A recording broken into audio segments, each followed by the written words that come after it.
people had walked towards the final rites. People in large numbers walked towards Vidya Pratishthan ground to be a part of the final journey of Ajit Pawar in Baramati.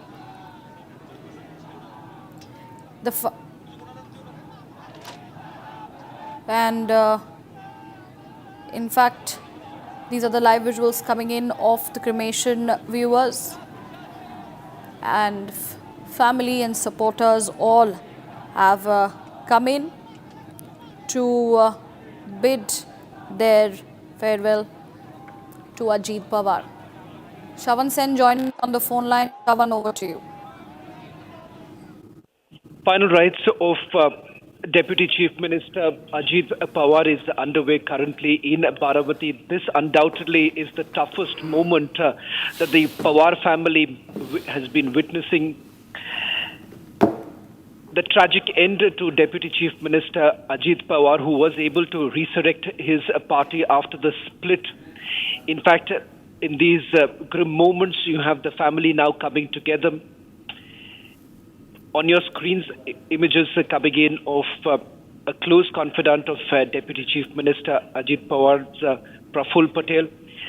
A short while back, images that came in was of Sharad Pawar. In fact, the entire top leadership of the Maharashtra government currently there paying the last respects to a leader who's essentially been seen as a grassroots leader who started his career back in the 90s. Along with his uncle Sharad Pawar, he's largely been credited as someone who has been extremely affable and accessible. Of course, having said that, Riyanka, he's also had a checkered political past with several corruption cases in which he has been named. But having said that, he has perhaps brazened it out and has remained a relevant political force in the state of Maharashtra, when many had basically written off the political career of Sharad Pawar. In fact, it was Ajit Pawar who had taken over the mantle of the NCP. As many say in the state of Maharashtra, Ajit Pawar is the son that Sharad Pawar never had. In fact, for the first time, what we essentially saw last evening was Sharad Pawar actually breaking down and putting to rest what many political opponents were basically suggesting a conspiracy behind the death of Deputy Chief Minister Ajit Pawar. Sharad Pawar saying that it was an accident, it is a loss to the state of Maharashtra, and no politics should be done. What you see right now on your screens, images coming in of Parth Pawar and Jay Pawar, sons of Ajit Pawar, who are doing the final rites there. A sea of crowd that has gathered here. In fact, let me also put this into perspective. This is the very constituency from where Ajit Pawar has basically started his career. Ironically, his end also comes from the same very place that has crafted his political career. In fact, some grim moments, somber moments here right now, in fact, coming in with stories of the fact that his body was basically identified from a watch that he essentially wore. In fact, almost all who have essentially worked with Ajit Pawar has essentially indicated that here is a man who was a stickler of time, who never said no to any work that came his way. In fact, interestingly, the very place where his mortal remains were kept is the place where he essentially would have met almost all his constituents who were essentially told that they could come directly and meet him with any grievances that they ever had. And importantly, Ajit Pawar never said no to any work which he felt that he could have done it on his own. Instructions were essentially given to bureaucrats directly by Ajit Pawar. Sometimes that did not really go down well because there were controversies that have happened in the past when Ajit Pawar has directly called bureaucrats, and it has basically turned around to be almost like a threat. And in fact, these are the reasons why many would have essentially said that what essentially comes across as someone who was also a controversial figure in the state of Maharashtra, but at the same time was a doer, is how his political opponents as well as the political class has essentially defined him. That's right.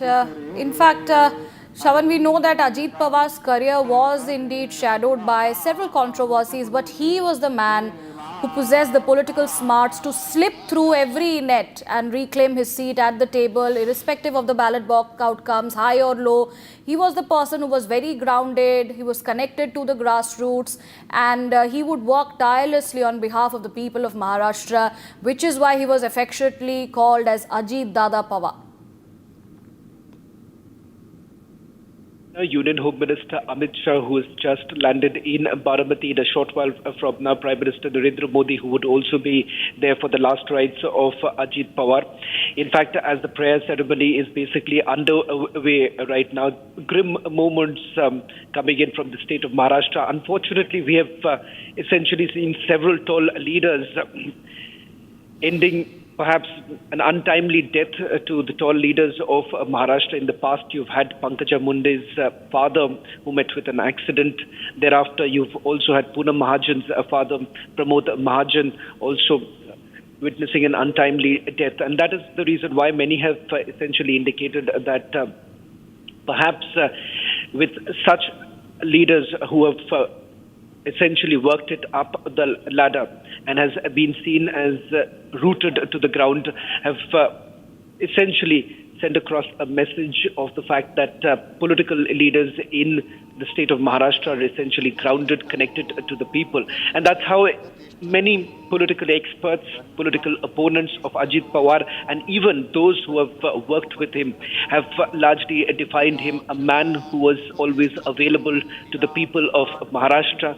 Sharad Pawar basically called Ajit Pawar as a leader who has gone up the ladder after working extremely hard and being available for the people of not just his constituency, but to the entire state of Maharashtra. On your screens right now, Union Minister Nitin Gadkari, who's also defined his relationship with Ajit Pawar and Sharad Pawar as a close relationship that both the families have had.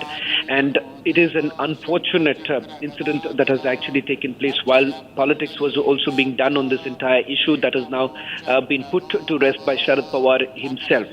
It is undoubtedly from these images that you see a crisis that we are looking at right now in the state of politics in the state of Maharashtra, because primarily given the fact that you have the party which has already been divided, a faction that is being led by Sharad Pawar and his daughter Supriya Sule, and the other happens to be with Ajit Pawar. Most of the legislators and the parliamentarians have been with Ajit Pawar. Now, unfortunately, there would be a massive leadership crisis that the NCP witnesses at this stage, given the fact that who exactly would be leading the NCP? Will there be a merger? Because if you look at what has happened in terms of the developments in the last couple of months just ahead of the municipal elections, essentially Ajit Pawar has worked tirelessly for a merger to take place. He has spoken about the fact that a division within the family does not go well for the party. Right. Shravan, thank you for joining us and, of course, talking us about Ajit Pawar and, of course, the legacy that he's leaving behind, his politics to being grounded and being attached to the people in the grassroots level. We continue with these visuals, and we also bring you more updates on this story. And viewers, we have some breaking news also coming in at this point in time. The Ministry of Civil Aviation has in fact released a notification and a statement on the Baramati plane crash. It says, following the unfortunate aircraft accident near Baramati, all the requisite response and investigative mechanisms were activated immediately, ensuring a thorough, transparent and time-bound inquiry. It remains as a top priority. In fact, they have said that the black box of Pawar's aircraft has been recovered from the crash site. Today morning, the investigation team, including officials from the DGC and the forensics, had reached the crash site, and they recovered the black box, confirmed by the Ministry of Civil Aviation now. And all right, my colleague Harsha joins me on the phone line. Harsha, help us with the details coming in as far as the recovery of the black box has been done. Yes, you rightly pointed out the black box has been recovered, it has been retrieved, and the initials of the black box has been recovered, where it has been stated that how at the last moment what was the conversation which the pilot made. Actually, there was no conversation in the last, and there was no stress call or the mayday call made by the pilot to the ATC. There was just last one sentence which he spoke while he landed, and it was seconds before that the landing went wrong. He landed at the edge of the runway. The visibility was immensely low, as stated by Civil Aviation Minister Ram Mohan Naidu and also by the regulatory body as well. Before landing, 10 minutes before landing, it was visible to the pilot. It was visible to the pilot that exactly the runway is. But when he went near to the runway to land exactly the plane, the runway was not visible because of the low visibility, and he landed at the edge of the runway, and that's when the crash exactly happened. And at the hitch of the runway, the plane crashed. And these are the details which has been shared by the regulatory body. The Aircraft Investigation Bureau has already begun its investigation. The black box is being retrieved. All the CVR recording and the flight data recording of the last minutes is being retrieved. Until now, no major conversation has been retrieved from the airplane. Only this has been known that the pilot didn't make any major or a stress call, and it was the last wrong minute landing in the last few seconds, which led to the crash. And also, if we talk about the crew, both pilots and the passengers who were in board this plane, the regulatory bodies continuously in touch with the family members of the pilot as well, with the Kumar and the Shambhavi Pathak's family as well. And it's being investigated that what was the fitness and airworthiness of this particular charter plane. The investigation also led to AIB officials going to the office of the VSR, which actually owns Learjet 45. The particular plane was of this company, VSR. The office has been shut down. Many documents have been recovered from the office of the Learjet 45, and it had been known that there were certain loopholes in the company VSR as well. And that point is being investigated, that whether this aircraft was airworthy, was there any issue within the aircraft which led to this crash. So there are many permutation and combination which actually AIB is investigating in this particular crash, where all 5 people were declared dead after the crash landing, and also Maharashtra Deputy Chief Minister Ajit Pawar, who was on board that Learjet 45, lost his life in this tragic plane crash. Back to you. That's right, Harsha, thank you for joining us and giving us those details on the updates coming in of the black box being recovered, confirmed by the MOCA. With that, viewers, some more updates and developments coming in. A tragic aviation disaster claimed the life of Maharashtra Deputy Chief Minister Ajit Pawar. The aircraft he was travelling in crashed near Baramati Airport, and just minutes before landing, the flight data now reveals the final moments of the ill-fated plane, raising serious questions about visibility, approach alignment and possible technical issues. Investigations are underway as the nation mourns a devastating loss. Here's more on the story. A fatal plane crash near Baramati Airport has claimed the life of Maharashtra Deputy Chief Minister Ajit Pawar. Data retrieved from flight records is helping investigators reconstruct the sequence of events leading to the crash. The data shows the aircraft took off from Mumbai at exactly 8:10 a.m. for what was meant to be a short and routine journey. The plane remained airborne for around 35 minutes before disaster struck near Baramati Airport. Records reveal the aircraft made 2 landing approaches to the Baramati runway, indicating possible complications during descent. छोटा सा बताना चाहता हूँ कि आज सुबह जब ये प्लेन उतर रहा था VSR, ये VSR एविएशन करके दिल्ली, हैदराबाद और भोपाल में इनका बेस है।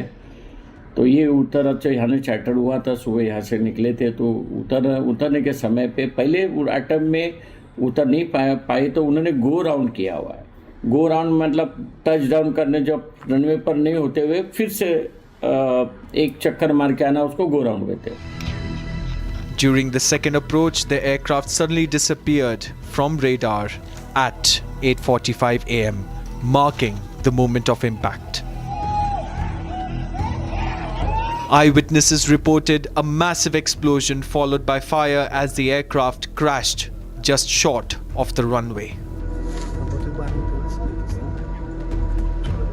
Flight path analysis shows the aircraft circled the runway once, a maneuver often used when pilots attempt to stabilize landing conditions. Aviation experts point to low visibility as a major concern. Pune recorded visibility of 2,500 meters, with Baramati likely worse. आज सुबह poor visibility थी थोड़ी सी, लेकिन इतनी भी नहीं थी। सुबह 9 बज गया था, 9:15 के करीब का टाइम होगा ये, तो इतनी थी। अगर सुबह जल्दी आते थे 6-7 बजे तो काफ़ी पुअर विजिबिलिटी थी। The crash site, located 80 to 100 meters before the runway, highlights a critical failure in the landing trajectory as investigators probe all possible causes.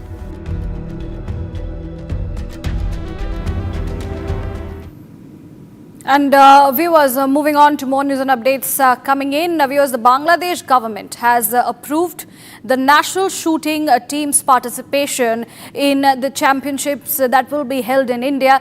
And this is coming in at a time when the cricket team had, of course, denied their participation in the T20.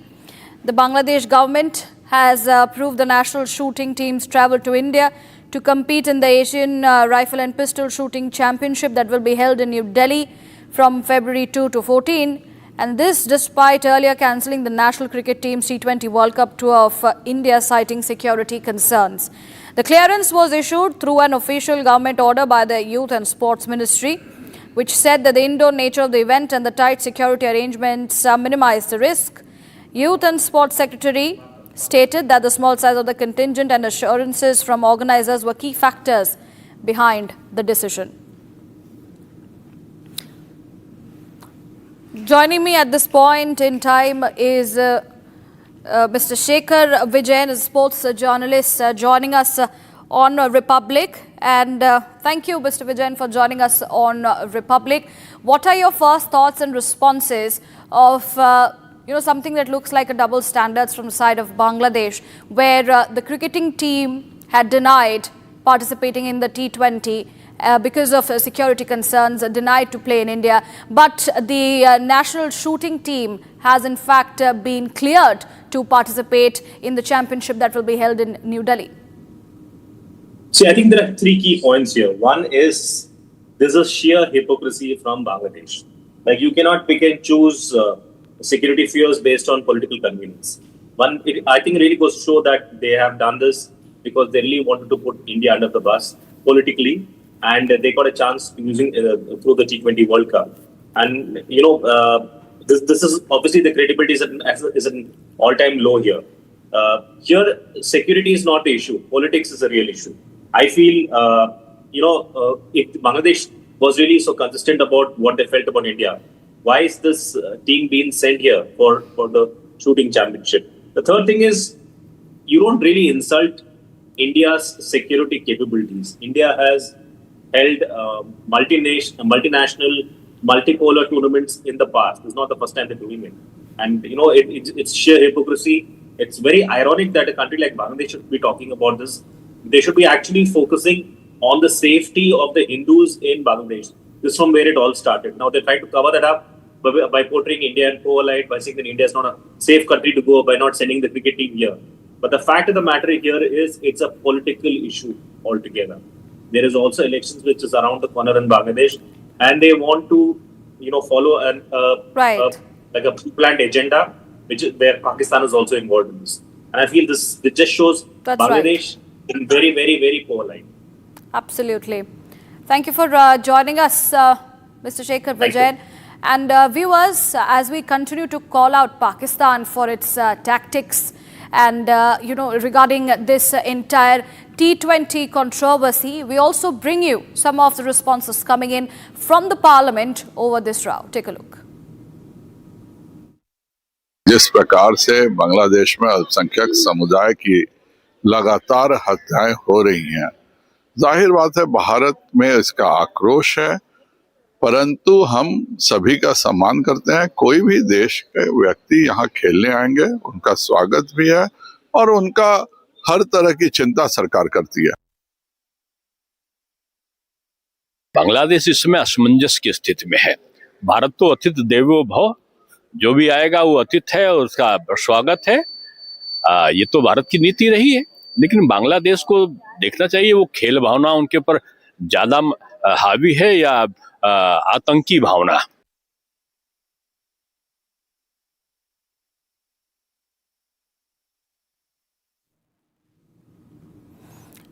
And viewers, moving on, getting you some more news and updates coming in. At this point in time, what we can see that UK and China are reviewing their strained ties, and amidst this, UK Prime Minister Keir Starmer has in fact held high-level conversations with the top leaders of China, including Xi Jinping. And this is coming in after 8 years, UK Prime Minister visiting China, and of course, amid the global trade uncertainty that is currently taking place. Take a look at this report coming in.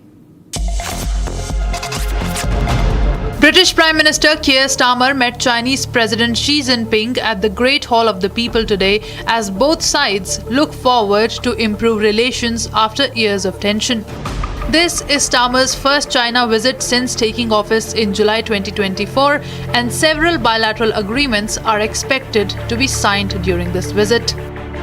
The two countries are expected to sign several cooperation agreements later in the day. Trade and investment are key priorities, with Britain's economy facing a slowdown. More than 50 top business executives are accompanying the British Prime Minister. Earlier, Starmer had also met Zhao Lezi, chairman of China's National People's Congress, holding talks with the country's top legislative leadership. Starmer is the fourth leader of a US ally to visit Beijing this month, following visits by leaders from South Korea, Canada, and Finland. Germany's Chancellor is also expected to travel to China next month. And it's time for a short break, viewers. Coming up next, all the details. The case of Bihar migrant worker, wife and child who have been murdered. Their bodies were dumped across the city. 5 have been arrested. More on the other side. Stay tuned.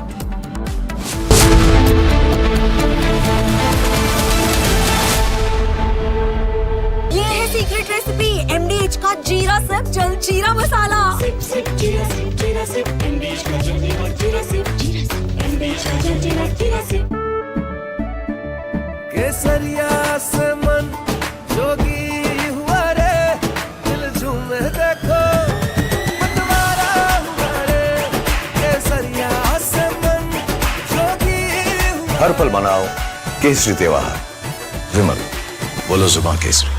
Are pure सूजी pasta उबालो मिलाओ और खाओ 8 minute में तैयार। क्या taste है सबका राजा R pure masala. In a major escalation between the White House and Wall Street, President Donald Trump has filed a massive lawsuit against one of the world's most powerful financial institutions. The president is suing J.P. Morgan Chase and its CEO, Jamie Dimon, seeking at least $5 billion in damages. No, I haven't spoken. No, he debanked me.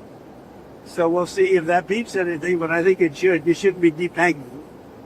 Get debanked if you don't have money or if you're involved and you have this great company, and all of a sudden I was told, no, you can't do that. It's so wrong. It's so wrong. I don't know what their excuse would be. Maybe their excuse would be the regulators. I don't know. But regardless, I guess it's a good lawsuit because every pundit has come out and said Trump has a great lawsuit here. You're not allowed to do what they did. Jamie Dimon, what he did, he's not allowed to do that. The lawsuit, filed on Thursday, January 22nd in Miami-Dade County State Court, centers on a controversial practice known as debanking. The president alleges that the bank has systematically denied services to him and his associated businesses, not because of financial risk, but due to political bias. This isn't just a dispute over a checking account. This is a high-stakes legal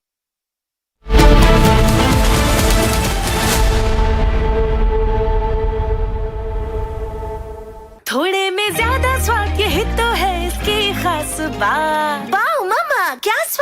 है। अरे मेरे राजा,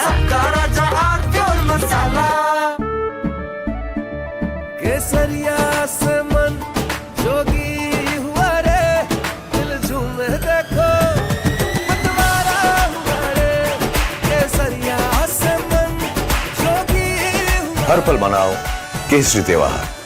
विमल, बोलो जुबान केसरी। ये है secret recipe MDH का जीरा सिर्फ जल जीरा मसाला। सिप सिप जीरा सिप जीरा सिप MDH का जल जीरा सिप MDH का जल जीरा sip. R pure shahi paneer masala, delicious, healthy every day.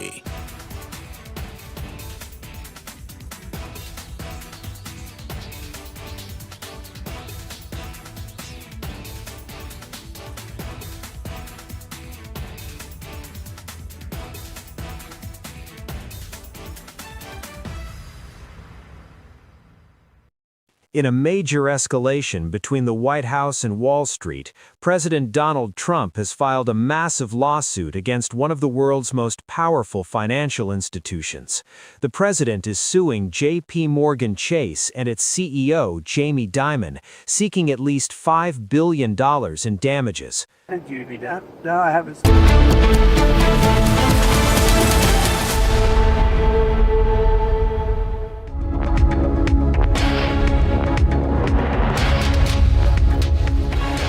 Hello viewers, a very good morning. We are live and we are breaking. I'm Shivangi Shukla getting you the latest coming in. The budget session of the parliament has kicked off. Prime Minister Modi hails the India-EU FTA deal. We'll be counting down to the budget of course, but the headlines first. Let's get started. हुआ ये समझौता हमारे देश के मछुआरे, हमारे देश के किसान, हमारे देश के युवान, सर्विस सेक्टर में जो लोग विश्व में अलग अलग जगह पे जाने के उत्सुक हैं, उनके लिए बहुत बड़े अवसर लेकर के आ रहा है। Prime Minister Modi lauds India-EU FTA, says deal to script next chapter of India's growth story.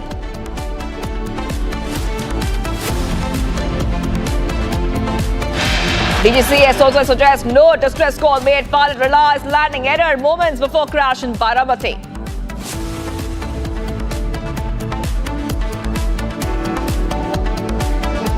Delhi High Court seeks DGCS stand on keeping FDTL rules in abeyance. Plea to be heard today.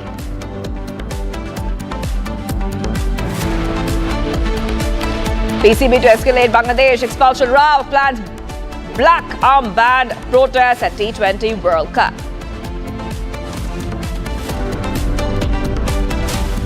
Bihar migrant worker wife and child murdered, bodies dumped across city, 5 arrested.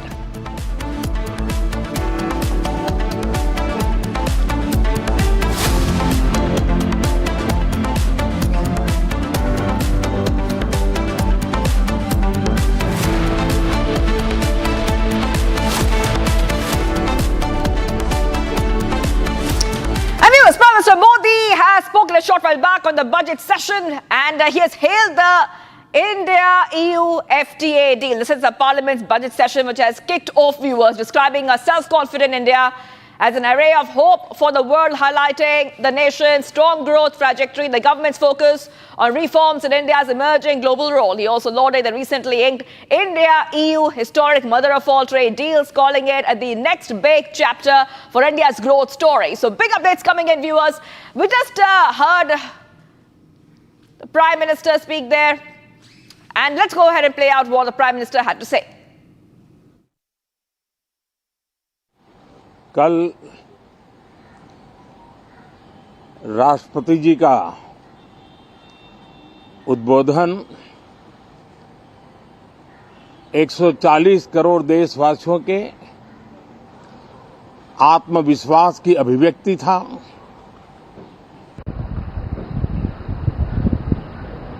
एक 140 करोड़ देशवासियों के पुरुषार्थ का लेखा जोखा था और 140 करोड़ देशवासी और उसमें भी ज्यादातर युवा उनके एस्पिरेशंस को रेखांकित करने का बहुत ही सटीक उद्बोधन सभी सांसदों के लिए कई मार्गदर्शक बातें भी कल आदरणीय राष्ट्रपति जी ने सदन में सबके सामने रखी है। सत्र के प्रारंभ में ही और 2026 के प्रारंभ में ही आदरणीय राष्ट्रपति जी ने सांसदों से जो अपेक्षाएं व्यक्त की हैं, उन्होंने बहुत ही सरल शब्दों में राष्ट्र के मुखिया के रूप में जो भावनाएं व्यक्त की हैं, मुझे पूरा विश्वास है कि सभी माननीय सांसदों ने उसको गंभीरता से लिया ही होगा और ये सत्र अपने आप में बहुत ही महत्वपूर्ण सत्र होता है। ये बजट सत्र है। 21वीं सदी का एक चौथाई हिस्सा बीत चुका है। ये दूसरे चौथाई का प्रारंभ हो रहा है और 2047 विकसित भारत के लक्ष्य को प्राप्त करने के लिए ये महत्वपूर्ण 25 वर्ष का दौर आरंभ हो रहा है और ये दूसरे क्वार्टर का, इस शताब्दी की दूसरे क्वार्टर का ये पहला बजट आ रहा है और वित्त मंत्री निर्मला जी देश की पहली वित्त मंत्री ऐसी है, महिला वित्त मंत्री ऐसी है जो लगातार 9वीं बार देश के संसद में बजट प्रस्तुत करने जा रही है। ये अपने आप में एक गौरव पल के रूप में भारत के संसदीय इतिहास में रजिस्टर हो रहा है। साथियों, ये विश्व का प्रारंभ बहुत ही पॉजिटिव नोट के साथ शुरू हुआ है। आत्मविश्वास भरा हिंदुस्तान आज विश्व के लिए आशा की किरण भी बना है, आकर्षण का केंद्र भी बना है। इस क्वार्टर के प्रारंभ में ही भारत और यूरोपियन यूनियन का फ्री ट्रेड एग्रीमेंट आने वाली दिशाएं कितनी उज्जवल है, भारत के युवाओं का भविष्य कितना उज्जवल है, उसकी एक झलक है। ये free trade for ambitious Bharat है। ये free trade for aspirational youth है। ये फ्री ट्रेड फॉर आत्मनिर्भर भारत है। और मुझे पक्का विश्वास है, खास करके जो भारत के मैन्युफैक्चरर्स हैं, वे इस अवसर को अपनी क्षमताएं बढ़ाने के लिए करेंगे। और मैं सभी प्रकार के उत्पादकों से यही कहूंगा कि जब भारत यूरोपियन यूनियन के बीच मदर ऑफ ऑल डील्स जिसको कहते हैं, वैसा समझौता हुआ है, तब मेरे देश के उद्योगकार मेरे देश के मैन्युफैक्चरर्स अब तो बहुत बड़ा बाजार खुल गया, अब बहुत सस्ते में हमारा माल पहुंच जाएगा, इतने भाव से वो बैठे न रहे। ये एक अवसर है और इस अवसर का सबसे पहला मंत्र ये होता है कि हम क्वालिटी पर बल दें। हम अब जब बाजार खुल गया है तो उत्तम से उत्तम क्वालिटी लेकर के बाजार में जाएं, और अगर उत्तम से उत्तम क्वालिटी लेकर के जाते हैं तो हम यूरोपियन यूनियन के 27 देशों के खरीदारों के पैसे ही कमाते इतना नहीं, क्वालिटी के कारण से हम उनका दिल जीत लेते हैं और वो लंबे अरसे तक प्रभाव रहता है, उसका दशकों तक उसका प्रभाव रहता है। कंपनियों का ब्रांड देश के ब्रांड के साथ नए गौरव को प्रस्थापित कर देता है और इसलिए 27 देशों के साथ हुआ ये समझौता हमारे देश के मछुआरे, हमारे देश के किसान, हमारे देश के युवान, सर्विस सेक्टर में जो लोग विश्व में अलग अलग जगह पे जाने के उत्सुक हैं, उनके लिए बहुत बड़े अवसर लेकर के आ रहा है और मुझे पक्का विश्वास है एक प्रकार से कॉन्फिडेंट, कॉम्पिटिटिव और प्रोडक्टिव भारत की दिशा में ये बहुत बड़ा कदम है। साथियों, देश का ध्यान बजट की तरफ होना बहुत स्वाभाविक है, लेकिन इस सरकार की ये पहचान रही है रिफॉर्म, परफॉर्म एंड ट्रांसफॉर्म, और अब तो हम रिफॉर्म एक्सप्रेस पर चल पड़े हैं, बहुत तेजी से चल पड़े हैं और मैं संसद के भी सभी साथियों का आभार व्यक्त करता हूं कि इस रिफॉर्म एक्सप्रेस को गति देने में वे भी अपनी सकारात्मक शक्ति को लगा रहे हैं और उसके कारण रिफॉर्म एक्सप्रेस को भी लगातार गति मिल रही है। देश लॉन्ग टर्म पेंडिंग प्रॉब्लम्स अब उससे निकल करके लॉन्ग टर्म सॉल्यूशंस के मार्ग पर मजबूती के साथ कदम रख रहा है और जब लॉन्ग टर्म सॉल्यूशंस होते हैं तब प्रेडिक्टेबिलिटी होती है जो विश्व में एक भरोसा पैदा करती है।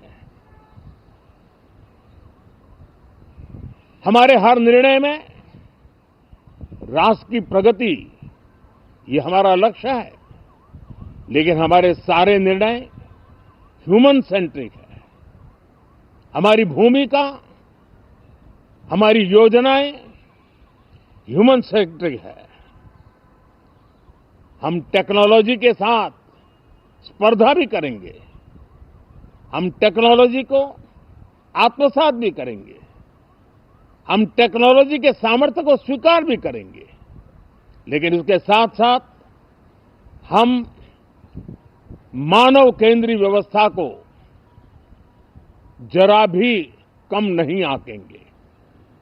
हम संवेदनशीलता की महत्व को तो समझते हुए टेक्नोलॉजी की जुगलबंदी के साथ आगे बढ़ने के व्यू के साथ आगे सोचेंगे। जो हमारे टीकाकार रहते हैं साथी, हमारे प्रति पसंद नापसंद का रवैया रहता है और लोकतंत्र में बहुत स्वाभाविक है, लेकिन एक बात हर कोई कहता है कि सरकार ने लास्ट माइल डिलीवरी पर बल दिया है। योजना फाइलों तक नहीं, लाइफ तक पहुंचाने का प्रयास रहता है। और यही हमारी जो परंपरा है उसको हम आने वाले दिनों में रिफॉर्म एक्सप्रेस में नेक्स्ट जनरेशन रिफॉर्म के साथ आगे बढ़ाने हैं। भारत की डेमोक्रेसी और भारत की डेमोग्राफी आज दुनिया के लिए एक बहुत बड़ी उम्मीद है। तब इस लोकतंत्र के मंदिर में हम विश्व समुदाय को भी कोई संदेश दें हमारे सामर्थ्य का, हमारे लोकतंत्र के प्रति समर्पण का, लोकतंत्र की प्रक्रिया के द्वारा हुए निर्णयों का सम्मान करने का ये अवसर है और विश्व इसको जरूर स्वागत भी करता है, स्वीकार भी करता है। आज जिस प्रकार से देश आगे बढ़ रहा है, आज समय व्यवधान का नहीं है, आज समय समाधान का है। आज प्राथमिकता व्यवधान नहीं है, आज प्राथमिकता समाधान है। आज भूमिका व्यवधान के माध्यम से रोते बैठने की नहीं है, आज हिम्मत के साथ समाधानकारी निर्णयों का कालखंड है। मैं सभी माननीय सांसदों से आग्रह करूंगा कि वे आएं, राष्ट्र के लिए आवश्यक समाधानों के दौर को हम गति दें, निर्णयों को हम शक्ति दें और लास्ट माइल डिलीवरी में हम सफलतापूर्वक आगे बढ़ें। साथियों, आप सबका बहुत बहुत धन्यवाद, बहुत बहुत शुभकामनाएं।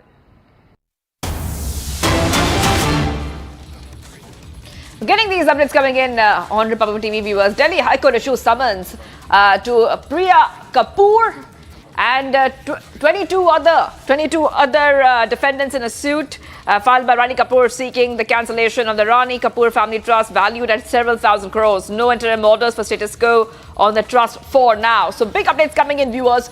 This is the legal battle which is continuing as the billionaires are fighting. They are fighting, and they're coming in the backdrop of Rani Kapoor, who had already moved the Delhi High Court earlier to cancel the family trust. Because Rani Kapoor is alleging that her daughter-in-law, Priya Kapoor, has fraudulently constituted the trust in order to divert the assets. That's what Rani Kapoor has been saying. Let's go across to my colleague. We have Sarthak with us. Sarthak, what's the latest coming in? What's the latest coming in as the legal battle is getting more intense? Yes, the Delhi High Court has actually issued summons to Priya Kapoor and 22 other people. The case related to the Sanjay Kapoor estate dispute.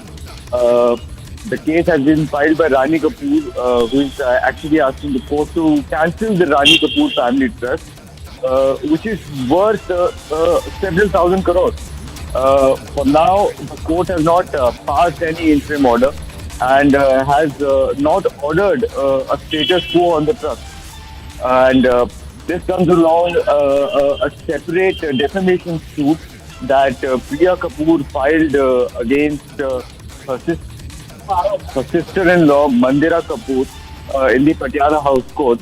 And this is a separate petition from the will suit that was filed initially in the Delhi High Court.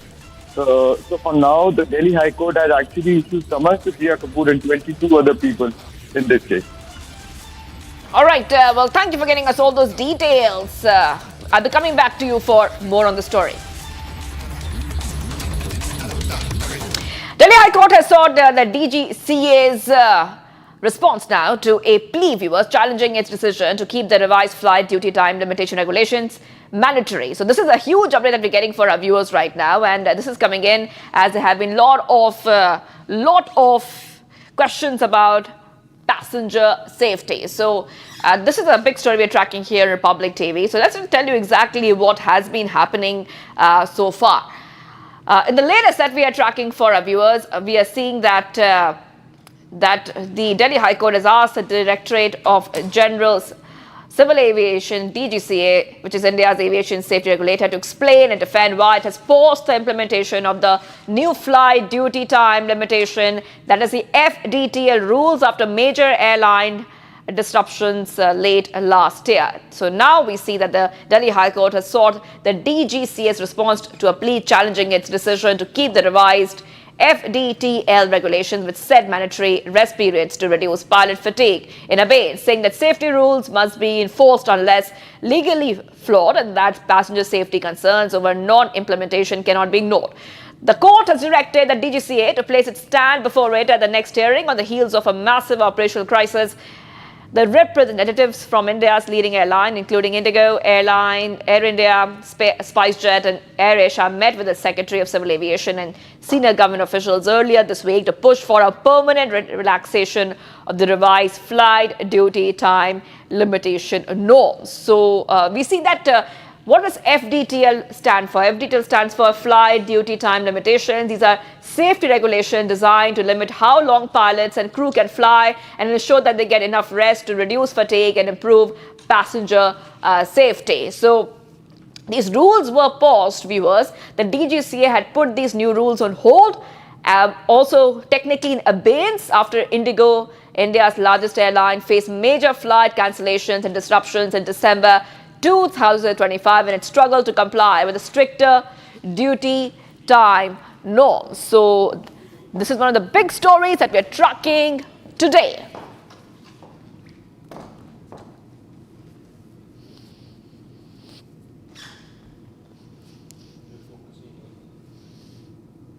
A late night crash in Uttar Pradesh's Lalitpur has turned fatal and sparked serious questions. A speeding Fortuner car, allegedly driven by a minister's son, rammed into a motorcycle carrying the people. There were 3 people in there. One young man is dead, 2 others are battling for life, and an FIR has now been registered. Here is a complete report. A horrific road accident in Lalitpur, Uttar Pradesh has claimed 1 life and left 2 others critically injured. A speeding Fortuner car rammed into a motorcycle carrying 3 people late Monday night. Uttar Pradesh के ललितपुर में महरौनी विधानसभा से विधायक मनोहर लाल पंत के बेटे इस गाड़ी को चला रहे थे, जिस गाड़ी से जो एक्सीडेंट है वो किया गया था। आपको बता दें इस पूरे मामले में 3 व्यक्ति थे जो घायल हुए, उसमें एक को इलाज के दौरान ही मौत हो गई थी मौके पे, शिवेंद्र नाम के युवक की। उसके बाद 2 हैं, उनकी हालत गंभीर बताई जा रही है। यही वो गाड़ी थी, विधायक लिखी थी, तेज़ रफ्तार गाड़ी जा रही थी, जिस दौरान जो बाइक सवार थे उनको मौके पर ही रौंद दिया था। गाँव वालों का आरोप है कि साफ तौर पर जिस वक्त उनको चोट आई थी, अगर उनको इलाज के लिए ले जाया जाता तो शायद उनकी जान को बचाया जा सकता था। लेकिन आपको बता दें मौके से ही जो विधायक हैं मनोहर, इनके बेटे नरेश को ग्रामीणों ने पहचाना भी कि वो मौजूद थे, चला भी वही रहे थे, और उस दौरान उन्होंने वहाँ से भाग निकले हैं, फ़ोन करके दूसरी गाड़ी मंगाई, उसके बाद यहाँ से भाग गए हैं। और जब ग्रामीणों उनको रोकने का प्रयास किया तो उनके द्वारा उनको पिस्टल दिखाकर जान से मारने की धमकी दी गई, जिसके बाद वो जो ग्रामीण थे वो पीछे हट गए। The impact was so severe that the riders were flung off the motorcycle and dragged along the road. Eyewitnesses says the car was speeding when it hit the motorcycle, throwing the riders off the vehicle. The injured were rushed to the hospital immediately. घटना यह हुई कि ये लोग वहीं पर खड़े थे, वो गाड़ी भी वहीं पर खड़ी थी साइड से, वहाँ से जो तेज गति से भागती हुई आई जागो तरफ से और इन लोगों को टक्कर मार दी और घसते हुए चला गया। और हम लोगों ने हल्ला किया तो उन लोगों ने वो पिस्टल लाए थे, तो वो पिस्टल तोड़ काट के गेट हम लोगों ने पकड़ने की कोशिश की, तो उन्होंने तमंचा लहराते हुए 4-5 लोग थे, और हम लोगों ने कह गए साले तुम लोग आओगे तुमको ही मार देंगे। और हाँ, और ड्राइवर नरेश थे जो मंत्री पुत्र हैं, हाँ यही चला रहे थे। Police investigations revealed that the Fortuner involved in the crash is registered in the name of wife of Uttar Pradesh Minister Manohar Lal Munnu Kori. Officials say the minister's son, Naresh Kori, was driving the vehicle at the time of the accident. An FIR has been registered and police say a detailed probe is underway to establish responsibility.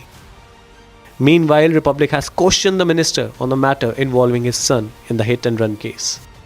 देखिए, मेरा पुत्र सामाजिक कार्यक्रम क्षेत्र से आ रहा था और वहाँ से कोहरा थोड़ा था उस समय, करीब समय 11 के लगभग होगा, 11:30, तो रास्ते में कोई 3 सवार मोटरसाइकिल आ रहे थे, तो उसमें ड्राइवर गाड़ी चला रहा था और साथ में ये भी बैठे थे और मुख्तियार भी बैठे थे।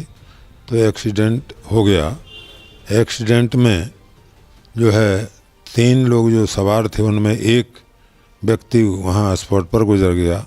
2 का इलाज झांसी में उपचार हो रहा है और उस उपचार में मैंने उनके परिवार के मित्रों से बात की और उनकी मदद भी की, उनकी मदद बराबर कर रहा हूँ। The incident has sparked outrage in the Lalitpur, with locals demanding accountability. The investigation continues, aiming to bring clarity to the tragic event. Much coming up, DGCA sources suggest no distress call made. Pilot realized landing error moments before crash in Baramati. Stay tuned.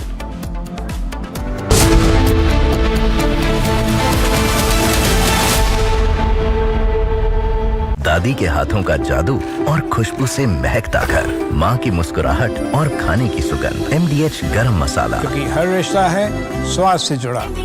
इसको घर पे लगाओगे तो शादी का तो पता नहीं, पर घर पक्का नहीं टूटेगा। रुंगटा नहीं तो घर स्ट्रॉन्ग नहीं। रुंगटा स्टील TMT बार एकदम सॉलिड। पहाड़ों में हाइकिंग स्टिक भी बन सकती है। थोड़े में ज्यादा स्वाद, यही तो है इसकी खास बात। वाओ मामा, क्या स्वाद है। अरे मेरे राजा, In a major escalation between the White House and Wall Street, President Donald Trump has filed a massive lawsuit against one of the world's most powerful financial institutions. The president is suing J.P. Morgan Chase and its CEO, Jamie Dimon, seeking at least $5 billion in damages. No, I haven't got it. It already beeped to me. So we'll see if that beeps anything, but I think it should. You shouldn't be debanked.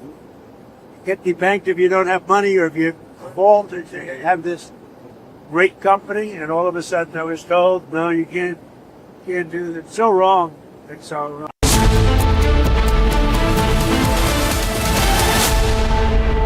MDH की हल्दी मिर्ची धनिया करे कमाल। ये रंग दे, ये खुशबू दे, ये तीखा, ये कम पड़े। क्या निराला MDH masala.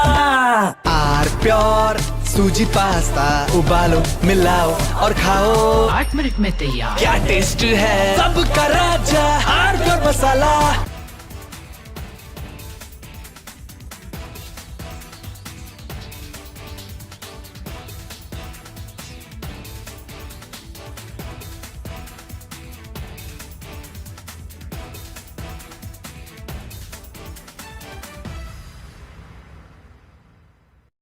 In a major escalation between the White House and Wall Street, President Donald Trump has filed a massive lawsuit against one of the world's most powerful financial institutions. The president is suing J.P. Morgan Chase and its CEO, Jamie Dimon, seeking at least $5 billion in damages. No, I haven't got it. It already beeped to me. So we'll see if that beeps anything, but I think it should. You shouldn't be debanked. Get debanked if you don't have money or if you fall to have this great company, and all of a sudden I was told, no, you can't do that. It's so wrong. It's so wrong.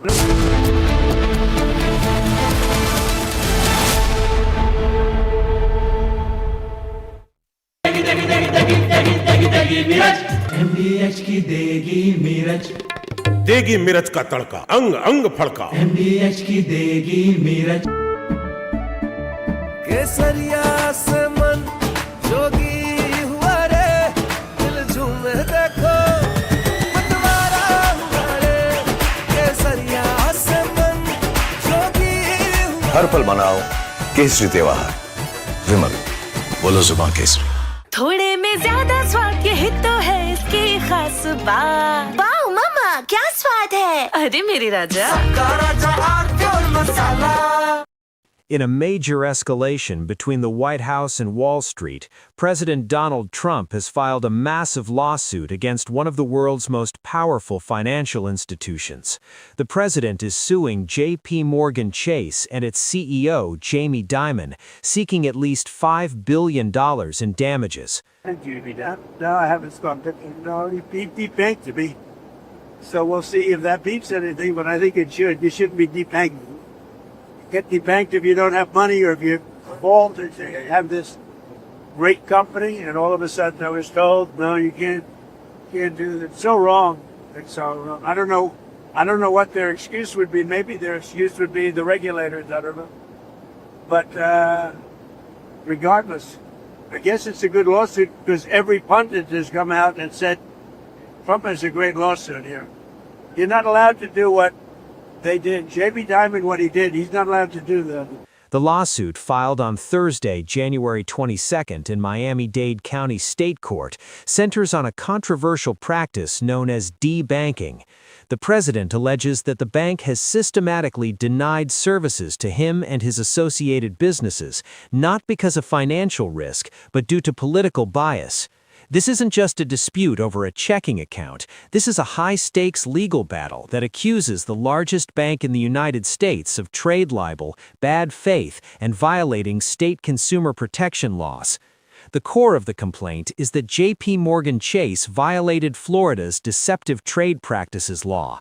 The legal team for the president argues that Florida law explicitly prohibits financial institutions from terminating accounts or denying services based on a person's political opinions, speech, or affiliations. According to the complaint reviewed by Bloomberg, Trump's lawyers state that, quote, debanking is a matter of public interest and significant importance to all consumers and businesses in the United States of America. They argue that J.P. Morgan Chase, given its history and size, is a central actor in what they call a troubling saga. This lawsuit frames this not just as a personal grievance, but as part of a broader campaign against the weaponization of the banking sector. The allegation is that financial institutions are acting as ideological gatekeepers. From Asia's largest news headquarters, setting the agenda for Bharat.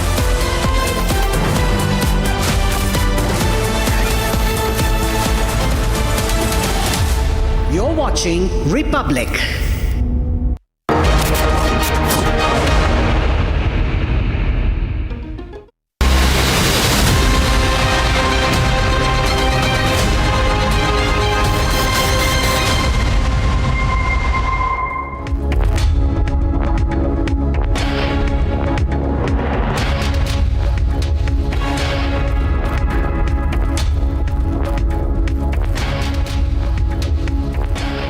Thank you for joining us on the live report at 12 p.m., ladies and gentlemen.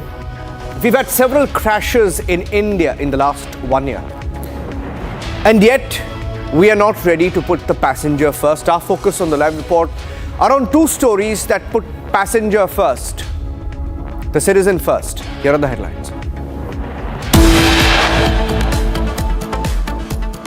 As airlines gang up, as the duopoly of Indigo and Air India gang up to ensure that FDTL norms are relaxed, there is no clarity yet from the government, silent on whether FDTL norms will be enforced.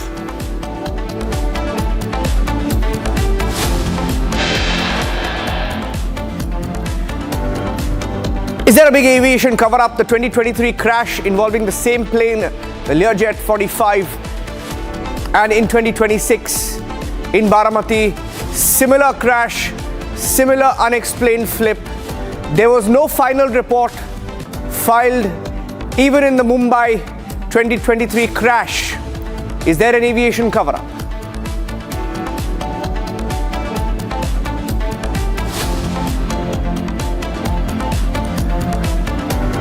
Unexplained 180-degree flip. Even experts are questioning why similar crashes have taken place and why there's no explanation yet. 2023 and then 2026, looking at both the visuals in detail today.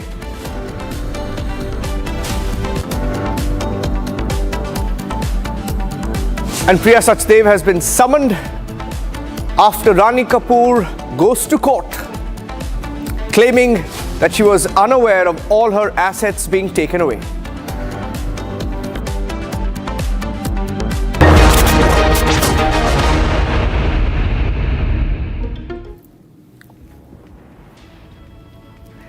And ladies and gentlemen, the story that we've been tracking here on Republic TV, there was a meeting on the 19th of January in the national capital when airlines came together.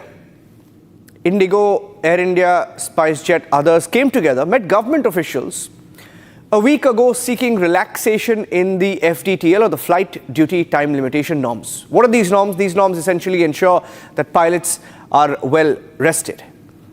The meeting took place a week ago. And these airlines want the FDTL norms to be delayed indefinitely. The airlines have been trying really hard to ensure that FDTL is not enforced. Indigo tried it when there was chaos. Indigo went to the government. They blamed FDTL. They got a temporary breather from the DGCA. And now airlines are trying to ensure that it's permanently put in abeyance, which means FDTL, which ensures that pilots get enough rest, crew gets adequate rest, and therefore passenger safety is not compromised. They don't want that. They want a permanent relaxation on FDTL. I'm going across to Shravan, who's joining us, because the government is silent. Government is completely silent on this. We've been trying to get the version of the DGCA, trying to get the version of the airlines and the government on whether airlines and the duopoly of airlines, including Indigo and Air India, get their way. Because when the Indigo chaos took place last year, Indigo cited the FDTL rules to indefinitely try and push the FDTL. They got a breather till the 2026 February. Till the next month, they were given a breather. But now all airlines are coming together and saying that they want a permanent relaxation on FDTL. Now, I'm going across to my colleague Shravan, who will be joining us live. This is the story. When you look at the details of how airlines have come together, take a look at, for example, what Indigo said. Indigo said in their report during the chaos that there was a crunch in the manpower, there was miscalculation. They tried to blame it on how they were unable to gauge the kind of manpower requirement that would be needed for FDTL. They tried to use the FDTL as an issue to explain the chaos, to justify the chaos. And now all airlines have officially come together. And this meeting, which never went reported until Republic put it out a few days back, we put the details out, and we have now learned that airlines are really pushing hard and the government is silent. Shravan is live. Now, why we are doing this story non-stop on Republic? Why are we asking these questions again and again? Because, Shravan, there is no clarity from the government. We tried asking those questions. There is no statement. They're not answering questions. Calls going unanswered. What's going on? Well, in fact, Niranjan, first let me just explain what are these norms that we are talking about and how does that impact you and I.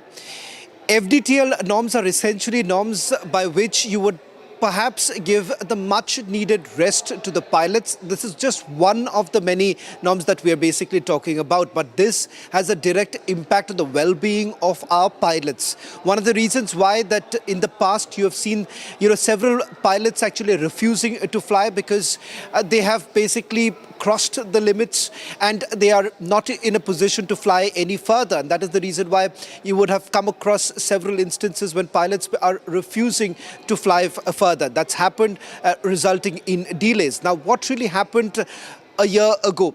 In fact, you've had the pilot associations knocking at the doors of the court, hoping that the court would basically give the instruction to the DGCA, the regulator, to take the final call as far as these norms are concerned. And in fact, the court had given strict instructions to the DGCA that the FDTL norms are supposed to be implemented.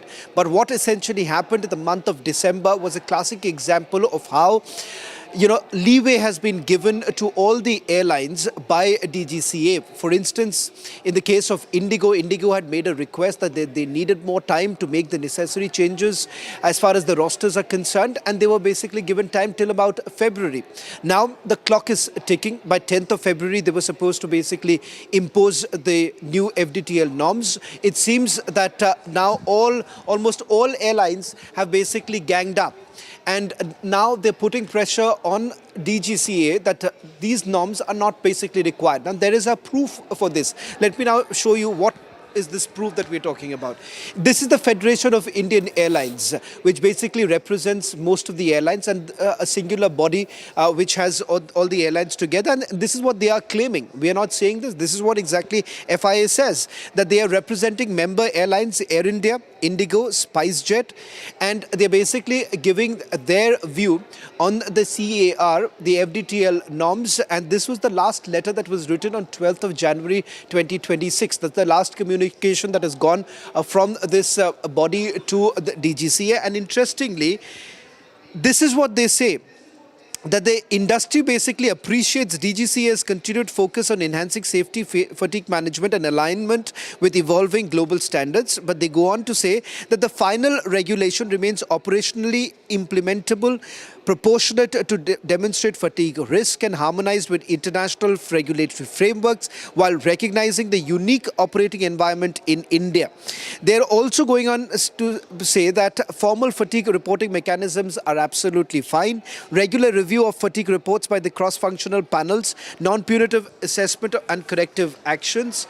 And the fact here, they go on to say that as far as the rosters are concerned, the current system is actually adequate, and it provides the much needed rest to the pilots.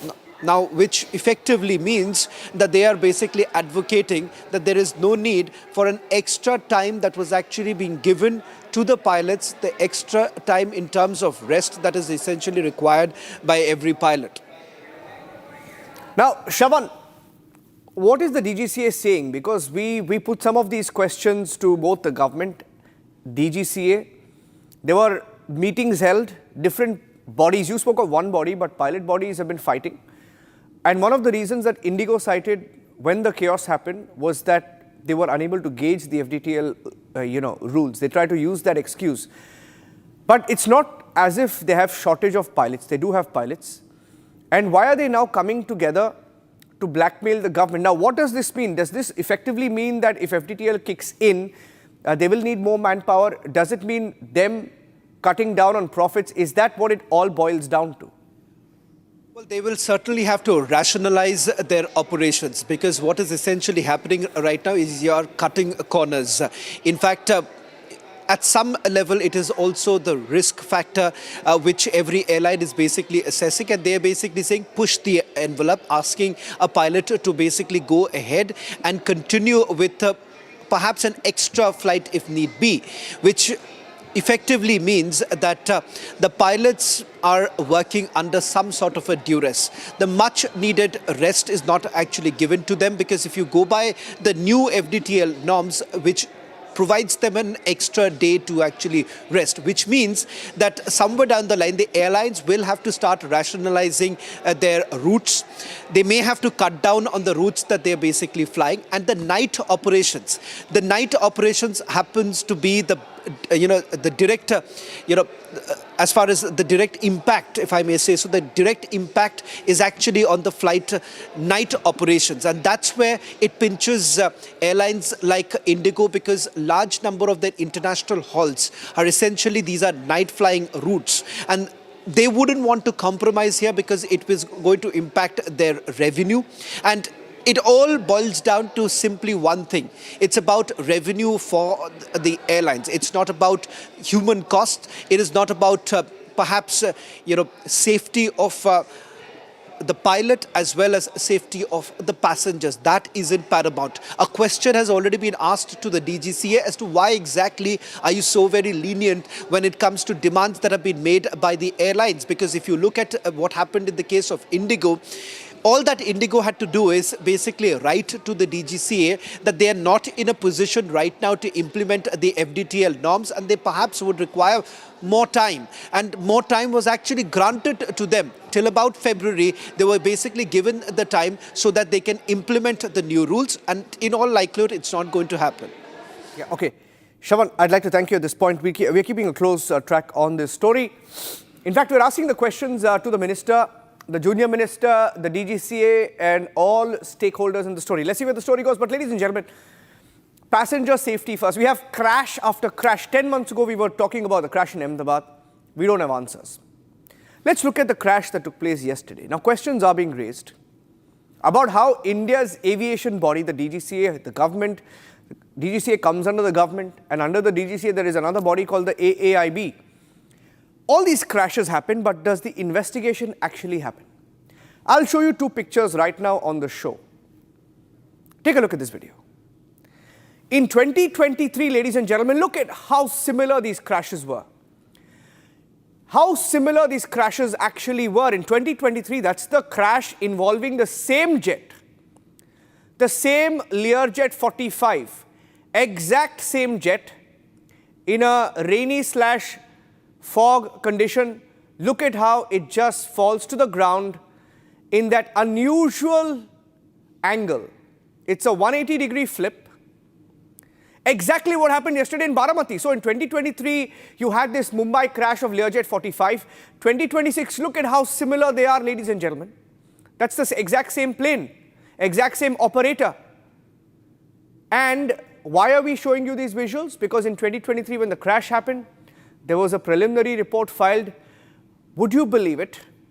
3 years down the line, there is no final report filed. There is no final report that is filed by the AAIB, which is entrusted with investigating such a crash. What is going on? And why is there an aviation cover-up? I have Captain Randhawa of the FIP. Captain Randhawa, I want to stay with these pictures. You look at these pictures, Captain Randhawa, it is so eerily similar. Same plane, same operator. Okay, forget the operator. Operator may be incidental, right? Same plane, similar incident, similar flip. I mean, you look at how in both cases it veered to the left. I don't know whether it's too much of a coincidence, but what we are worried more about, I'm not an expert, but what we are worried about is that in the 2023 case, we see that there is no final report. There is no final report filed. So what happens each time there is a crash in India? We go back and we ask questions, we debate, but there is no final report, there is no closure. What's going on? Niranjan, good afternoon. I would like to give some views on this. First part is that you showed me two video clips, and you showed me that what is the similarity. Now, if you see the similarity, that both are Learjet 45 aircraft. Of course, one accident happened during September 23, and the second one happened yesterday. Now, Learjet 45 aircraft, let me tell you that it's got thin wings and it is prone to tip stalling.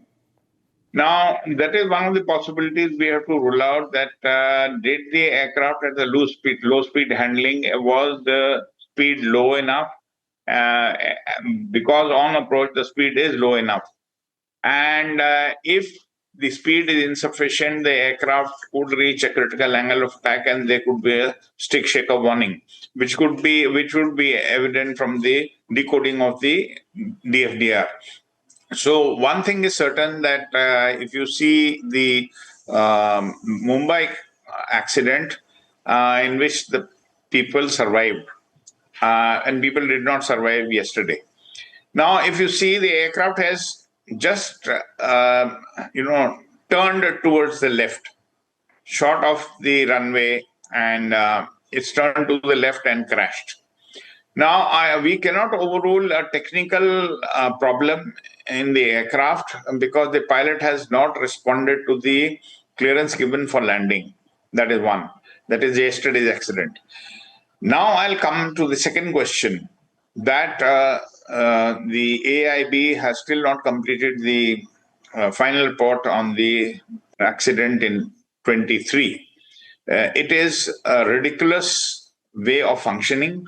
We have been saying that firstly, the members of AIB board, they do not qualify as per the Doc 9756 Part 1, which is laid down in Annex 13 of the ICAO.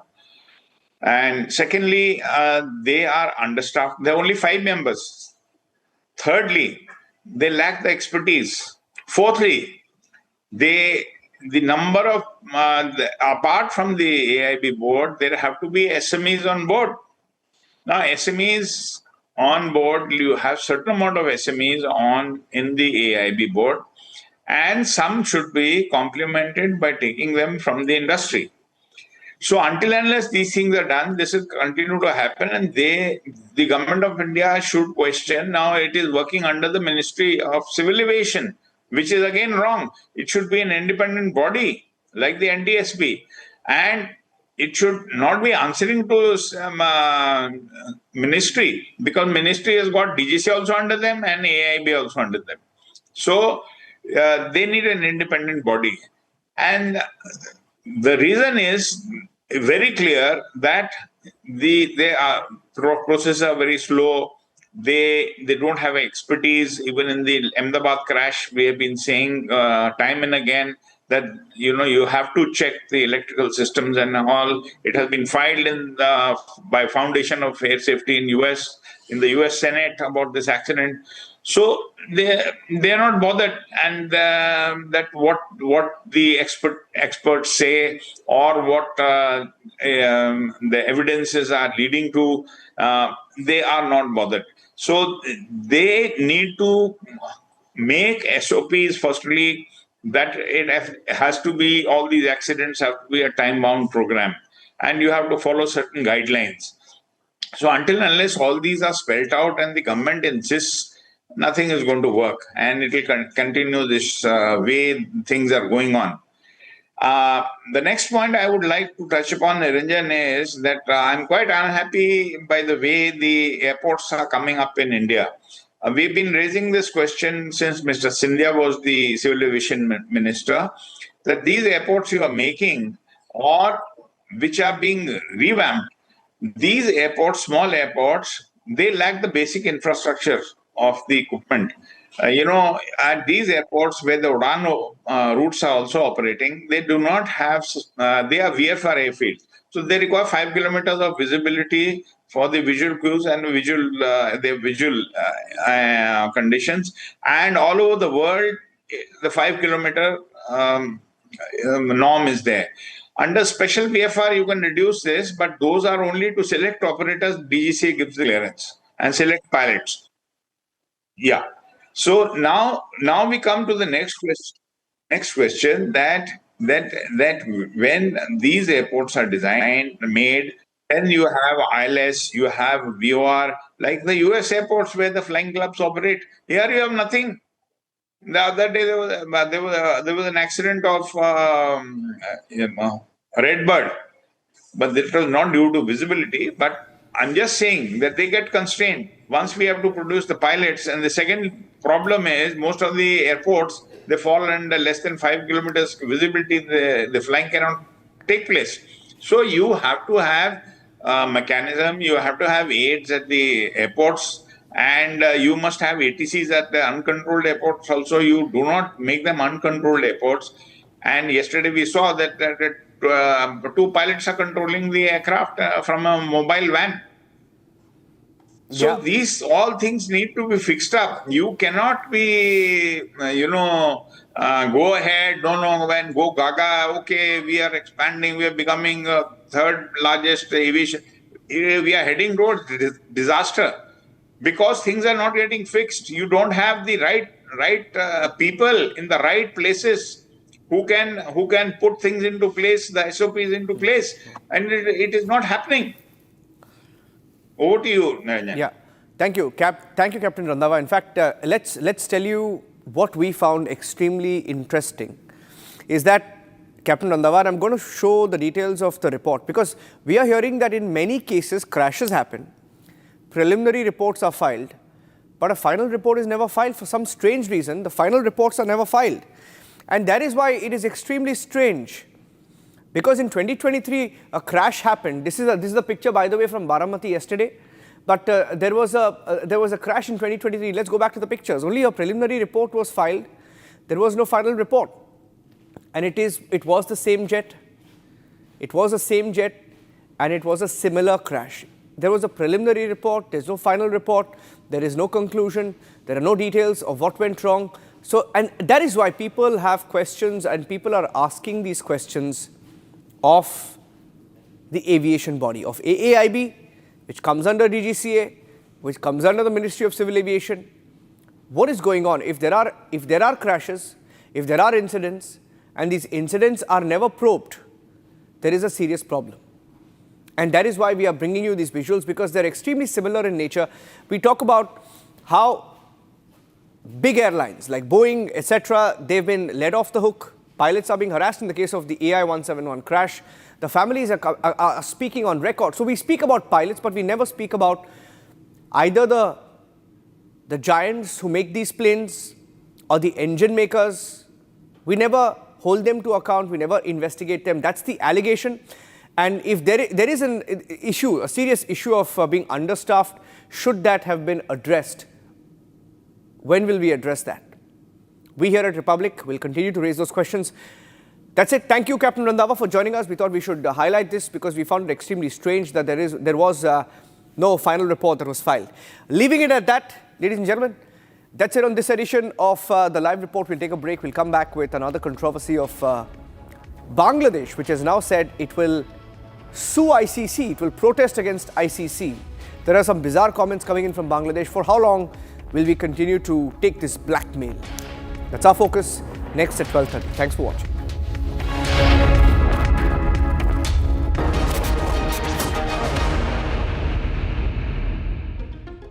थोड़े में ज्यादा स्वाद यही तो है इसकी खास बात। वाओ मामा, क्या स्वाद है? अरे मेरे राजा।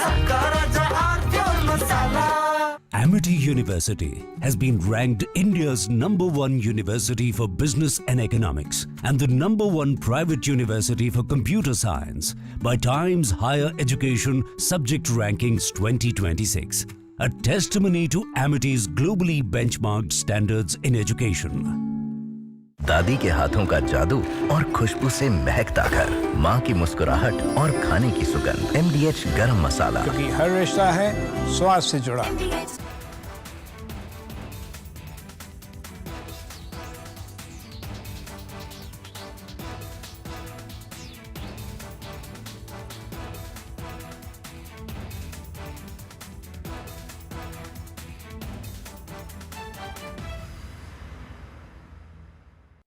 In a major escalation between the White House and Wall Street, President Donald Trump has filed a massive lawsuit against one of the world's most powerful financial institutions. The president is suing J.P. Morgan Chase and its CEO, Jamie Dimon, seeking at least $5 billion in damages.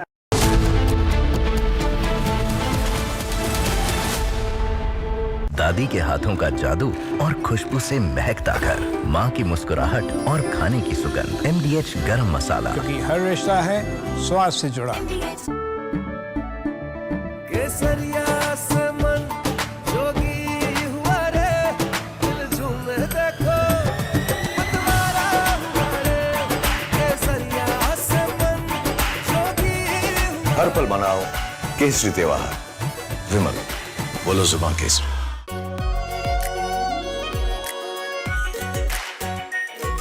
Pure Shahi Paneer Masala. Delicious, healthy, every day. In a major escalation between the White House and Wall Street, President Donald Trump has filed a massive lawsuit against one of the world's most powerful financial institutions. The president is suing J.P. Morgan Chase and its CEO, Jamie Dimon, seeking at least $5 billion in damages. Thank you, no, I haven't stopped it. No, it debanked to me. So we'll see if that beeps anything, but I think it should. You shouldn't be debanked. Get debanked if you don't have money or if you fall to have this great company and all of a sudden I was told, no, you can't do that. It's so wrong. It's so wrong. I don't know I don't know what their excuse would be. Maybe their excuse would be the regulators. I don't know. But regardless, I guess it's a good lawsuit because every pundit has come out and said Trump has a great lawsuit here. You're not allowed to do what they did. Jamie Dimon, what he did, he's not allowed to do that. The lawsuit, filed on Thursday, January 22nd in Miami-Dade County State Court, centers on a controversial practice known as debanking. The president alleges that the bank has systematically denied services to him and his associated businesses, not because of financial risk, but due to political bias. This isn't just a dispute over a checking account. This is a high-stakes legal battle that accuses the largest bank in the United States of trade libel, bad faith, and violating state consumer protection laws. The core of the complaint is that J.P. Morgan Chase violated Florida's deceptive trade practices law. The legal team for the president argues that Florida law explicitly prohibits financial institutions from terminating accounts or denying services based on a person's political opinions, speech, or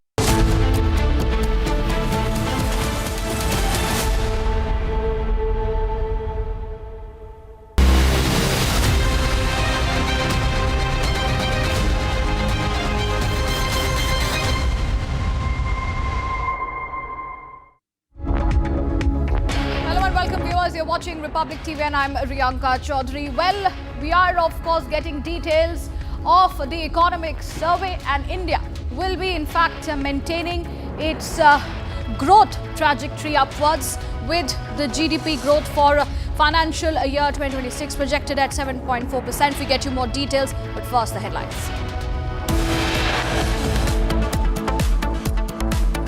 Top headlines coming in as airlines continue to blackmail. Government maintains silence on relaxation of FDTL norms.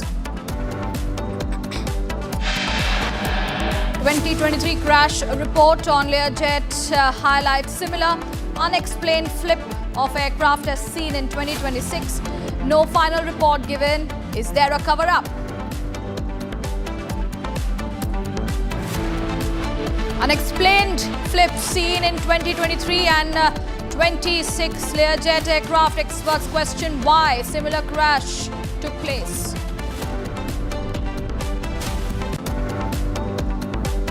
Sanjay Kapoor legacy battle in court. Delhi High Court issues summons to Priya Sachdev in plea filed by Rani Kapoor.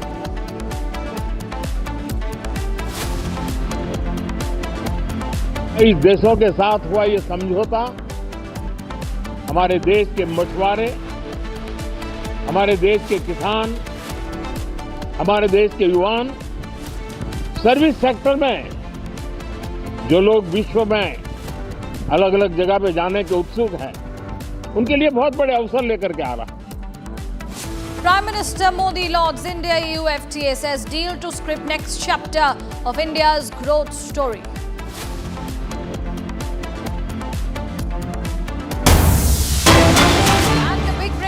Coming in, viewers, India is set to retain its position as the world's fastest growing major economy, with the economic survey estimating GDP growth of 7.4% for 2026 and projecting growth of 6.8 to 7.2% in financial year 27, which is driven by ongoing economic reforms, tax reliefs, and diversification in manufacturing that are boosting investment and output.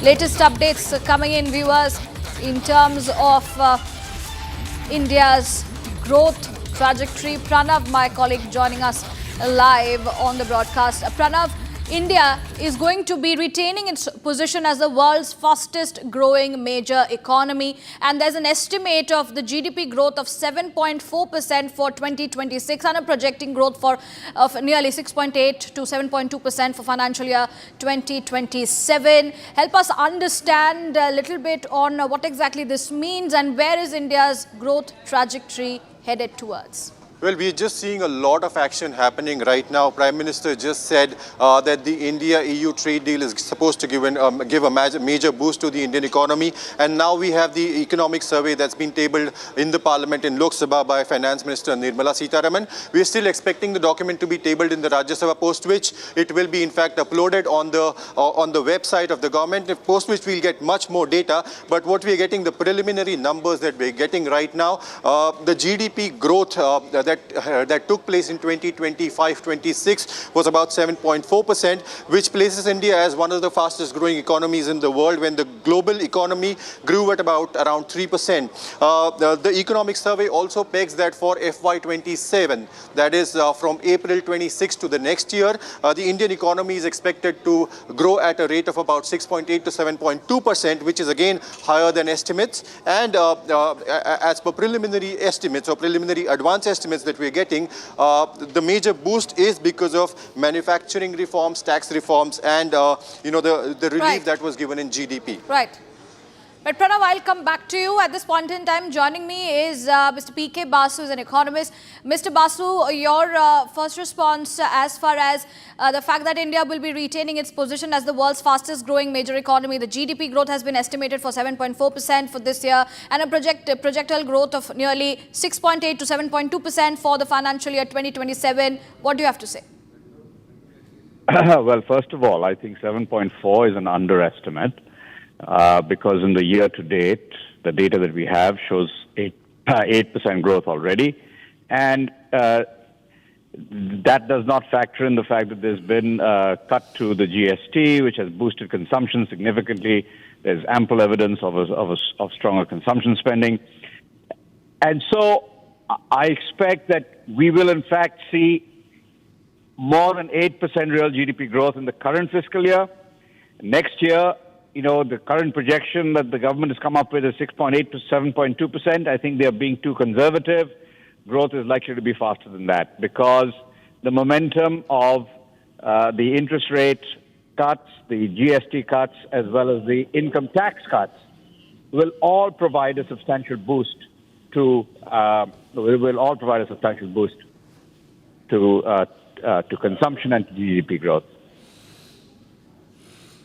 That's right. Mr. Basu, thank you for joining us and giving your views at this point in time. Thank you. And viewers, we continue to bring you the developments coming in. Pranav, I come back to you.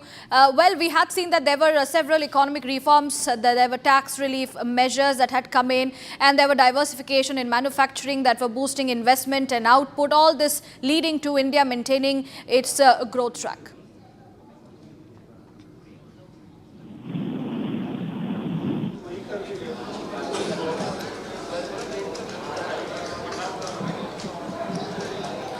Okay, let me go across to our senior executive editor Abhishek Kapoor joining us. Abhishek, I put that question to you. Well, as we have seen that there have been several, reforms, economic reforms that have been brought in from the government. There are tax relief measures that were put into effect, and of course diversification in manufacturing that are boosting investment and output. Of course, all of this leading to India maintaining its growth trajectory. What do you have to say? Well, you see, we have accessed the copy of the economic survey presented in the Lok Sabha and the Rajya Sabha by the finance minister just a while back. We have the entire copy of about 700 plus pages. And the most significant aspect is that, naturally, so it acknowledges the resilience of the Indian economy. But even more significantly, this document essentially calls the bluff of the American tariffs. It says that the Indian economy has been strong enough to withstand the impact of tariffs, and in fact, tariffs were supposed to have an impact of the kind that the growth projections were revised downwards by many agencies, but it seems that India has in fact weathered the storm and reasonably so, and the growth projections remain strong. So I think that's the most significant aspect coming out of the document which we have just accessed. And one of the header of the document says that a victim of geopolitics and a strategic power gap, So in a way, there is an acknowledgement that India is being targeted for its strong growth by geopolitical weapons, which obviously means the tariffs, which have been slapped by the Trump administration. But it says that, and it's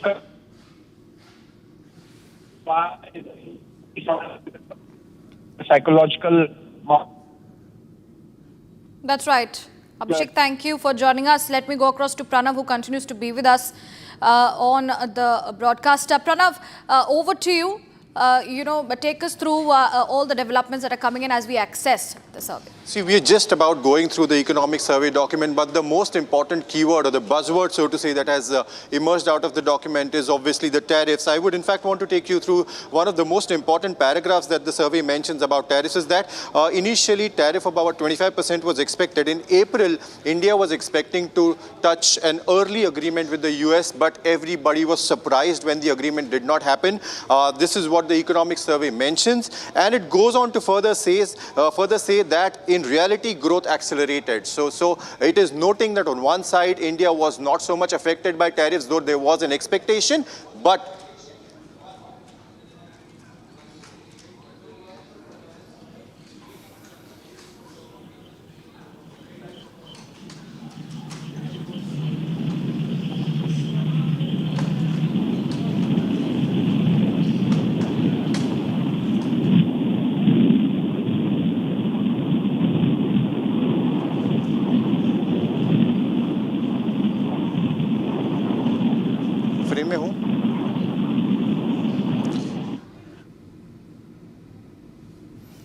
All right, viewers, the developments coming in as we access the economic survey. Well, there have been talks about growth, which it mentions that the growth is good and the outlook remains favorable. Inflation is contained, and of course, other aspects in terms of external liabilities are low. Banks are healthy. Liquidity conditions are comfortable, credit growth is respectable, corporate balance sheets are strong, and the overflow of funds to the commercial sector is robust. And there is also mentioning of the fact that there have been 3 global scenarios for 2026. Although the global growth and trade have held up better than expected, few are certain why this is the case. There is a lingering concern that the negative effects of the ongoing global political and economic turmoil may manifest with a lag, and fragility, uncertainty and episode shocks are increasingly structural features of the system, and the balance of risks has shifted over the past year. The financial markets are already pricing this fragility. Gold rose from US $2607 to USD 4315 per ounce in 2025, reflecting a weakening US dollar. Expectations of persistently negative real rates and the market's growing assessment of geopolitical and financial health risks that are also, of course, taking forward. Mr. Ajay Bagga, economist, joining us live. Mr. Bagga, what do you have to say in terms of the economic survey which has now been accessed? Although we see there is no effect of Trump's tariffs, India will continue to retain its position as the fastest growing economies. Yeah, we are the fastest growing major economy in the world. That position has been once more, it has been put in place by the economic survey. The focus areas, if you look at, one is investment, second is urbanization, third is artificial intelligence. And it is acknowledging that there is an issue with the global trade oil, with the trade wars that have been unleashed in the world. It is acknowledging that, but it is also showing what all is going right in terms of the government policies. And it gives a forward-looking statement on what will be the focus areas for the next year. That's right. You know, but what do you have to also say about the plans that are coming in? Okay, let me go across to Pranav. Pranav, please take over from here. Well, Bagga, my question is that the rupee continues to be underperforming. In fact, just today we've seen that the rupee has hit an all-time low, and the economic survey mentions that rupee is a casualty of foreign capital flows drying up. Just want to understand, why are the Indian capital flows drying up at a time when the Indian economy looks so promising, sir?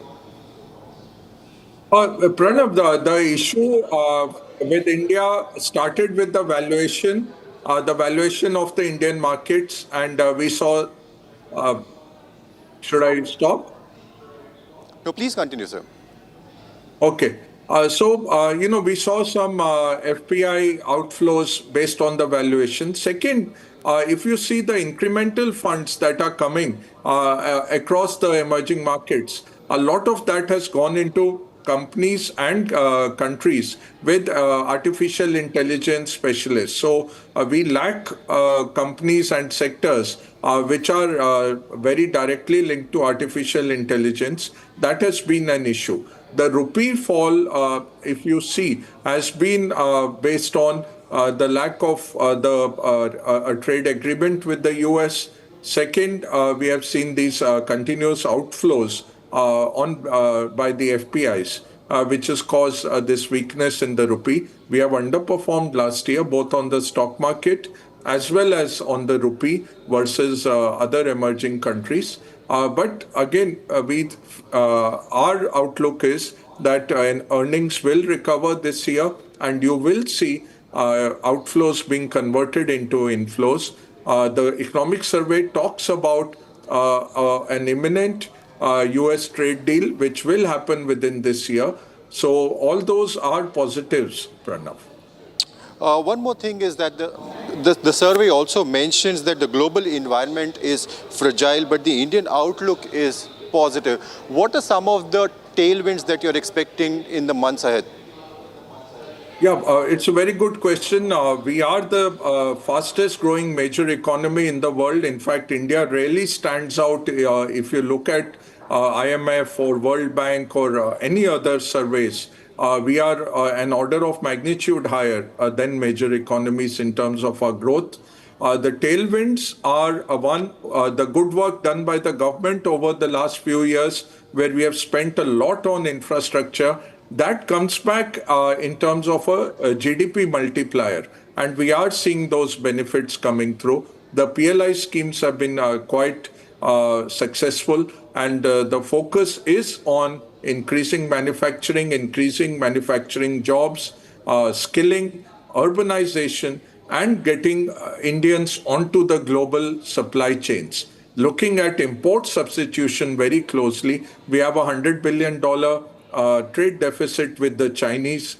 They don't want any goods from us, and we are importing a lot of intermediate goods from them, which we are then finishing and sending ahead to the rest of the world. Defense indigenization and becoming a big defense exporter. I think these are a few of the big priorities for the government, apart from their welfare measures, increasing the productivity in agriculture, making credit available to MSMEs and the farm sector. I think these are a few of the things. And because of the good work done over the last few years, we are seeing those tailwinds in the economy. It's a very resilient economy. Consumption is growing. The GST cuts, income tax cuts, and RBI rate cuts of last year have set up the stage well. And the government has managed its finances quite well despite the GST cuts. The government has managed its fiscal glide path. So the markets will be looking also at the fiscal deficit number, and we are expecting a 4.2% number for the next year, and the government will manage with that. The upside, which is very much there, is on disinvestment. The government is owning about 40 lakh crores worth in public sector companies and their share in companies where the government is the promoter or joint promoter. Any small disinvestment there can change the fiscal math. So like IDBI Bank is being talked about, that's a 1 lakh crore company available. LIC, for example, the government is still holding about 96%. So these few, we are quite optimistic that if not by March, you will see some amount of disinvestment coming over the course of the next financial year. And that will generate some revenues for the government, which are extra tax. Out of the tax ambit, these will be extra revenues coming in. Okay. Mr. Baka, one more notable observation here is that the inflation is likely to stay benign for the foreseeable future in the coming year is what the survey mentions. I want to understand from you, the government has already made its measures in terms of GST rollout, in terms of the MPC already cutting down rates in order to boost liquidity and supply side and the demand side. I want to understand from you what more scope is there for the monetary policy to reduce rates. Very good question, and we are in a bind. If you look at yesterday, the US Fed did not cut rates, and now it's a given that till May, it does not look within Powell's term, there won't be any rate cuts coming in the US. What that puts a strong curtailment is on the RBI to be able to cut rates. It is needed because when your inflation is so low, but your bank rate is so high, the real rate in the economy is too high. And that becomes a curtailment, it becomes a pressure point for the economy. It holds back the entire economy from growing at what its capacity is. So the rates are still too high at 5.25. There is a requirement to cut these rates further. But the RBI's hands are being held back, A, by the rupee weakness, second, by the Fed not cutting. Maybe by June we will get a Fed rate cut.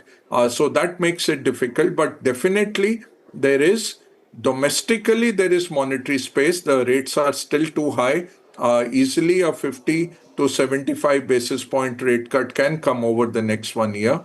But it might get postponed because of what's happening on the currency front and what's happening on the global central banks front.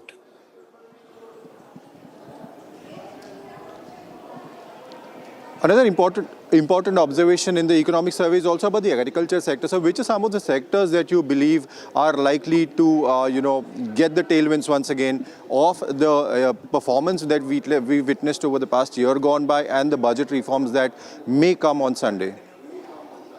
See, one issue we are facing is liquidity in the market. So if you see, RBI has pumped in nearly 9 lakh crores this year to help the money markets, and still the markets are in deficit.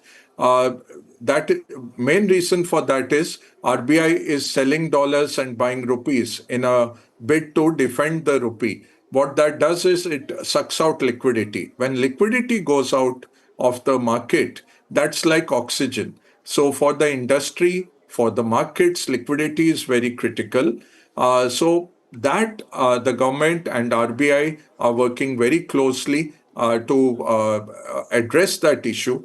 That will help. The banks' balance sheets are very deleveraged. Banks are able to lend. The corporates have also cut down their loan exposures. Corporates are able to borrow.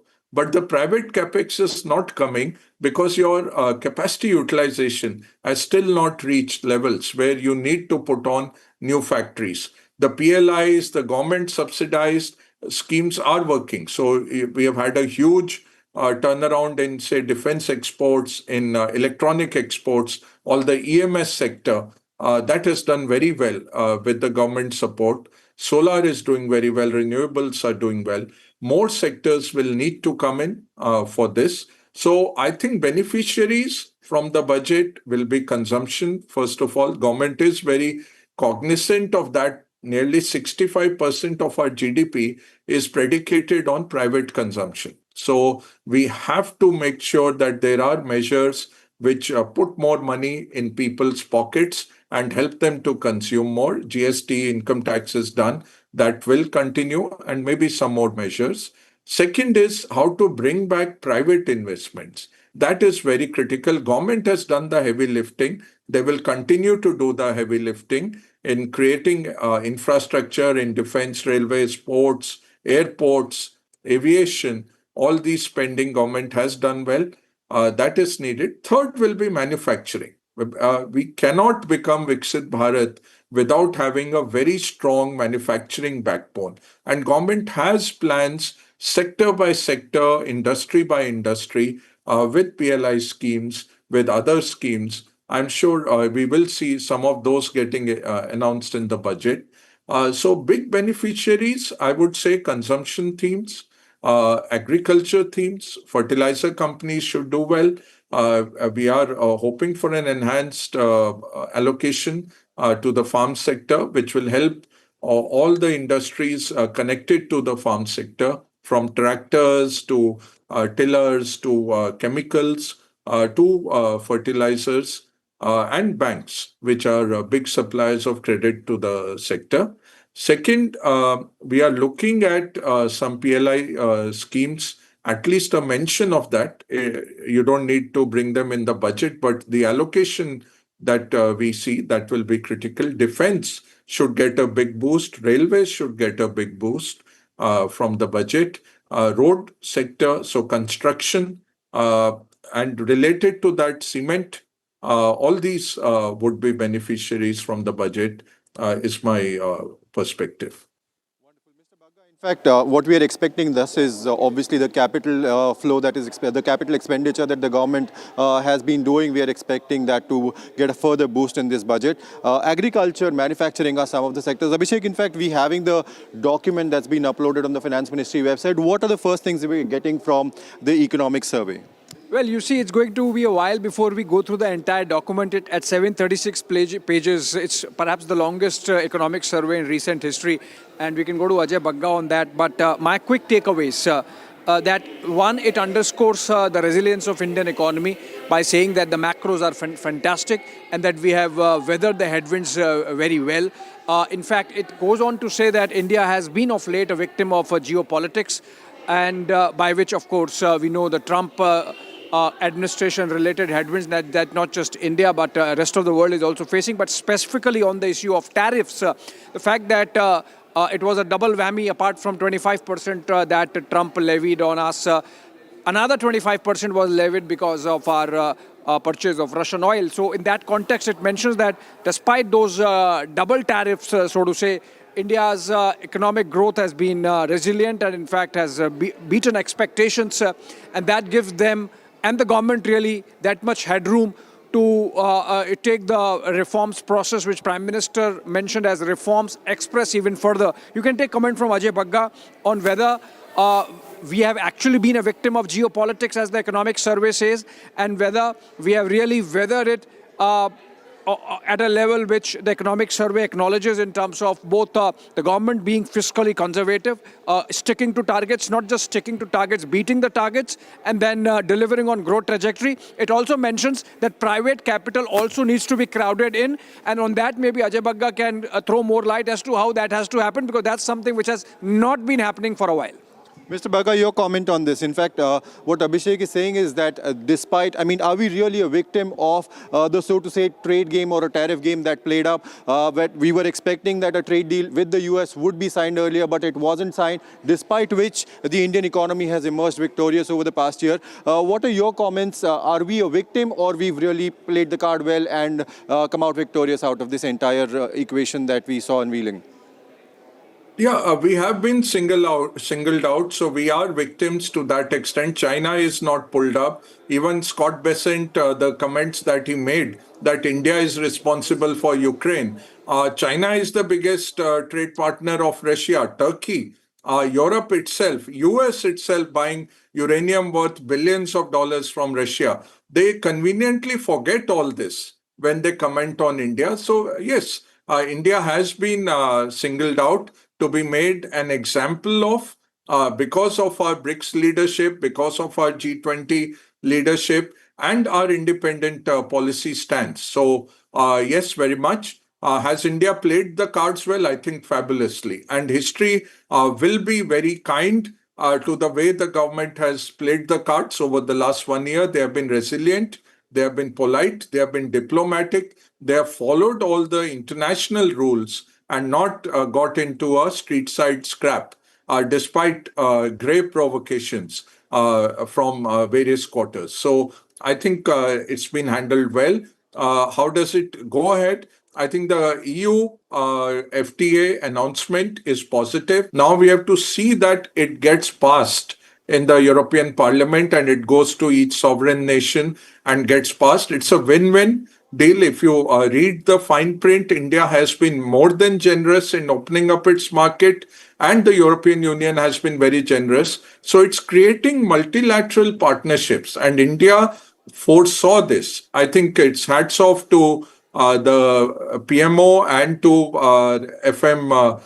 Foreign Minister Jaishankar that they foresaw this, that it will be a very multilateral kind of a world and not so much as a duopoly or a world broken up into two halves. But you will have to do a lot of hard work and create a lot of relationships with a lot of markets, which is what India has done. That's why merchandise exports have grown, even though US exports have fallen over the last year. Going ahead, what Abhishek was mentioning, that is the crying need. When does private corporate capex come back? And again, as I said, when you have an output gap of the size that we have, what does that mean? You have a factory that can make 100 units. If India is a factory which can make 100 units, today we are making 76 units. So all your industrialists, they will wait for it to reach 80, 85 before they start making a new factory. That is the crux. And how do you do that?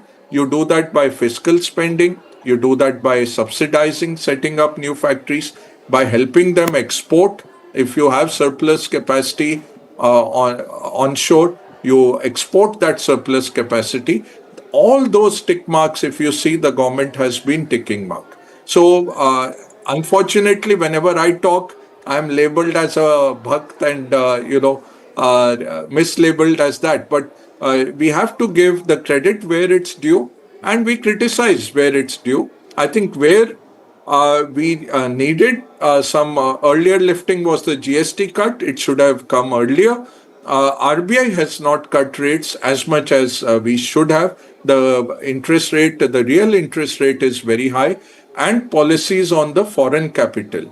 We cannot say that we don't need foreign capital or tax them so highly. They will go elsewhere then. We have to make a regime, at least for the next 10, 15 years, we require this foreign capital to keep coming in till the domestic capital starts becoming so huge that we don't require. Even China, if you see 2007, they were at $4 trillion and today they are sitting at 19 trillion. They have a $15 trillion borrowing from the world.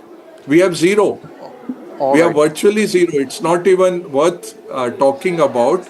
Without foreign capital, you can't fund all the future that we are envisioning. Absolutely, absolutely. In fact, we will be waiting and watching, and in fact going through the document as well as waiting for budget on Sunday to see actually how government goes ahead and facilitates that private equity flow into the Indian economy. We'll take a short break right now, sir.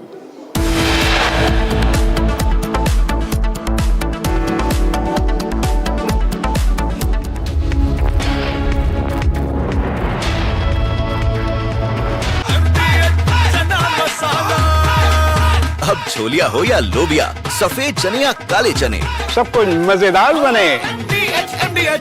Amity University has been ranked India's #1 university for business and economics and the #1 private university for computer science by Times Higher Education Subject Rankings 2026, a testimony to Amity's globally benchmarked standards in education.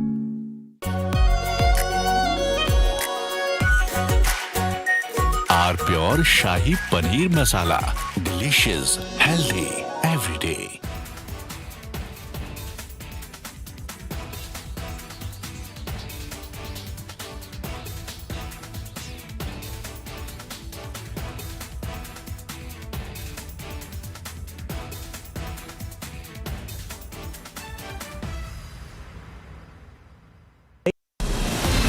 From Asia's largest news headquarters, setting the agenda for Bharat.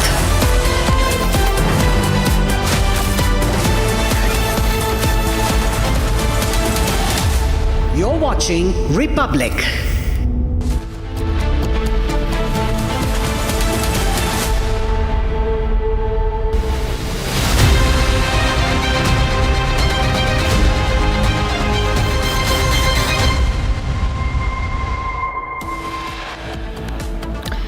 As airlines continue to blackmail the government, maintain silence on relaxation of the FDTL norms.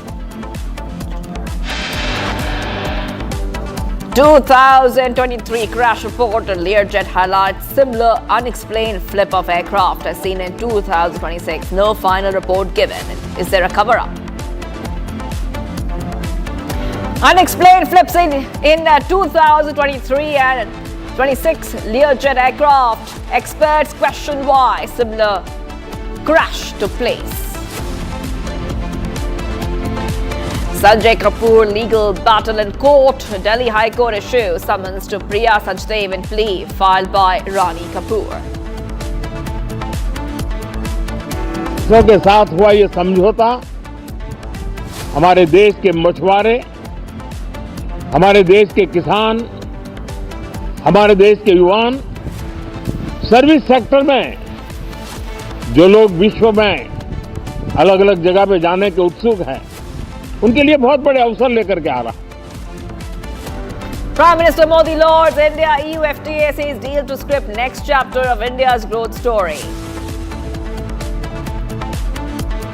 India growth story unstoppable, no impact of Trump's tariffs. Economic survey hints India's GDP at 7.4% for 2026.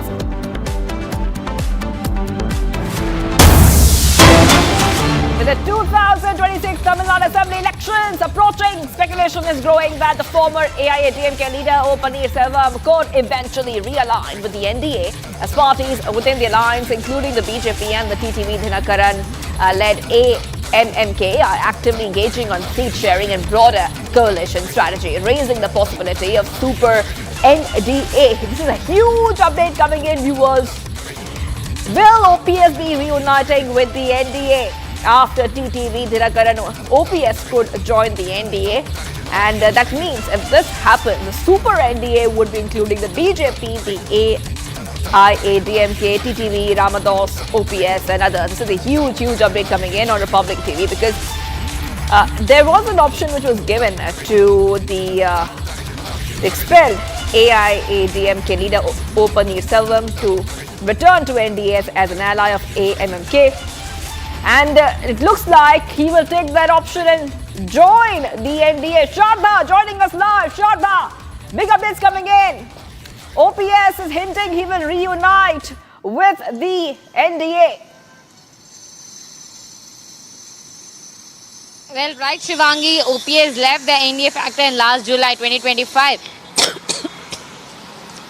And now he's stating that if Edappadi K. Palaniswamy is agreeing for him to join in the unification, that he has agreed to it, and he's also requested TTV Dinakaran, who recently joined the NDA, to talk to Party General Secretary Edappadi K. Palaniswamy to allow OPS and his factor to join the AIADMK party back. This is the fight that OPS has been doing for a very long time now. He's been asking for the unification of the AIADMK, but Edappadi K. Palaniswamy has been pointing out that OPS was the one who attacked the party office after he was not given the post of the Party General Secretary, and that he went against Amma's policy of not fighting, not creating interpolitics, and that's what happened. And now O. Paneerselvam questions that he is ready to join NDA under the AIADMK factor, but the question looms whether the Edappadi K. Palaniswamy, the Deputy General Secretary of the party, will give him the position to join the AIADMK under the NDA for the upcoming elections. That's right. Well, thank you for getting us all those details, Shradha. Coming back to you for more as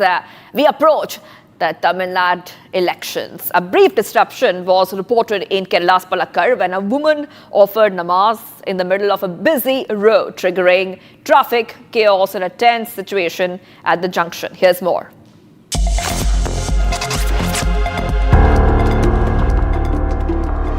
A middle-aged Muslim woman offered namaz on the road at IMA Junction in Palakkad, bringing traffic to a halt for several minutes.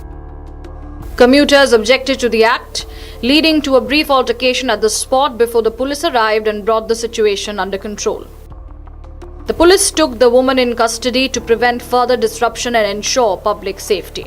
The police, however, said no case has been registered, stating that the woman was mentally unwell and that her actions were intended to draw attention to a personal issue. The woman, identified as Aniza from Coimbatore, told the police that she was involved in a family dispute, alleging that her husband's ancestral property rights were denied by his family. Police say the matter is being handled sensitively and traffic movement at the junction was restored shortly after the incident. And getting you the next big story we're tracking, Delhi High Court has sought the DGCA's response to a plea challenging his decision to keep the revised flight duty time limitation regulations, which set mandatory rest periods to reduce pilot fatigue, viewers. In abeyance. Now, saying safety rules must be enforced unless legally flawed, and that passengers' safety concerns over non-implementation cannot be ignored. Court has directed the DGCA to place its stand before it at the next hearing.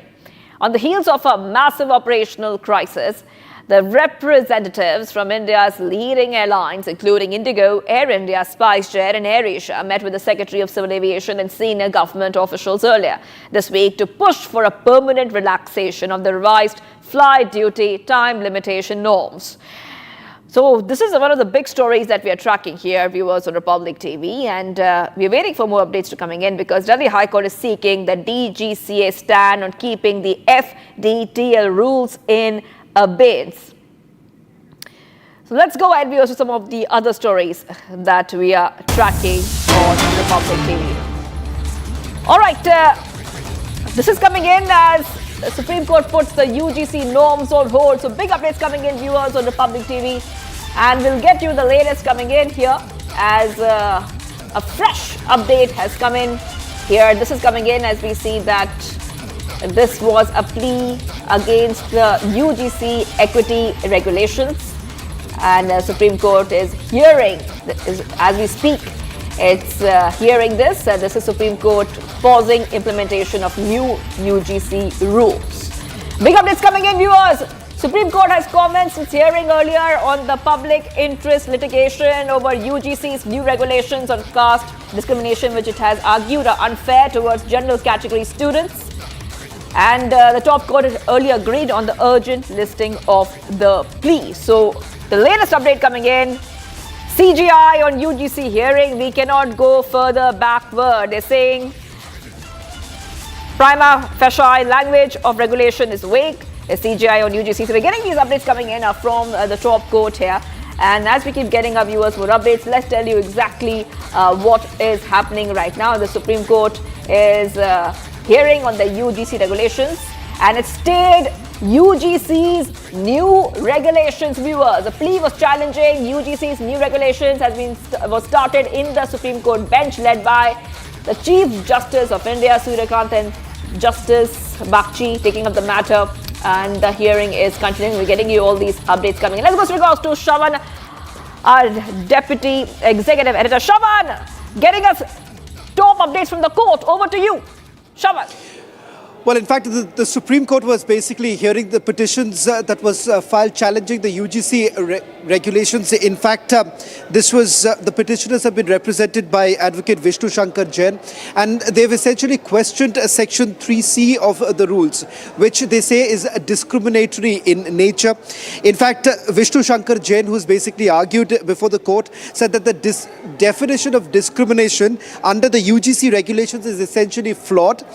He's submitted that it runs contrary to the Constitution, which basically treats discrimination as applicable to all citizens, whereas the UGC rules, he said, addresses only specific categories.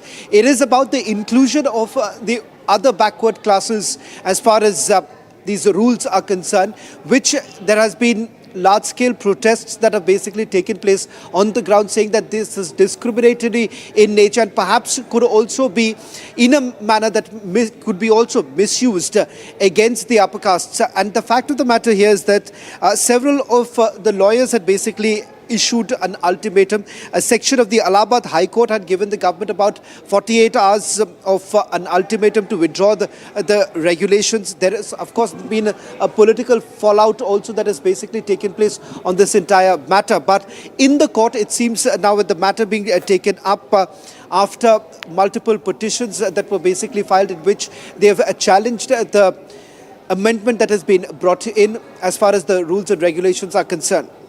That's right. Okay, top court says the provisions are prima facie vague and capable of misuse, Shravan, because we're getting these updates coming in right from the Apex Court. Supreme Court asks Union to redraft the regulations. Till then, its operations are kept in abeyance. Shravan, keep getting us those updates coming in from the top court. Well, in fact, Justice Bagchi has said that when 2C is already ingrained in this entire provisions, why bring a separate provision? The Chief Justice of India saying that if we don't intervene, it will basically lead to a dangerous impact and it will divide the society and will have a grave impact. Chief Justice Suryakant has also issued a notice that is been sent and asked to be returned by 19th of March, where SG has basically accepted this notice. The notice has been issued to the centre. Now, this is with regards to the rules that have been brought in, and these issues, these rules that were basically brought in back in 2019 too. And there is a change, there is an amendment that has been brought in with the government, which the government has also basically spoken about. Now, the Supreme Court has basically stayed the UGC promotion of the Equity Regulations 2026. ये कहा जो हम लोगों ने बोला भी था कि भाई अगर इस तरीके के रूल रेगुलेशन जो कि 3C की हम बात करते हैं, अगर इस तरीके के रूल रेगुलेशन बनाए जाते हैं तो कहीं ना कहीं एक पर्टिकुलर कास्ट को टारगेट किया जाए, जिसको जर्नल कास्ट हम लोग कहते हैं, और उनको टारगेट करने का मतलब ये है कि कहीं ना कहीं आप बंटवारे की राजनीति कर रहे हैं। और 77 साल के बाद अगर इस तरीके के रूल रेगुलेशन बनाए जाएंगे हमारे देश में, वो कहीं ना कहीं जो हमारा संविधान कहता है एकजुट रहने की बात, उसको कहीं ना कहीं आप उससे अलग जा रहे हैं। अगली सुनवाई सर कब होनी है? 19 मार्च के लिए मामला जो है दोबारा से रखा गया। केंद्र सरकार की तरफ से सर क्या दलीलें रखी गई सर? आज केंद्र सरकार की तरफ से कुछ ज़्यादा नहीं कहा गया है। उन्होंने कहा है कि हमें समय चाहिए। अब समय जो है 19 मार्च की डेट है, उससे पहले उनको जवाब फाइल करने के लिए भी कहा गया। तो आप यहाँ पर सोच सकते हैं कि जो याचिका करता है।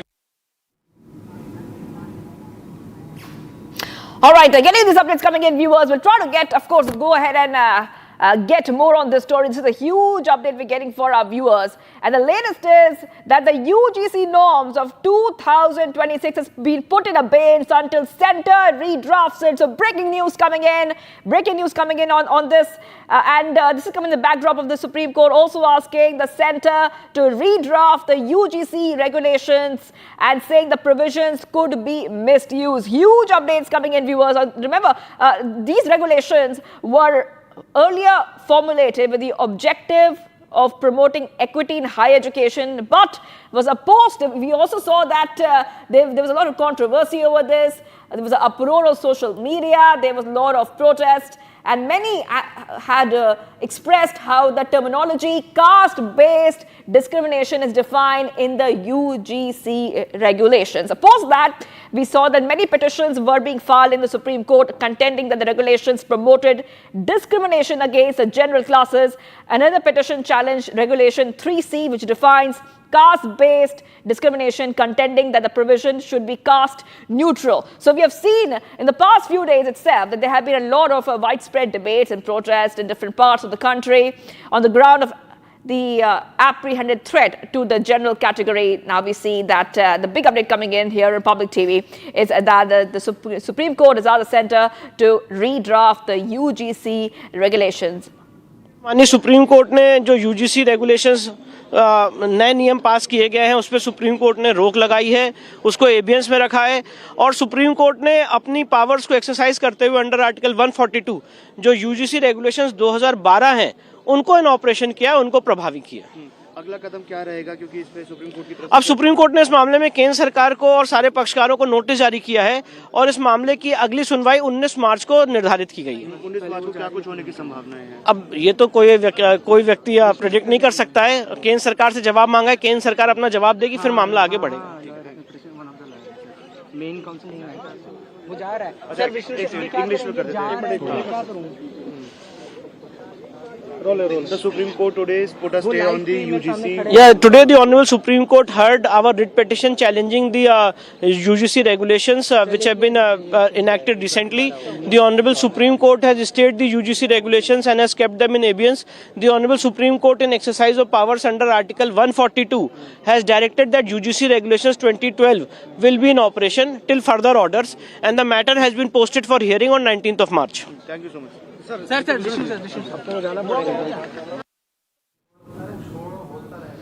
right, let's go straight to my colleague. I'm joined by Sarthak, who's joining us live. Sarthak, take our viewers through what has been happening inside, because it's very, very clear that the CGI has made it very clear we cannot go further backward, coming in the backdrop of multiple protests and the controversy which had erupted, saying that these regulations were one-sided. Yes, Sarthak, go ahead.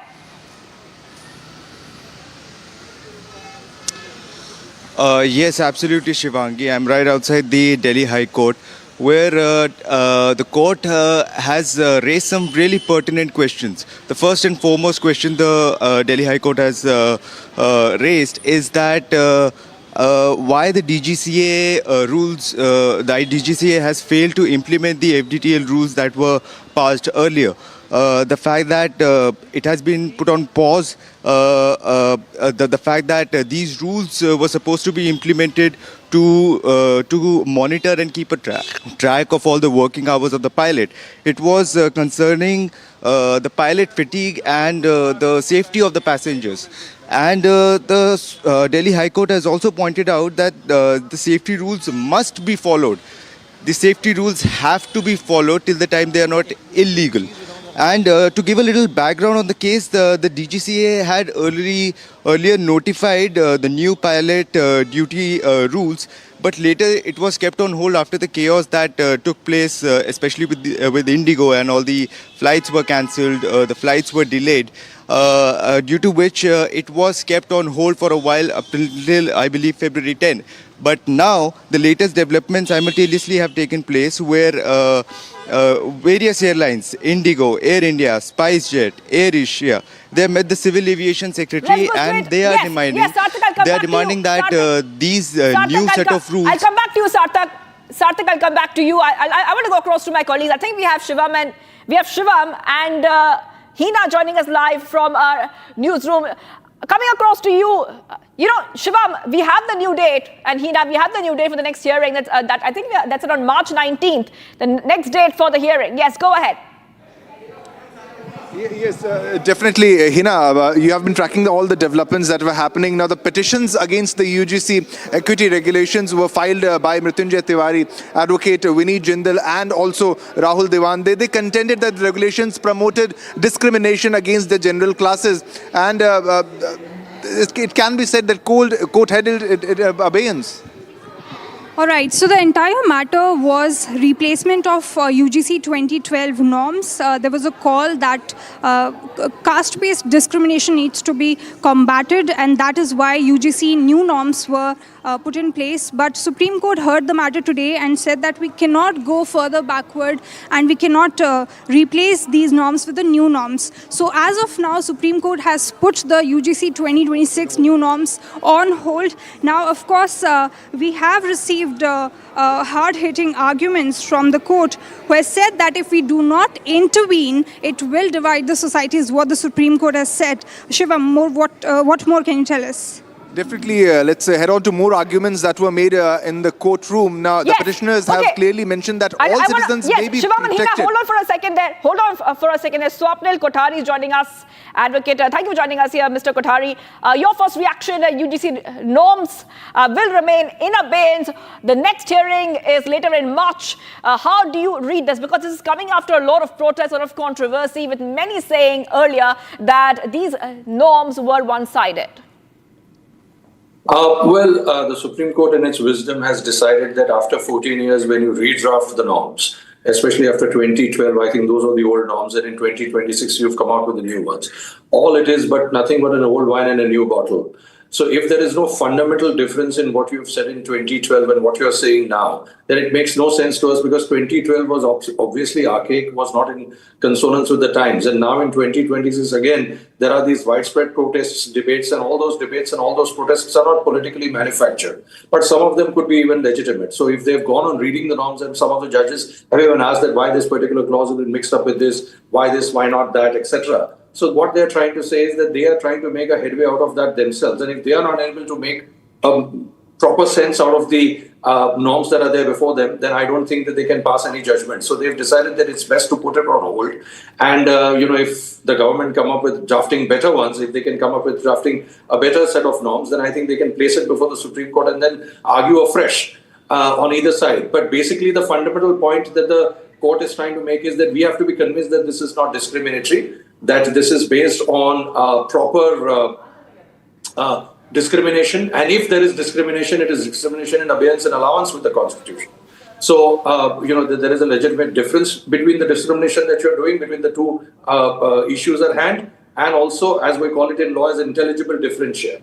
So if there is an intelligible differentia, then obviously we'll pass muster. But if there isn't, and if it seems to be arbitrary, then it strikes at the very heart of Article 14, which promises equality before the Constitution.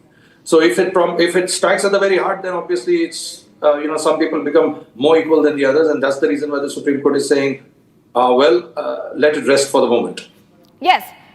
Yes, and also, Supreme Court has warned against any framework that could lead to social segregation. It's very important because, Mr. Kothari, they're saying that India must not reach a stage resembling a racially divided schooling system once seen in the US. And this is a very important statement which has come in from the Supreme Court, Mr. Kothari.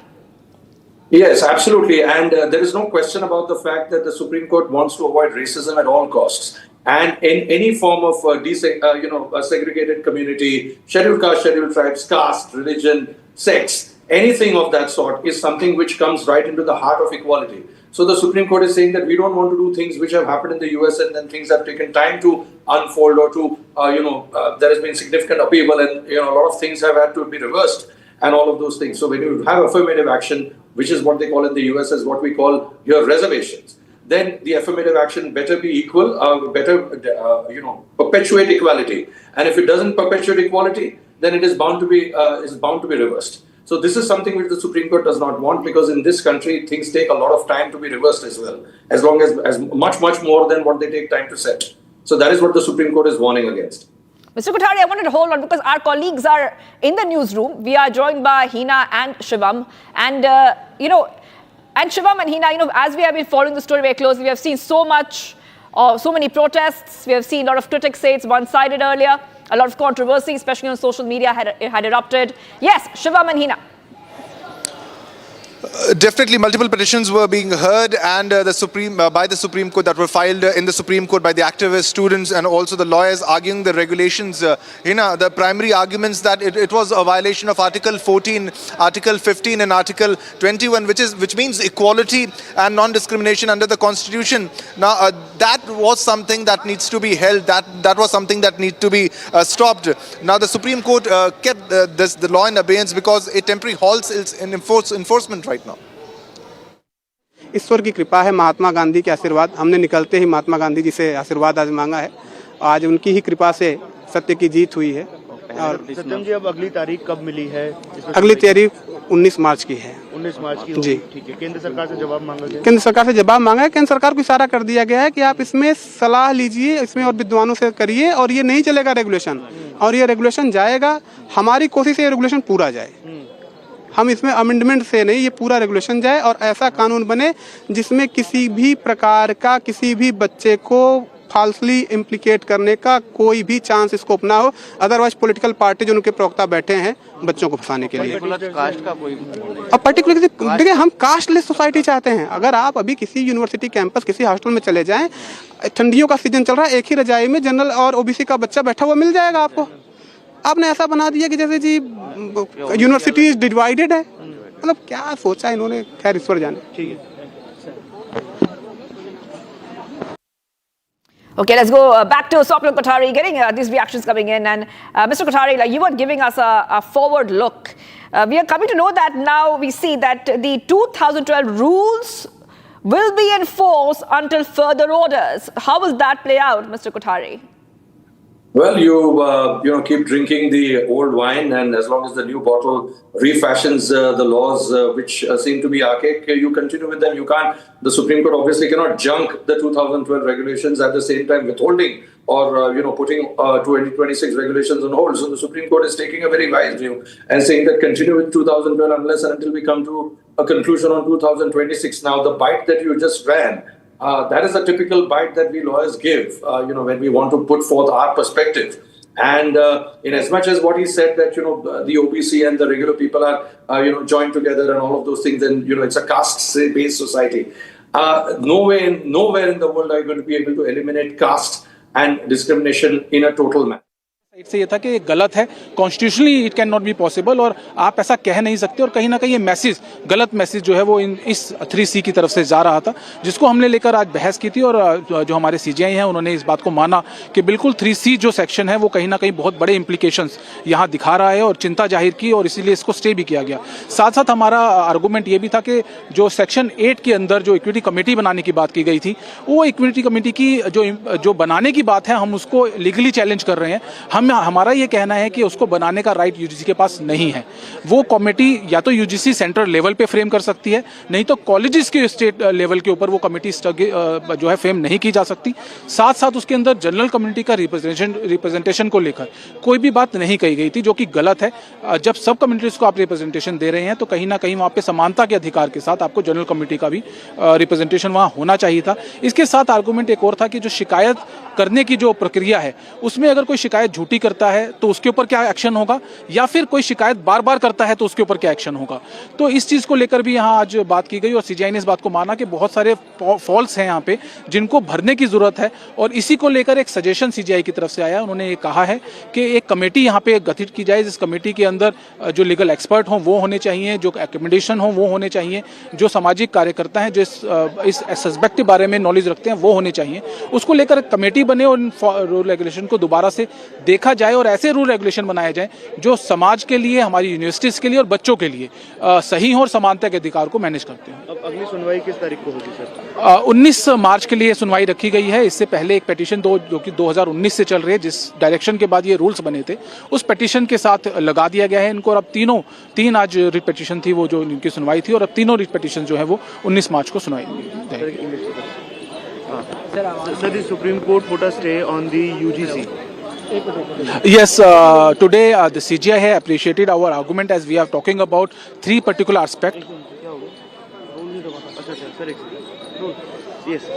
So today the CJI has appreciated our argument, and we must say that it's a very big win for us, as we have talking about specifically three particular issues. One is section 3C, which is talking about caste discrimination, and in that particular section the general caste has been excluded, the other caste has been included. So this particular section has been sending a message kind that these three castes, SC, ST and OBC, has been discriminated by general caste. So this is our argument before the CJI, and CJI appreciated our argument and specifically stated that yes, it is, you are saying correct, and this kind of section, if it is there, definitely it will be a very harsh and very discriminatory for the general caste, general people, and this should be amended, this should be rectified. The other part is in respect of the equity committee, which is formed under section 18 of this particular new UGC sections.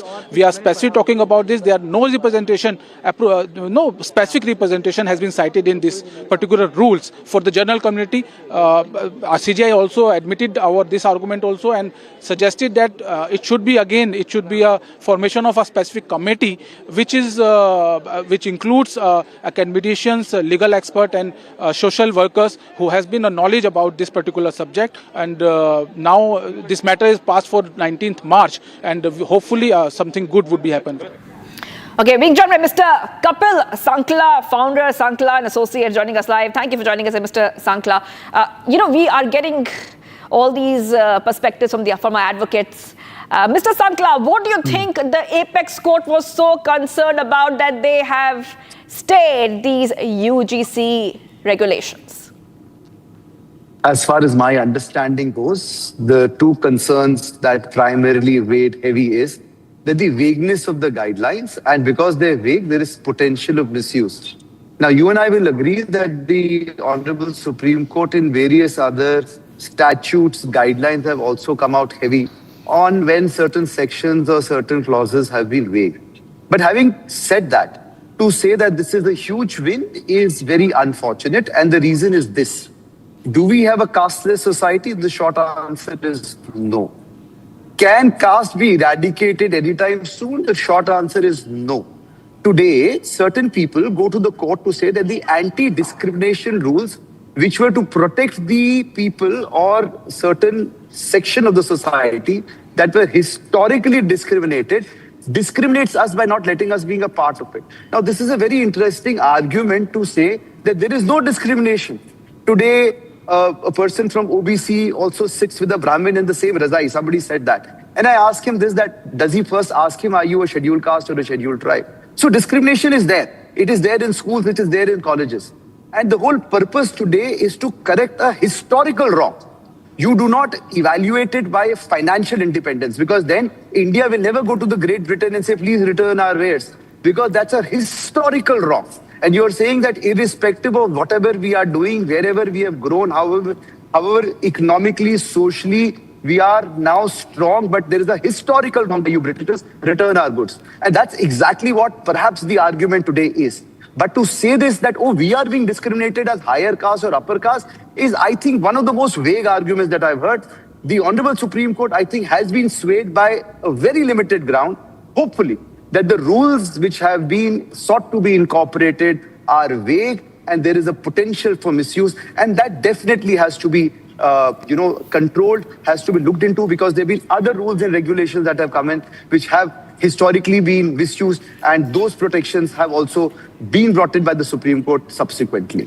Okay, Mr. Sankla, I also want to go back to our colleagues from our newsroom. We have with us Hina and Shivam coming across to our newsroom. Our newsroom is tracking all the updates live for us, so our viewers know what is happening. Shivam and Hina, one more thing, which our advocates have told us who are joining us live, and what the Supreme Court has said, unity of India must reflect in campuses. That's what the Supreme Court has said during that hearing. Absolutely, Shivangi. What the Supreme Court has said is whatever achievements India have made in terms of building up a casteless society, we cannot go backwards now. So the crux of the matter is that the general category people are alleging that with these UGC new norms, they are actually straight away calling this particular law as a black law. And that is why they are protesting all across India, saying that they are discriminated against other castes like SC, ST, OBC, and they are being removed from grievance committee. Their protections are being lifted up. And these are the allegations, these are the claims that the general category is making. And of course, Supreme Court has taken cognizance of the matter and has put the entire UGC regulations 2026 norms on hold. So again, a black law as per the general category. And of course, as the expert earlier was saying, that this is a historic wrong. The caste-based discrimination should not be in place in India, and we cannot go back further. What more can you tell us, Shivam? That's right. Okay. Shivangi, specifically the arguments that were being made in the court, and I would like to refer to the arguments that were being made by the council and the response from the CJI. Also, they were seeking a stay on this definition on caste-based discrimination, because primarily this is caste-based discrimination. That is something that was unwanted. No student body would be approving of such a discrimination in the campus also. And this was being said by Jan, that I'm seeking a stay on this definition on caste-based discrimination. Our guests want to come in here. As well. Mr. Swapnil Kothari joining us again. Advocate Mr. Kothari, you can continue, speaking about this. But a lot of people would like to know that since the 2012 rules are enforced until further orders, what was the difference between the 2012 rules and the 2026 UGC regulations? So the main highlights of that. Well, the main difference was that it's tried to remove the discrimination, but there are certain definitions which are coming in the way. Now, for example, 3C, which has been stayed, clearly says that caste-based discrimination is defined as discrimination based on SC, ST, and OBC. So where is the general category? The general category is the one that discriminates against these three categories the most. So if you don't include that category as well, then obviously the definition is falling short, or you've removed the very specific people who are more privileged from the area. So that is something, that's the reason why it flies in the face of Article 14, it's not equal. Section 18 again, or rather Clause 18 again, talks about equity committee. That means you're following a committee which can decide rules, regulations. Now in that, what is the formation of the committee? Who's going to decide? Are there going to be people from underrepresented sections of society? If they are not, then this section again is discriminatory. Because if you are seeking to remove discrimination, then you have to give an equal platform. For example, if I'm a person who's capable of affording an educational fee at a particular private institution, and you want to create equality based on the basis of the fact that somebody from a lower caste is not able to come into the fold or into the same school because that person is lacking money. If he has money, then obviously he or she will be able to take admission. But if he or she is not having the means, then how would that person come into and get admitted? So that is where you are seeking to remove discrimination. And if that is the purpose, then how is it being achieved? It is not being achieved. So basically, you've just window dressed definitions. You've come out with it, but it's not actually achieving the objective. And for the moment, we as the Supreme Court are going with all the arguments that have been made by the people who are challenging these regulations. So let's put it on hold and let's continue with the old one. Yes. Mr. Sankla, I want you back with us as well. Mr. Sankla, the court emphasized that victims must not be left without a remedy. How do you think this is going to work in terms of the ongoing grievances which need to be handled? Well, to answer this, I will go further to what Mr. Kothari was saying, an eminent lawyer. And I will perhaps not agree with him completely, with respect on the aspect of whether caste is birth created or whether it's created by your financial condition. Now, if somebody is born to a particular caste, can he buy his way out of that caste? The short answer is no. Your surname sticks with you. So therefore, I think we need to now segregate between, discrimination that takes place because of your birth, that's your surname, your caste or your jati, and discrimination based on your financial condition. Because the discrimination based on your financial condition could also be where you're born, South Delhi, North Delhi, Lutyens Delhi, and all of that. And the second aspect of it.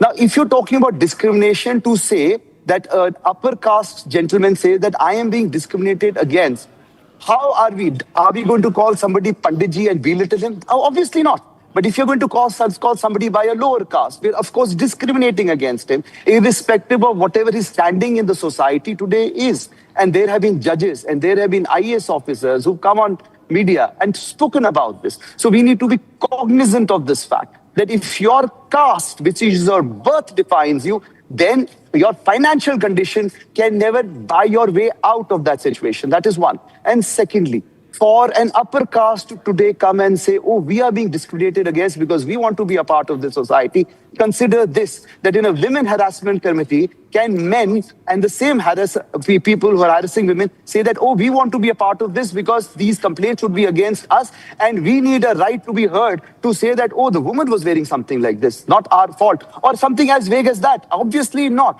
So what is good for the goose is good for the gander. You have to look at the larger interest. Women have been ostracized for centuries, not because of their financial condition, but because of their birth and their gender.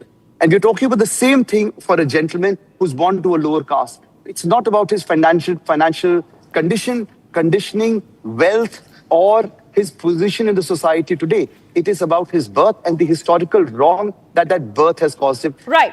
I think Mr. Kothari wants to come in and respond to that. Mr. Kothari, go ahead. Shivangi, the point that I tried to make is that the UGC norms seem to be focusing much more on caste than gender. Now, in any admission form of any university, any school, any college, I will not be able to see, and I'm sure I will not see, that if you belong to a particular caste, do not apply. So my short point is that if that person is extremely rich, even if born to a lower caste, that person will be able to get admitted. That is the point that I was trying to make, because it's the money that I'm able to pay the money, the fees I'm able to afford it, so I should get admission. Now, if I don't have the money, then what will happen is that if I try to seek it on merit or anything of that sort, my caste may come into the picture. That, oh, by the way, I belong to this particular caste. And I'm talking of institutions not in Mumbai or Delhi, which are more cosmopolitan places, but I'm talking across India because UGC rules apply across India. So places like Uttar Pradesh, Madhya Pradesh, Bihar, all of them, which still suffer from these caste-based discriminations, more so than our cosmopolitan cities do. That is where this UGC rule will come in the way. It will not facilitate, but it will in fact aggravate. That is what is the interpretation of the Supreme Court when it looks at the entire UGC regulations. The Supreme Court in its wisdom decided to stay the whole of it. It did not say that I am only staying 3C and 18. It stayed the whole regulation. So basically it found that even if we allow the rest, because the court is allowed as per the doctrine of severability, saying that 3C and 18 are discriminatory, we do not allow them to be there on the statute, but the remaining regulations can continue. It didn't do that. So for the benefit of your viewers, when it decides that in completion, in totality, we are going to stop these regulations, we don't want them to be operative. That means the Supreme Court finds that there is a big potential for mischief in the entire set of regulations. Because the entire set of regulations are otherwise okay, but because 3C and 18 can have a larger tendency to play mischief and can affect the other clauses of the regulations. That's why it makes no sense to sever them, meaning to separate them, and to just say that only these two will be inoperative, but the rest of it will be operative. So might as well put the whole thing on hold. That is what the Supreme Court has decided. Yes, Mr. Kothari. I also want to go back. I want to go back to our colleagues. We have with us Shivam and Hina joining us live because our newsroom is getting our viewers all these top updates right from the biggest updates which are breaking.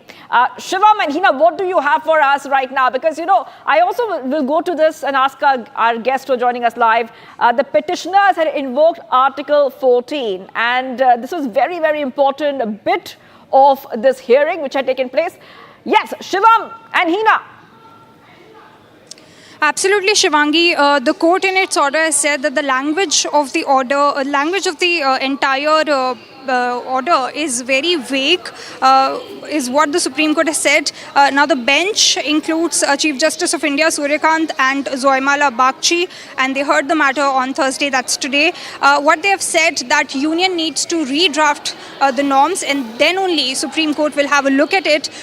We have more information, Shivam. No, but we also need to know more about the controversy, how the controversy erupted and why the norms were not liked by the student, especially what did it include, especially the UGC, that is Promotion of Equity in Higher Education Institutions Regulation 2026. Now let me run you through all what was the provisions and architecture of it.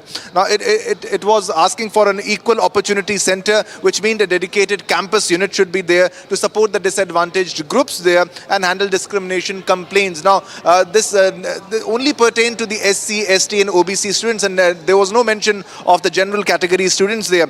Now also there was to be included the equity committees, which were mandatory bodies that had to be chaired by the head of the institution, that is the vice chancellor or principal, to inquire into the grievances.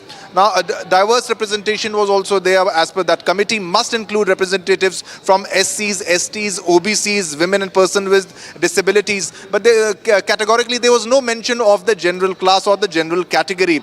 Also there was the rule that a 24/7 support system must be in place, that is an online complaint portal, and a 24-hour equity helpline should also be in place there. Now there were strict procedural timelines also that made it very hard for the general category students also, which means the equity committee must meet within 24 hours of receiving a complaint, and detailed investigation must be completed within 15 days, and action must be taken within 7 days. So there was pressure on taking action, and it seems to be one-sided, and that's why the court held it in abeyance. Now the complainants had an option to appeal to the UGC. A complainant had an option to refer also. Now these were very strict. Now coming back to the controversy, that is the main reason here. It was defining the caste-based discrimination exclusively as acts against SC, OBC or ST, OBC members specifically. Now critics and petitioners argue that it denied any protection to the general category students, and they would be facing bias on this. Also, this was the primary reason, Hena. Right. Hina and Shivam, I'm really sorry. I really have to interrupt you because our newsroom is working very hard getting us all those updates. And I will come back to our colleagues. I'll also come back to our guest, Mr. Sankla here. I have to take a very short break right now, but we will continue our coverage as Supreme Court had stayed the new UGC regulations. Huge update coming in from the Apex Court, Republic TV, on top of every breaking news. Stay tuned.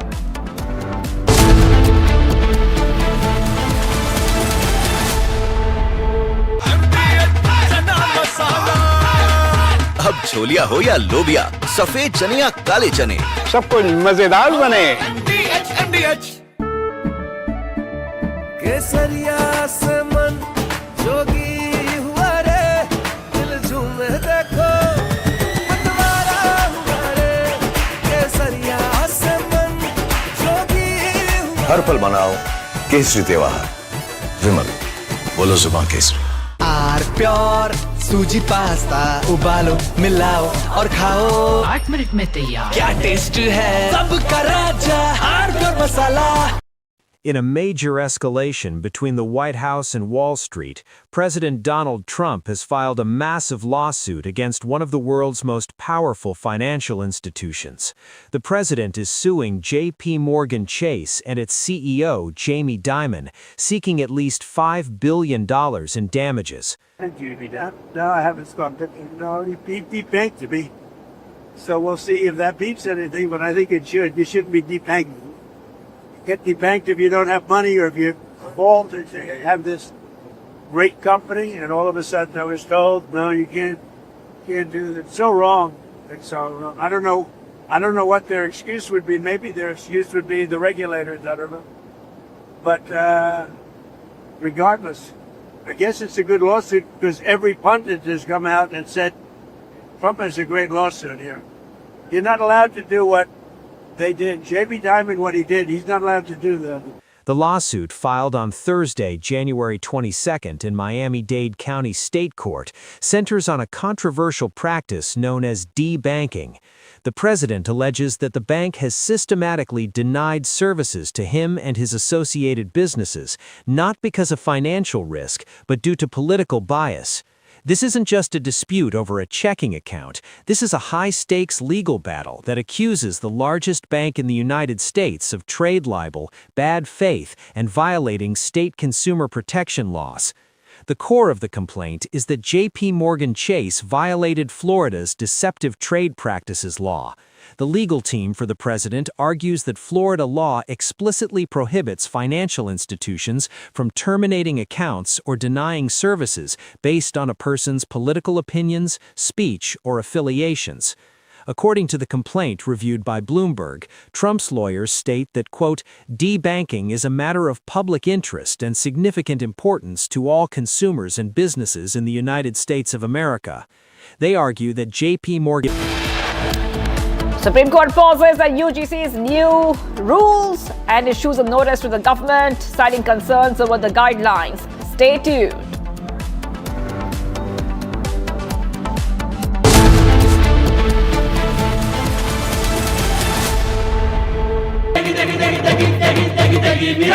MDH की देगी मिर्च, देगी मिर्च का तड़का, अंग अंग फड़का। MDH की देगी मिर्च, थोड़े में ज्यादा स्वाद, यही तो है इसकी खास बात। वाओ मामा, क्या स्वाद है? अरे मेरे राजा, सबका राजा आर मसाला।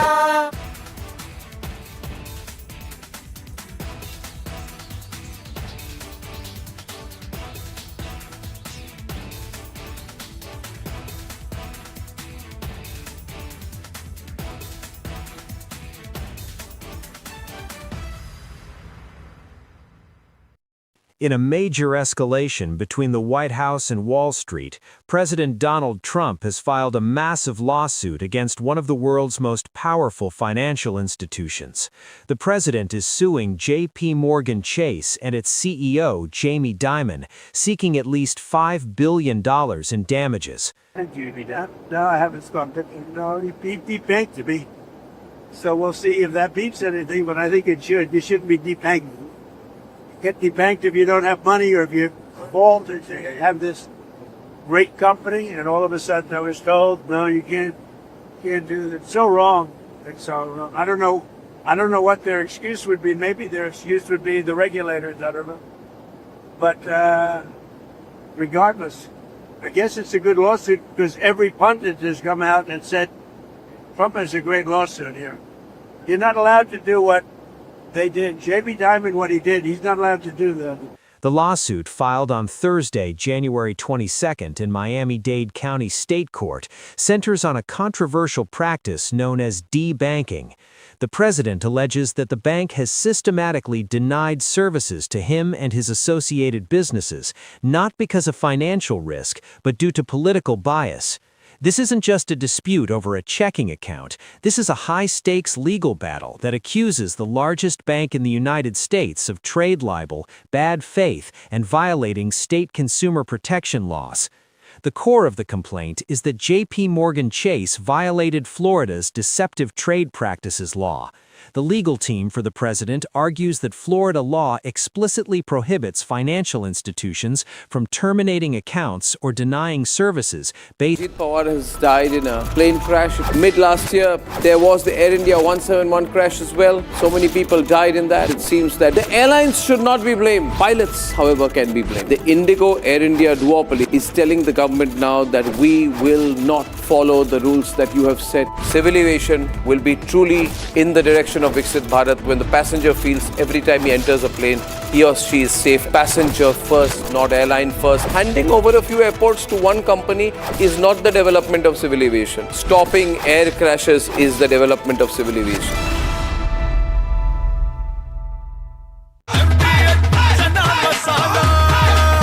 अब छोलिया हो या लोबिया, सफेद चने या काले चने, सब कुछ मजेदार बने।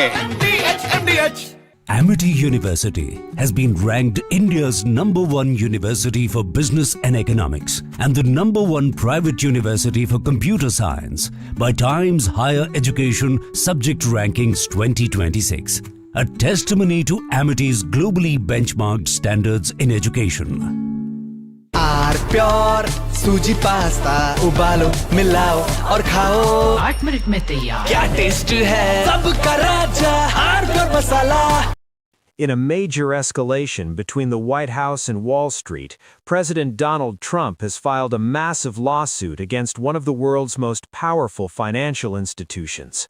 The president is suing J.P. Morgan Chase and its CEO, Jamie Dimon, seeking at least $5 billion in damages. No, I haven't stopped it. No, he debanked me. So we'll see if that beeps anything, but I think it should. You shouldn't be debanking.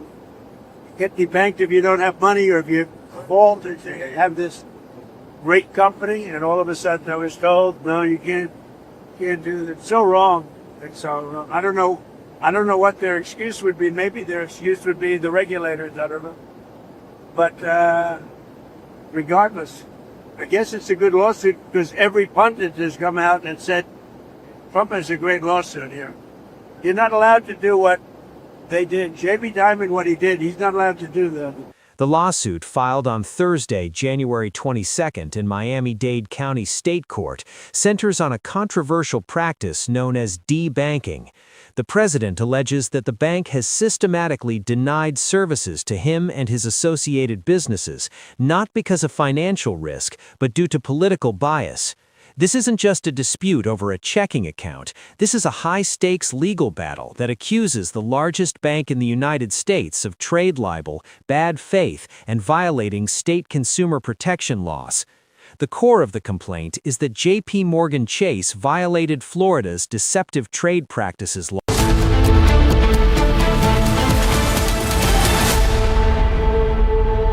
MDH की हल्दी मिर्ची धनिया करे कमाल, ये रंग दे, ये खुशबू दे, ये तीखा, ये कम पड़े, क्या निराला MDH masala.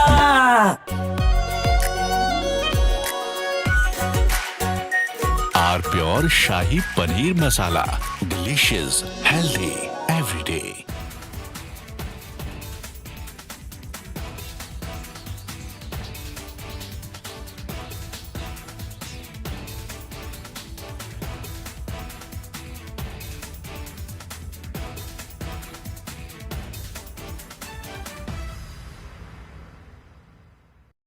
In a major escalation between the White House and Wall Street, President Donald Trump has filed a massive lawsuit against one of the world's most powerful financial institutions.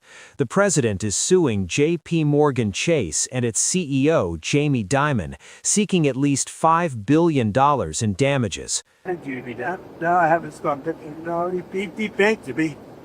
So we'll see if that beats anything, but I think it should. You shouldn't be debanked. Get debanked if you don't have money or if you fall to have this great company, and all of a sudden I was told, no, you can't do that. It's so wrong. It's so wrong. I don't know what their excuse would be. Maybe their excuse would be the regulators. I don't know. But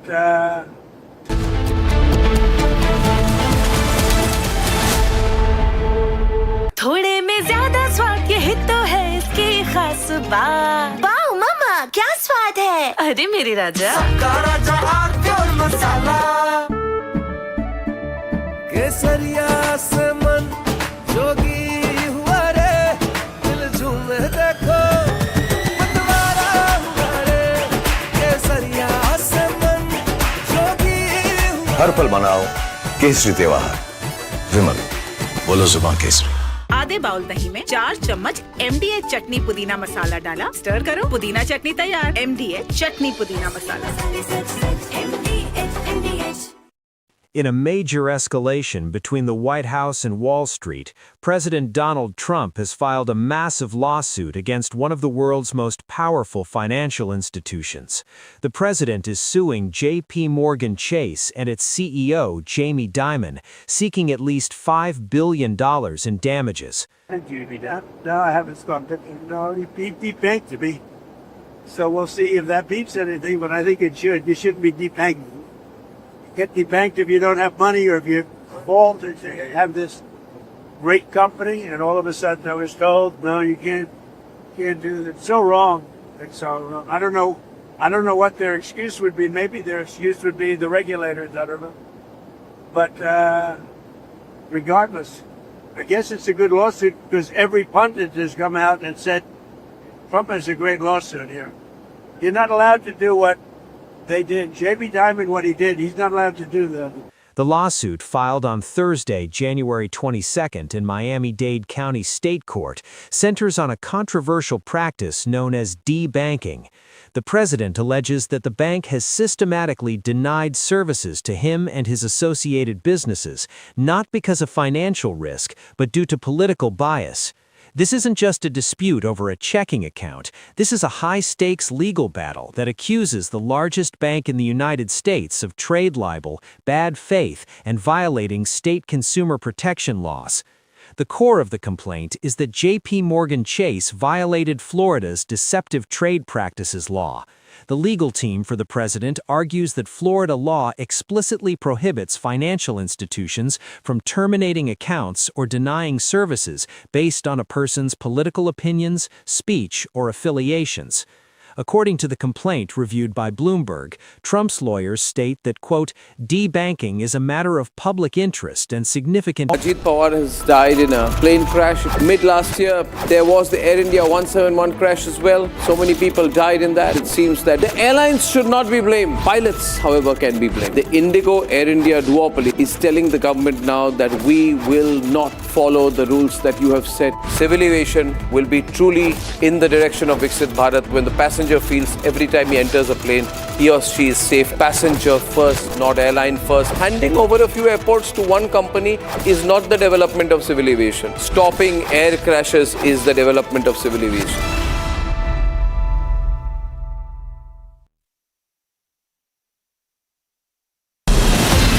From Asia's largest news headquarters,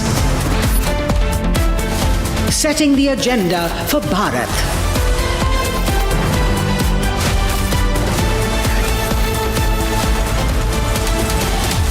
You're watching Republic.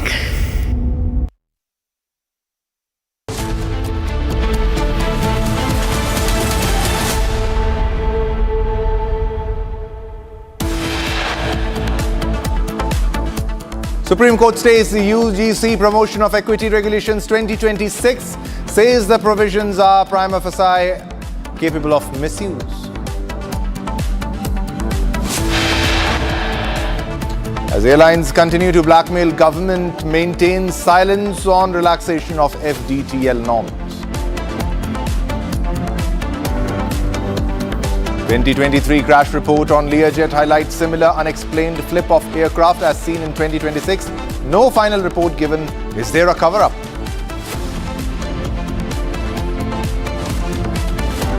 Unexplained flip seen in 2023 and 2026 Learjet aircraft. Experts question why similar crashes took place.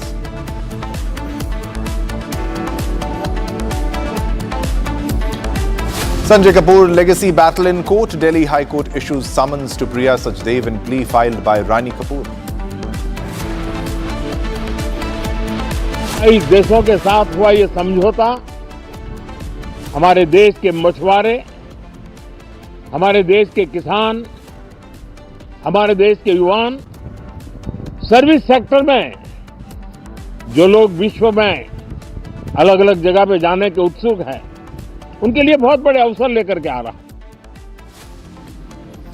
Prime Minister Narendra Modi lauds India-EU FTA, says deal to script next chapter of India's growth story. India growth story unstoppable, no impact of Trump's tariffs. Economic survey hints India's GDP at 7.4% for 2026.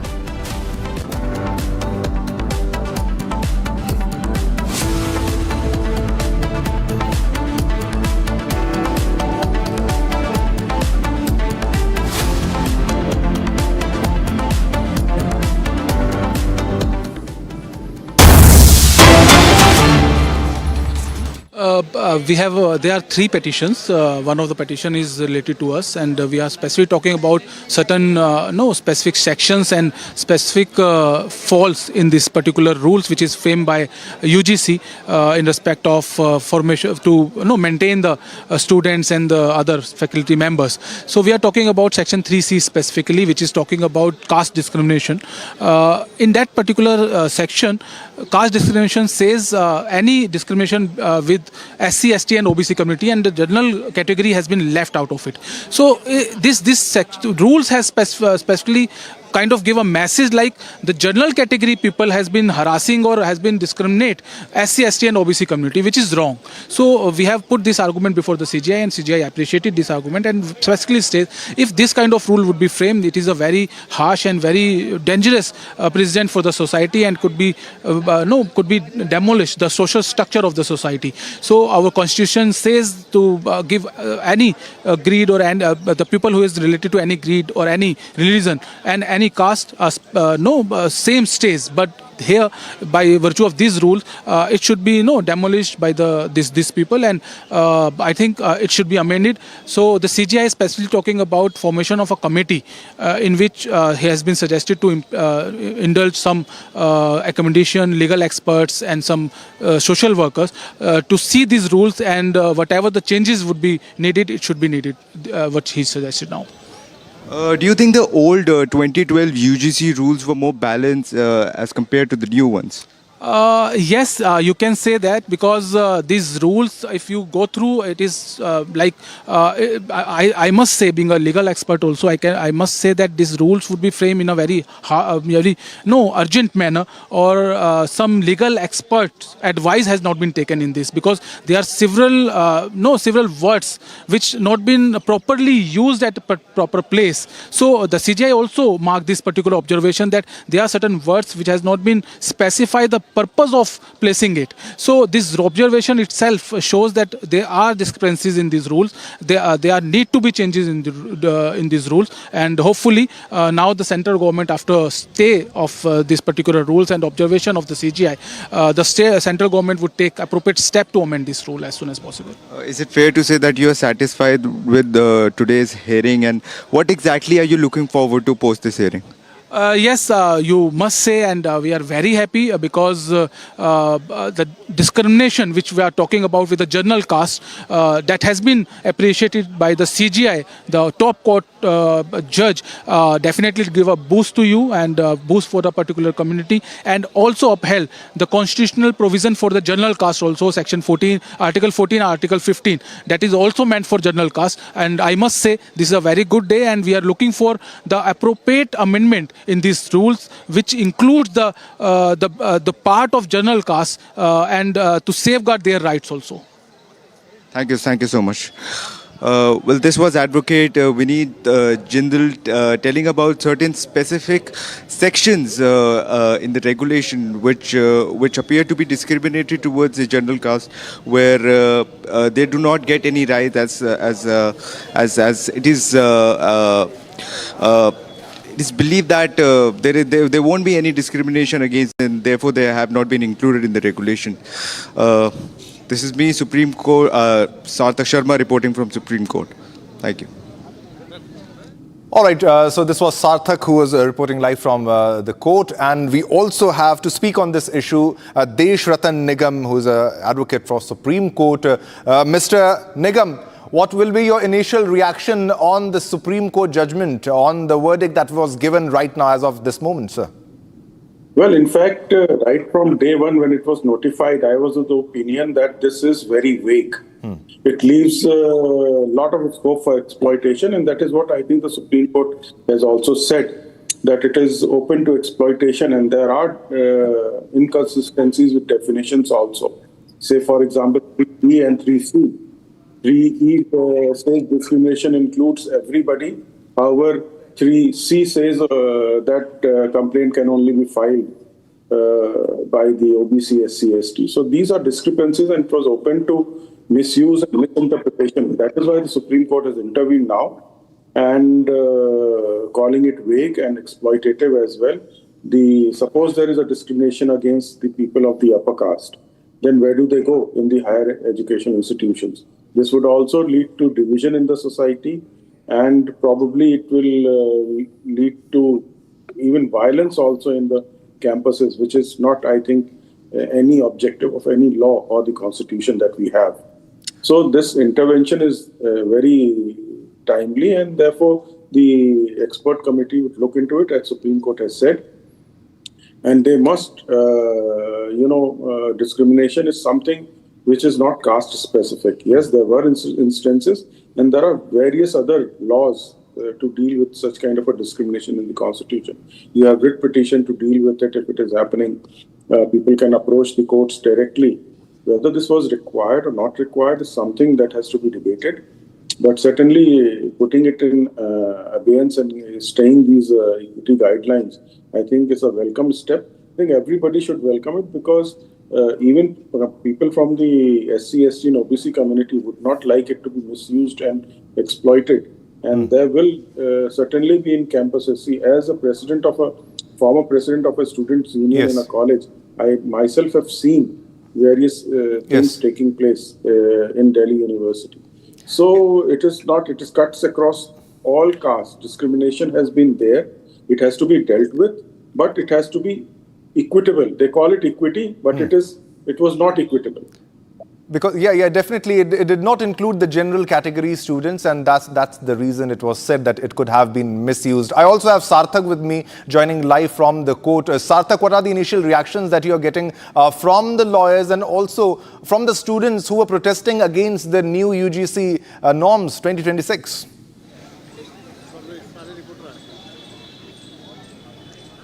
Sarthak. Yes, there are protests. Well, yes, there are protests going on across the country regarding the new UGC regulations. In today's hearing, the Supreme Court has stated some harsh words regarding these UGC regulations. They have called it vague. They have called it unclear. Judges have observed that such rules are also capable of misuse. The court has said that it can create confusion and unrest in campuses. It can be misused by certain section against people who do not find any relief in these new regulations. The Supreme Court for now has stayed the UGC regulations. What that means that the previous 2012 UGC regulation will continue, and a notice has also been issued to UGC and the central government to reply to this, and the matter will be heard on March 19. The court has pressed a pause on the new rules. These are the certain pointers that we are getting live about the today's hearing. The universities will follow the old rules, which means the new rules have been put on hold. This affects, and then this comes at a point where there is already an unrest among different castes, and to discriminate and to presume that one community or one caste, especially the general category, will not be discriminated against. The Supreme Court has observed thanks that. for the update on the story. We'll keep coming back to you after we have more updates on the story. Thanks a lot.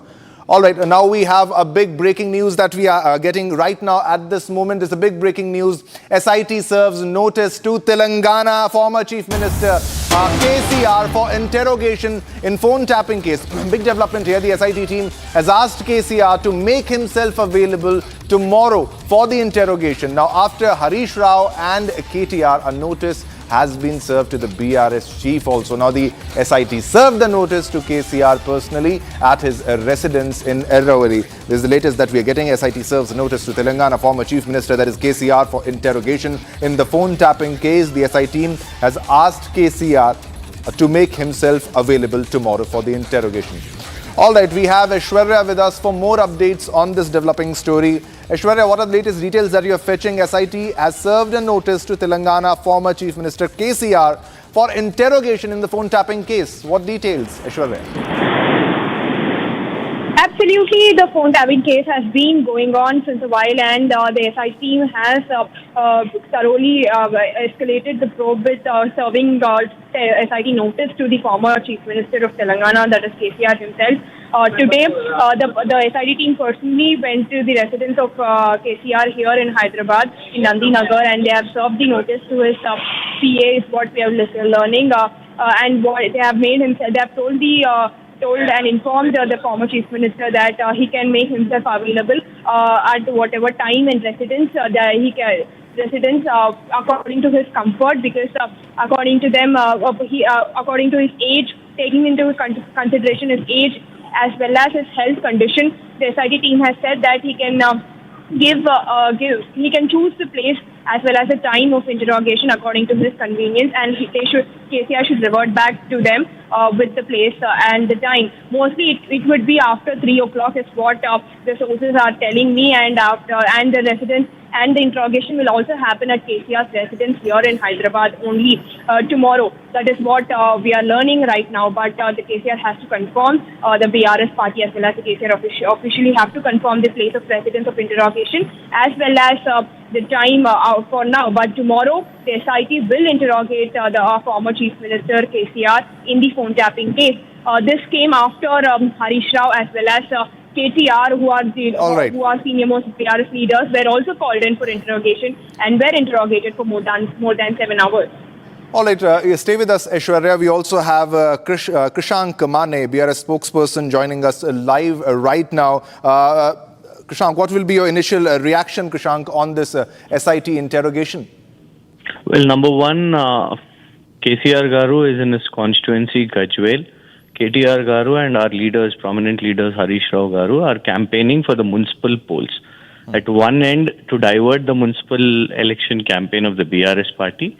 And while just yesterday, the BRS delegation, all the MLAs, MLCs and our Rajya Sabha MPs, we've met Honorable Governor of Telangana and submitted our representation over the coal scam, which involves Chief Minister Revant Reddy, Deputy Chief Minister Batti Vikramarka and Minister Komat Reddy Venkat Reddy. Once we've given this representation, immediately we see this notice to KCRG. Right from when we've been talking about the coal scam of which the Congress government is involved, back to back, from last 2 years of this entire web series which the Congress government is running, 2 years they did not record the statement. And now when we've started to speak about this coal scam, one day Harish Rao, our deputy floor leader on assembly, he gets a notice. Again, when KTRG speaks about the coal scam, immediately KTRG gets a notice, and now KCR Garu also gets a notice. Nevertheless, as a law-abiding citizen, we will definitely cooperate. Harish Rao ji went 7.5 hours. He has asked repetitive questions, nothing related at all to the phone tapping case. Same with KTRG and tomorrow. But one thing, I mean, the man who's fought for the state, Telangana state, who's been 10 years of chief minister, and now when there is no case, see, this is something related to the police department across India, every, government or state chief minister, police has its own way of functioning and administrative functioning. But the Congress government here, which is inept to run an administration which has failed in its guarantees, its false promises, that is why they want to divert on the name of investigations commissions. Last 2 years they've been doing the same thing on the name of Kaleshwaram, on the name of Formula E, on the name of this phone tapping. They have failed in governance in Telangana, and that is why they want to do this. Nevertheless, they have done every sort of humiliation, insult, abuse. Chief Minister Revant has in fact gone to the extent of cursing KCR to death. But this will not bow down KCR. This will not bend KCR. He's been a fighter. He will continue to fight. All right, Krishank, thanks for joining and for your insight on this story. Thanks a lot.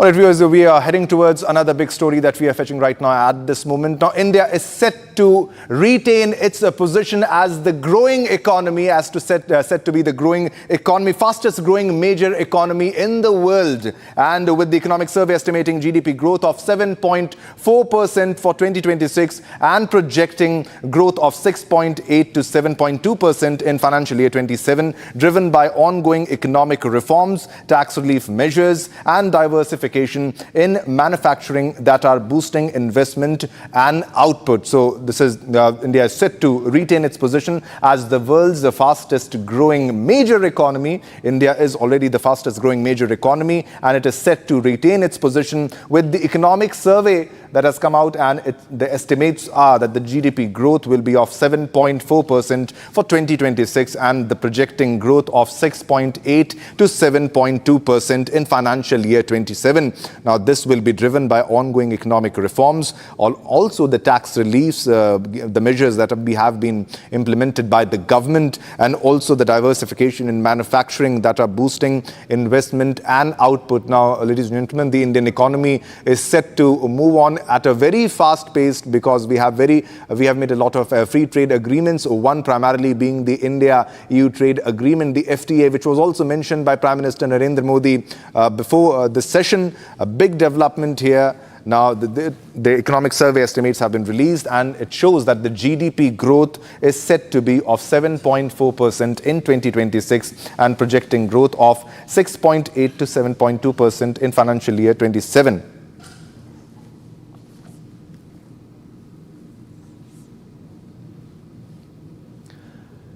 And also, India is set to retain its position as the fastest growing economy. Now, this comes as India has done an India-EU free trade agreement. Now, Prime Minister Narendra Modi also praised this trade deal, the free trade agreement that happened between India and the EU, calling it the next big chapter for India. So this was the free trade agreement that happened between India and EU. Let's listen in to what he said. इस quarter के प्रारंभ में ही भारत और European union का free trade agreement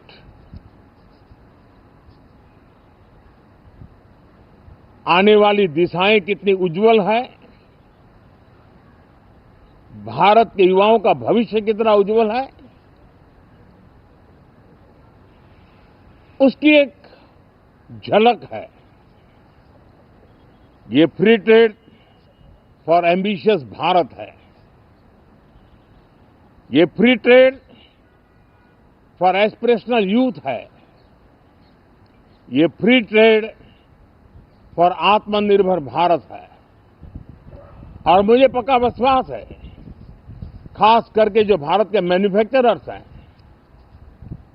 वे इस अवसर को अपनी क्षमताएं बढ़ाने के लिए करेंगे। और मैं सभी प्रकार के उत्पादकों से यही कहूंगा कि जब भारत यूरोपियन यूनियन के बीच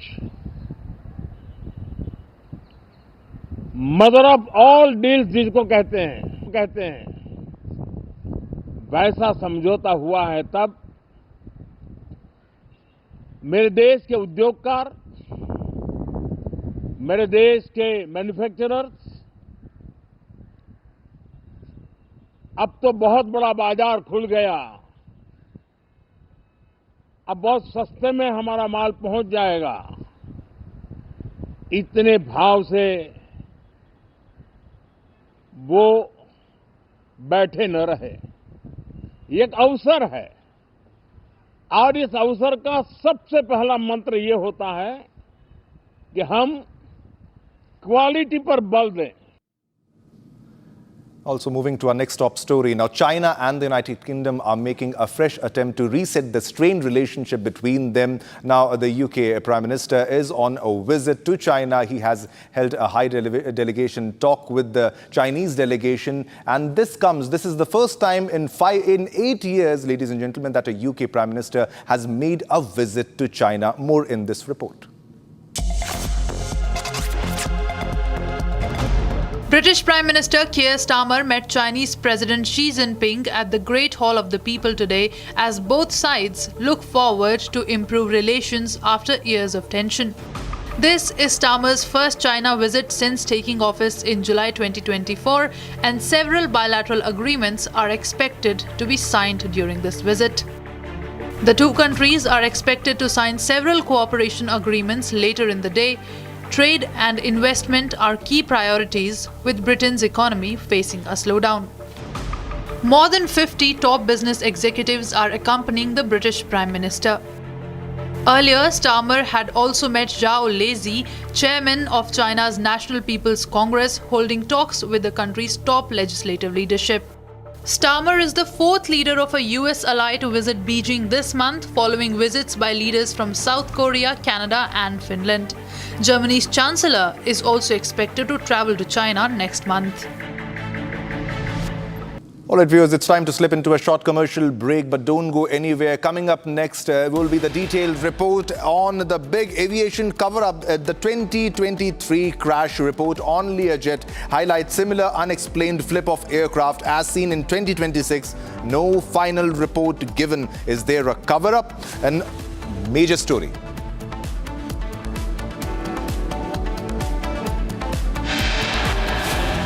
And also unexplained flip seen in 2023 and 2026 Learjet aircraft. Experts question why similar crashes took place.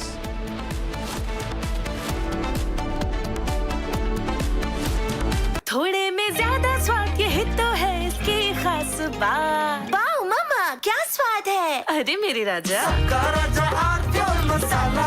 ये है सीक्रेट रेसिपी MDH का जीरा सिप जल जीरा मसाला। सिप सिप जीरा सिप MDH का जल जीरा सिप MDH का जल जीरा SIP.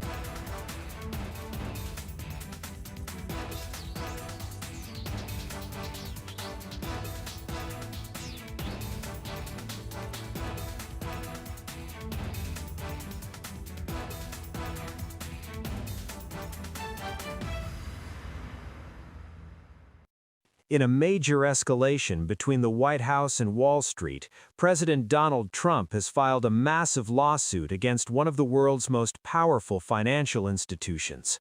The president is suing J.P. Morgan Chase and its CEO, Jamie Dimon, seeking at least $5 billion in damages. No, I haven't stopped it. No, he debanked to me. So we'll see if that beeps anything, but I think it should. You shouldn't be debanking. Get debanked if you don't have money or if you fall to have this great company, and all of a sudden I was told, no, you can't do that. It's so wrong. It's so wrong. I don't know what their excuse would be. Maybe their excuse would be the regulators. I don't know. But regardless, I guess it's a good lawsuit because every pundit has come out and said Trump has a great lawsuit here. You're not allowed to do what they did. Jamie Dimon, what he did, he's not allowed to do that. The lawsuit, filed on Thursday, January 22nd in Miami-Dade County State Court, centers on a controversial practice known as debanking. The president alleges that the bank has systematically denied services to him and his associated businesses, not because of financial risk, but due to political bias. This isn't just a dispute over a checking account. This is a high-stakes legal battle that accuses the largest bank in the United States of trade libel, bad faith, and violating state consumer protection laws. The core of the complaint is that J.P. Morgan Chase violated Florida's Deceptive Trade Practices Law. The legal team for the president argues that Florida law explicitly prohibits financial institutions from terminating accounts or denying services based on a person's political opinions, speech, or affiliations.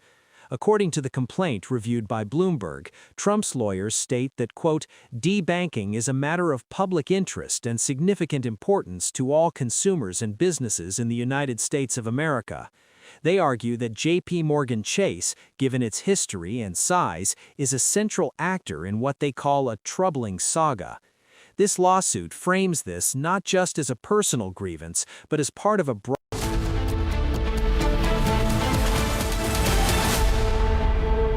आधे bowl दही में 4 चम्मच MDH चटनी पुदीना मसाला डाला, stir करो, पुदीना चटनी तैयार। MDH चटनी पुदीना मसाला। Amity University has been ranked India's #1 university for business and economics and the #1 private university for computer science by Times Higher Education Subject Rankings 2026, a testimony to Amity's globally benchmarked standards in education.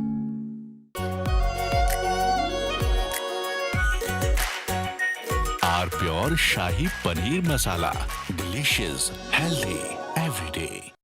In a major escalation between the White House and Wall Street, President Donald Trump has filed a massive lawsuit against one of the world's most powerful financial institutions. The president is suing J.P. Morgan Chase and its CEO, Jamie Dimon, seeking at least $5 billion in damages. No, I haven't stopped it. No, he debanked to me. So we'll see if that beats anything, but I think it should. You shouldn't be debanked. Get debanked if you don't have money or if you're involved and you have this great company and all of a sudden I was told, no, you can't do that. It's so wrong. It's so wrong. I don't know what their excuse would be. Maybe their excuse would be the regulators, I don't know. But regardless, I guess it's a good lawsuit because every pundit has come out and said, Trump has a great lawsuit here. You're not allowed to do what they did. Jamie Dimon, what he did, he's not allowed to do that. The lawsuit, filed on Thursday, January 22nd in Miami-Dade County State Court, centers on a controversial practice known as debanking. The president alleges that the bank has systematically denied services to him and his associated businesses, not because of financial risk, but due to political bias. This isn't just a dispute over a checking account. This is a high-stakes legal battle that accuses the largest bank in the United States of trade libel, bad faith, and violating state consumer protection laws.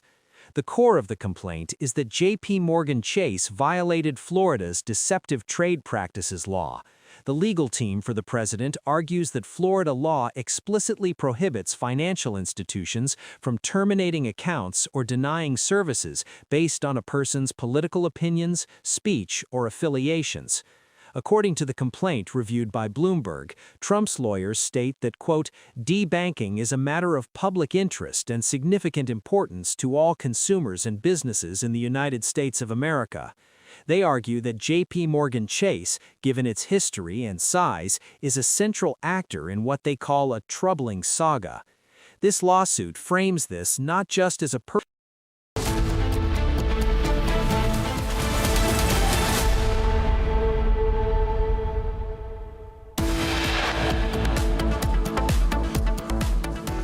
Supreme Court stays UGC promotion of equity regulations 2026, says the provisions are prima facie capable of misuse.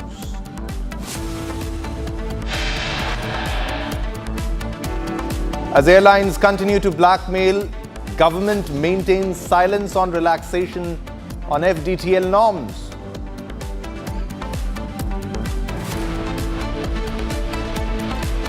"2023 crash report on Learjet highlights similar unexplained flip of aircraft as seen in 2026. No final report given. Is there a cover-up?"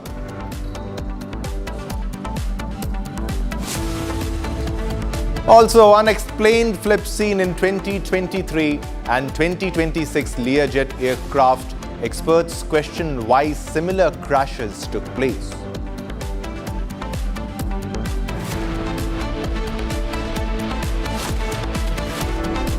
Sanjay Kapoor legacy battle in court. Delhi High Court issues summons to Priya Sachdev in plea filed by Rani Kapoor.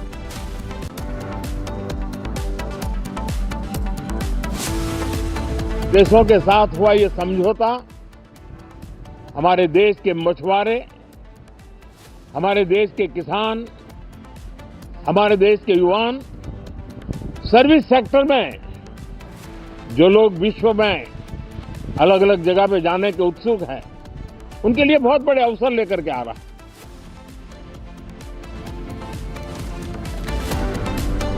Prime Minister Narendra Modi lauds India-EU FTA, says deal to script next chapter of India's growth story.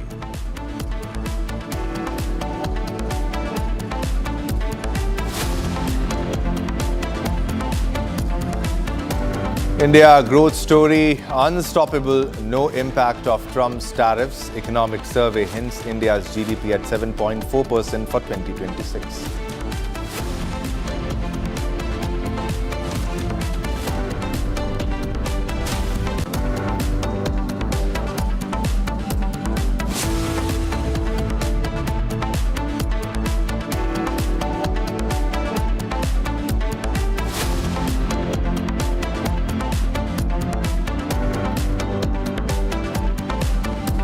All right, viewers, let's begin with the first top story. Now, the Supreme Court of India has heard multiple petitions challenging the University Grants Commission UGC newly notified promotion of equity in higher education institutions regulations 2026. Now, these rules aimed to prevent caste discrimination in colleges and universities by mandating equity committees, grievance mechanisms and measures focused primarily on protecting members of a scheduled caste, SC, scheduled tribes, ST and other backward classes, OBCs. And the petitioners argued that the regulation's narrow definition of caste-based discrimination excludes general category students from similar protections and redressal, making them discriminatory, vague and prone to misuse. Also, and violative of constitutional equality principles. Now, in response, the court has stayed the implementation of the 2026 regulations,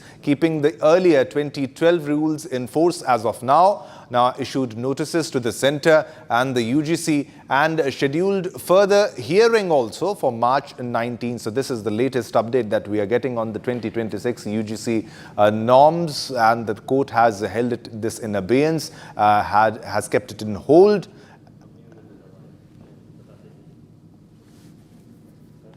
कहीं अपने आप को एकदम powerful समझ चुकी है, वो समझ चुकी है कि हम जो भी मनाएगा वो छात्रों के ऊपर थोप देंगे। तो उसके लिए हम कहना चाहेंगे कि बहुत चंद्रशेखर प्रधानमंत्री हुए, उन्होंने भी सदन में कहा था कि जिन हाथों में शक्ति भरी है राज तिलक देने की, उन्हीं हाथों में शक्ति है सर उतार लेने की। तो भाजपा को इस बात से सतर्क रहना चाहिए कि छात्र को आपस में लड़ाकर वो जो राजनीति खेल रहे हैं, ये कहीं ना कहीं छात्र हितों पे बहुत बड़ा असर करेगी और ये समाज को बहुत पीछे छोड़कर आगे, मतलब समाज को आगे ले जाने में बहुत विरोध पैदा करेगी। अच्छा, क्या नाम है आपका भाई साहब? मेरा नाम संजय प्रताप सिंह है, मैं लखनऊ विश्वविद्यालय का छात्र हूँ। क्या इस पर राय है आपकी? मानते हैं कि नियमों में बदलाव और हो या फिर नियम ही खत्म हो जाए, क्या चाहते हैं? देखिए, या तो नियम खत्म हो जाए, अगर नियम ऐसे बने तो नियम में ये भी हो कि जो गलत आरोप, जैसे अखिलेश यादव का, मैं किसी राजनीतिक दल का समर्थक नहीं हूँ, लेकिन अखिलेश यादव का जो बयान था उस बयान का मैं समर्थन करता हूँ कि निर्दोषी बचे नहीं और दोषी बचे नहीं और निर्दोषी फंसे नहीं। तो उसी तरह से अगर कोई ऐसा, जैसे इसमें ये भी था, जो दोषी हैं उन पर कार्रवाई हो, निर्दोष फंसाए न जाए, ये का मानना है। All right, that was my colleague Sarthak was getting us those reactions from Ground Zero after massive protest as the pressure had been mounting over the UGC, and now we have the Supreme Court keeping UGC in abeyance. Supreme Court asking Centre to redraft the UGC regulations. Sarthak joins us on the broadcast live. Sarthak, well, the sentiment on ground we can clearly see is absolutely against the laws which are being said to be very, very discriminatory. And the moot point, the key point here by the Supreme Court is, which has been talked about by the protesters also, that there is no remedial provision. And that is the biggest flaw in these norms.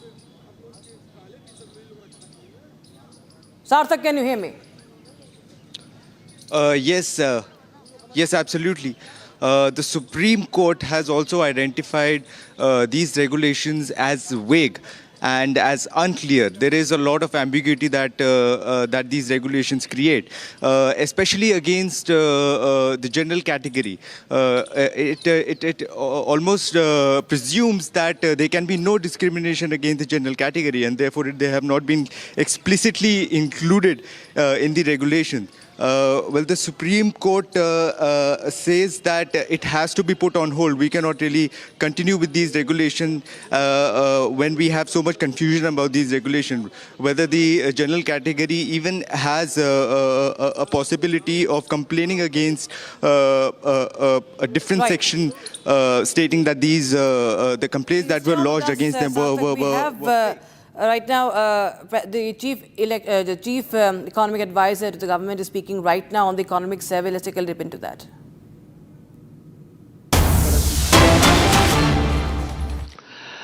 And if you look at the financial sector, we basically had the second decade of the millennium was marked by balance sheet troubles and repair. That is now showing up. The repair process is now well done, and the gross non-performing asset ratio is 2.2%.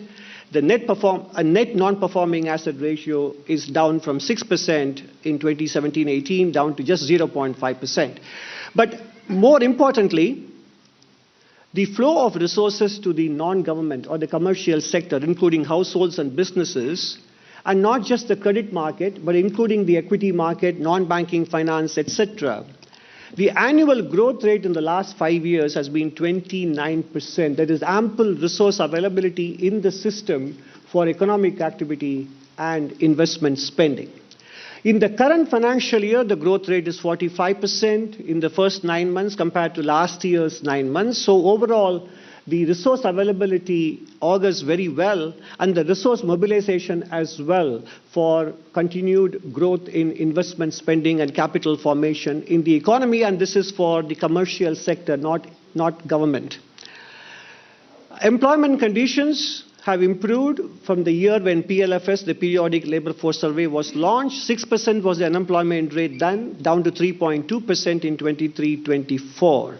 The PLFS used to follow a July to June cycle, and that is now becoming a calendar year-based cycle. Therefore, the data for 2025 will be released sometime in March, and that is why we are showing you 23-24 data. Female labor force participation rate is up nearly 18 percentage points, and the unemployment rate in the first 9 months of the year has been steadily declining from 5.4 down to 4.9% in the last quarter. Now, in terms of other inclusive growth parameters, apart from the macro indicators, in rural development, 81% of rural households now have access to tap water. 2.9 crore houses have been constructed and 2.76 crore property cards issued under Swamitwa. When it comes to healthcare, 14.3 crores beneficiaries registered on the UWIN portal, 42.8 crore Ayushman Bharat cards issued, 1.8 plus lakh Ayushman Arogya Mandirs operational. And we include online gaming in this because it matters for mental health. So the banning of online gaming does matter for mental health and also for your wallet's health. So that is why we included the Online Gaming Act, Regulation Act of 2025 in this category. When it comes to education, there was a concern that post-COVID, because of the school shutdown for long periods, there would be a slippage in functional literacy and numerical skills. But the latest annual State of Education report does give us very encouraging signs. Reading skills in grade 3 up to grade 2 level has picked up by about 3 percentage points compared to what they were. All right, now shifting focus to the other story. The Delhi High Court has sought the DGCA's response to a plea challenging its decision to keep the revised flight duty time limitation, that is the FDTL regulations, which set mandatory rest periods to reduce pilot fatigue in abeyance, saying safety rules must be enforced unless they are legally flawed and that passenger safety concerns over non-implementation cannot be ignored. The court, in fact, has directed the DGCA to place its stand before it at the next during the next hearing. On the heels of a massive operational crisis, representatives from India's leading airlines, including Indigo, Air India, SpiceJet and AirAsia, met with the Secretary of Civil Aviation and senior government officials earlier this week to push for a permanent relaxation of the revised FDTL norms. Sarthak joins us live on the broadcast. For most of Sarthak, there is clearly mounting pressure on the DGCA over the FDTL.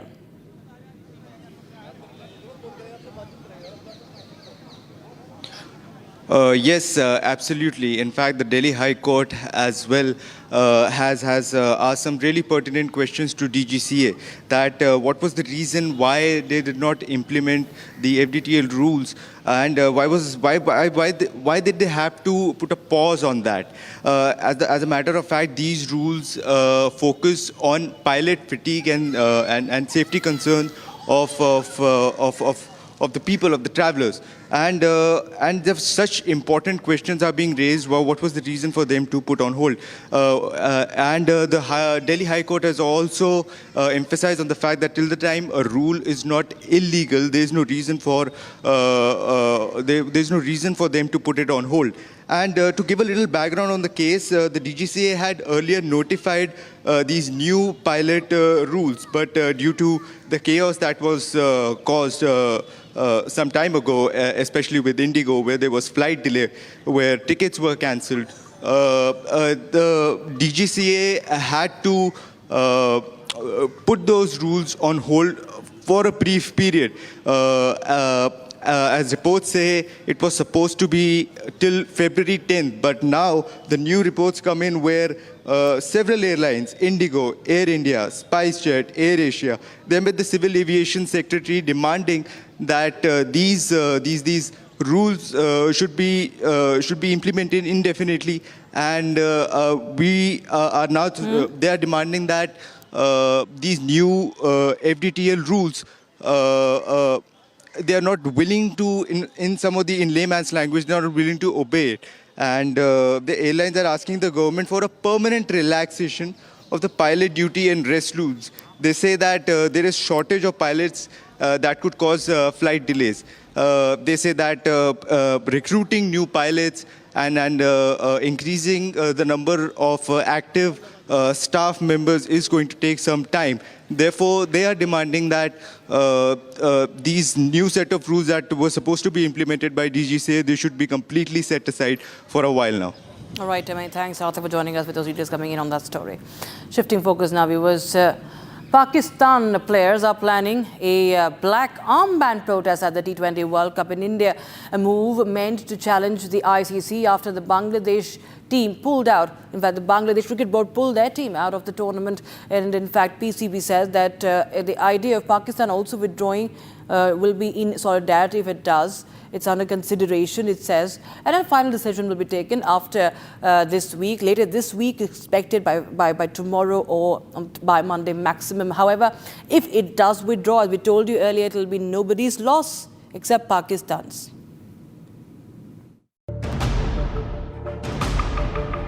Pakistan preparing a symbolic protest at the T20 World Cup. Pakistani players are to wear black armbands to protest ICC's handling of Bangladesh's pullout. However, even this protest needs clearance from the ICC. The developments come after Bangladesh pulled out of the tournament, citing security concerns. The ICC acted as per rules. It replaced Bangladesh to protect the tournament. Scotland was brought in. The competition moved forward. Pakistan says the ICC showed double standards. PCB is also set to send a second letter to the ICC questioning its approach in dealing with the matter. But the ICC maintains Bangladesh withdrew voluntarily. No one was expelled. Still, Pakistan wants to turn the World Cup into a protest platform. Pakistan's own participation is also under question. PCB chairman Mohsin Naqvi posted on social media that a final decision regarding Pakistan's participation will be taken later this week. Interestingly, despite that, Pakistan team is set to depart for Colombo on Monday. Competition venues are ready. India is ready. Sri Lanka is ready. The tournament is ready. The ICC has made one thing clear. The World Cup will go on. If Pakistan pulls out, it loses revenue.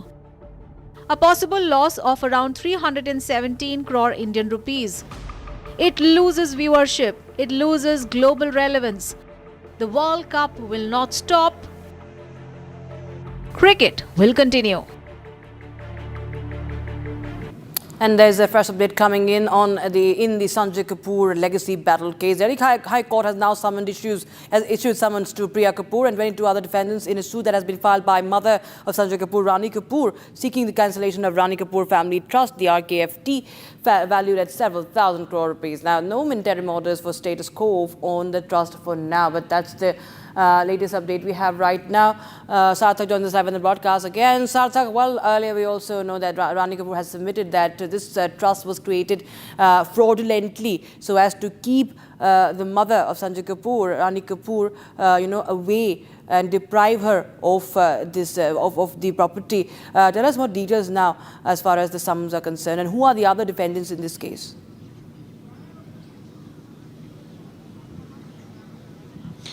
Well, Rani Kapoor has questioned the validity of the will itself. Rani Kapoor, to remind the viewers, some time ago filed a petition in the Delhi High Court where she challenged the validity of the will that was in dispute. That's another case that was filed in the Delhi High Court. And this one is a different case where Rani Kapoor says that the will itself does not stand any validity, and that is what she has challenged. And in today's hearing, the Delhi High Court has issued summons to Priya Kapoor and 22 other defendants which are related to Sanjay Kapoor estate dispute that is pending before the Delhi High Court. And for now, the court has not passed any interim order and has not ordered any status quo on the trust.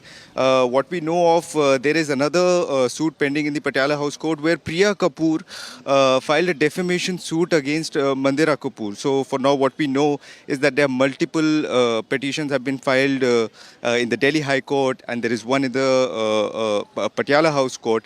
So what will happen in this family dispute and how things will unfold, that is something that will only time will tell. For joining us with the details on that story, viewers. Now shifting focus to other stories, the Bangladesh government's hypocrisy is exposed. It has now approved the national shooting team's travel to India in order to compete in the Asian Rifle and Pistol Shooting Championship that's going to take place in New Delhi from the 2nd of February to the 14th of February. Now this after it boycotted the T20 World Cup in India, cancelling the national cricket team's World Cup tour of India, citing security concerns. Now the clearance was issued through an official government order by the Youth and Sports Ministry, which said the indoor nature of the event and tight security arrangements minimized risk. Youth and Sports Secretary Mehbubul Alam has stated that the small size of the contingent and assurances from organizers were key factors behind the decision. And in fact, viewers, we will just show you those visuals coming in on that story. We will also, viewers, we continue to expose Pakistan also for its shameless tactic of trying to call the shots for the ICC, or trying to somewhere, somewhere in fact put up a stand that they will be boycotting the World Cup, or they want the venue to be shifted from India. There are many reactions that have come in from the parliament also on this controversy. Take a listen in. जिस प्रकार से बांग्लादेश में अल्पसंख्यक समुदाय की लगातार हत्याएं हो रही हैं, जाहिर बात है भारत में इसका आक्रोश है, परंतु हम सभी का सम्मान करते हैं। कोई भी देश के व्यक्ति यहाँ खेलने आएंगे, उनका स्वागत भी है और उनका हर तरह की चिंता सरकार करती है। बांग्लादेश इसमें असमंजस की स्थिति में है। भारत तो अतिथि देवो भव, जो भी आएगा वो अतिथि है और उसका स्वागत है। ये तो भारत की नीति रही है, लेकिन बांग्लादेश को देखना चाहिए वो खेल भावना उनके ऊपर ज्यादा हावी है या आतंकी भावना। And now we were shifting focus to other stories that are making news from across the country. This is Bharat in a minute.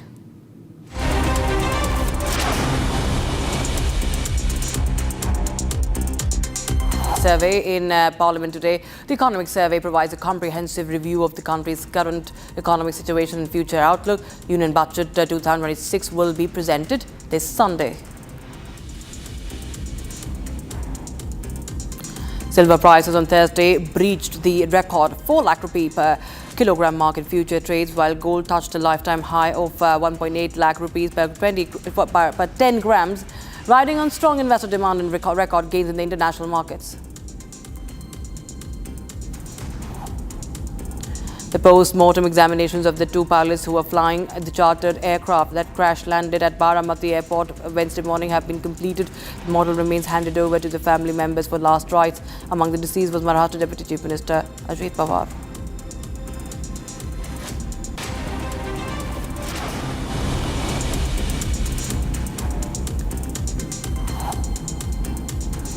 A late-night car crash in Uttar Pradesh's Lalitpur has turned fatal and sparks serious questions now. It was a speeding Fortuner car, allegedly driven by a minister's son. He belongs to the BJP, the minister, rammed into a motorcycle carrying 3 people, and 1 young man died, 2 others battling for life now. And an FIR has now been registered in this case. Here's more. A horrific road accident in Lalitpur, Uttar Pradesh has claimed 1 life and left 2 others critically injured. A speeding Fortuner car rammed into a motorcycle carrying 3 people late Monday night. Uttar Pradesh के ललितपुर में महरौनी विधानसभा से विधायक मनोहर लाल पंत के बेटे इस गाड़ी को चला रहे थे, जिस गाड़ी से जो एक्सीडेंट है वो किया गया था। आपको बता दें इस पूरे मामले में 3 व्यक्ति थे जो घायल हुए, इसमें एक को इलाज के दौरान ही मौत हो गई थी मौके पे, शिवेंद्र नाम के युवक की। उसके बाद 2 हैं, उनकी हालत गंभीर बताई जा रही है। यही वो गाड़ी थी विधायक लिखी थी। तेज़ रफ्तार गाड़ी जा रही थी जिस दौरान जो बाइक सवार थे उनको मौके पर ही रौंद दिया था। गाँव वालों का आरोप है कि साफ तौर पर जिस वक्त उनको चोट आई थी, अगर उनको इलाज के लिए ले जाया जाता तो शायद उनकी जान को बचाया जा सकता था। लेकिन आपको बता दें मौके से ही जो विधायक हैं मनोहर, इनके बेटे नरेश को ग्रामीणों ने पहचाना भी कि वो मौजूद थे, चला भी वही रहे थे, और उस दौरान उन्होंने वहाँ से भाग निकले हैं, फ़ोन करके दूसरी गाड़ी मंगाई, उसके बाद यहाँ से भाग गए हैं। और जब ग्रामीणों उनको रोकने का प्रयास किया तो उनके द्वारा उनको पिस्टल दिखाकर जान से मारने की धमकी दी गई, जिसके बाद वो जो ग्रामीण थे वो पीछे हट गए। The impact was so severe that the riders were flung off the motorcycle and dragged along the road. Eyewitnesses says the car was speeding when it hit the motorcycle, throwing the riders off the vehicle. The injured were rushed to the hospital immediately. घटना यह हुई कि ये लोग वहीं पर खड़े थे, वो गाड़ी भी वहीं पर खड़ी थी साइड से, वहाँ से जो तेज गति से भागती हुई आई जागो तरफ से और इन लोगों को टक्कर मार दी और घसते हुए चला गया। और हम लोगों ने हल्ला किया तो उन लोगों ने वो पिस्टल लाए थे, तो वो पिस्टल तोड़ करके गेट हम लोगों ने पकड़ने की कोशिश की, तो उन्होंने तमंचा लहराते हुए 4-5 लोग थे, और हम लोगों ने कह गए साले तुम लोग आओगे तुमको ही मार देंगे। और हाँ, और ड्राइवर नरेश थे जो मंत्री पुत्र हैं, हाँ यही चला रहे थे। Police investigations revealed that the Fortuner involved in the crash is registered in the name of wife of Uttar Pradesh Minister Manohar Lal Munnu Kori. Officials say the minister's son, Naresh Kori, was driving the vehicle at the time of the accident. An FIR has been registered and police say a detailed probe is underway to establish responsibility. Meanwhile, Republic has questioned the minister on the matter involving his son in the hit-and-run case. देखिए, मेरा पुत्र सामाजिक कार्यक्रम क्षेत्र से आ रहा था और वहाँ से कोहरा थोड़ा था उस समय, करीब समय 11 के लगभग होगा, 11:30। तो रास्ते में कोई 3 सवार मोटरसाइकिल आ रहे थे, तो उसमें ड्राइवर गाड़ी चला रहा था और साथ में ये भी बैठे थे और मैं तैयार भी बैठे थे। तो एक्सीडेंट हो गया। एक्सीडेंट में जो है 3 लोग जो सवार थे उनमें एक व्यक्ति वहाँ स्पॉट पर गुजर गया।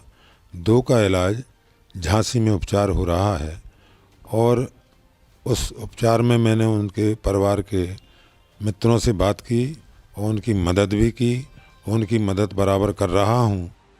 The incident has sparked outrage in the Lalitpur, with locals demanding accountability. The investigation continues, aiming to bring clarity to the tragic event. All right, time for a very, very short break, but we show you what's happening as far as the FDTL norms are concerned. Airlines continue to blackmail government, maintain silence on the relaxation of the norms. Pure सूजी pasta उबालो, मिलाओ और खाओ, 8 minute में तैयार। क्या taste है, सबका राजा हार्डकोर मसाला। MDH की हल्दी मिर्ची धनिया करे कमाल, ये रंग दे, ये खुशबू दे, ये तीखा, ये कम पड़े, क्या निराला MDH masala.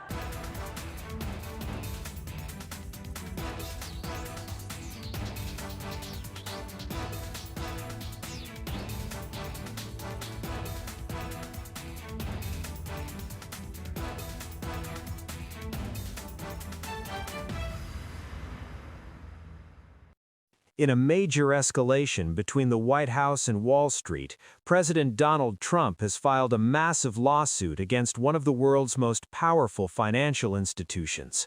The president is suing J.P. Morgan Chase and its CEO, Jamie Dimon, seeking at least $5 billion in damages. No, I haven't spoken. No, he debanked me. So we'll see if that beats anything, but I think it should. You shouldn't be debanking. Get debanked if you don't have money or if you fall to have this great company, and all of a sudden I was told, no, you can't do that. It's so wrong.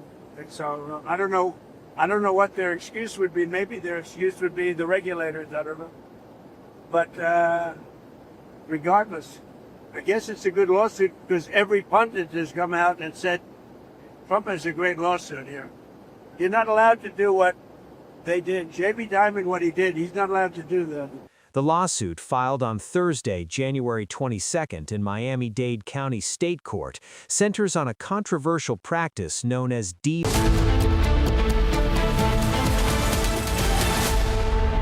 दादी के हाथों का जादू और खुशबू से महकता घर, माँ की मुस्कुराहट और खाने की सुगंध। MDH गरम मसाला, क्योंकि हर रिश्ता है स्वाद से जुड़ा।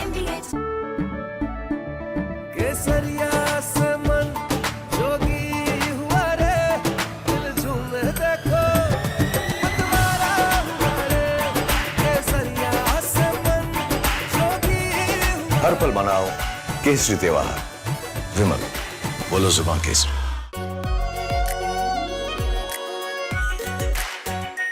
Are pure shahi paneer masala, delicious, healthy everyday. In a major escalation between the White House and Wall Street, President Donald Trump has filed a massive lawsuit against one of the world's most powerful financial institutions. The president is suing J.P. Morgan Chase and its CEO, Jamie Dimon, seeking at least $5 billion in damages. No, I haven't spoken. No, he debanked me. So we'll see if that beats anything, but I think it should. You shouldn't be debanking.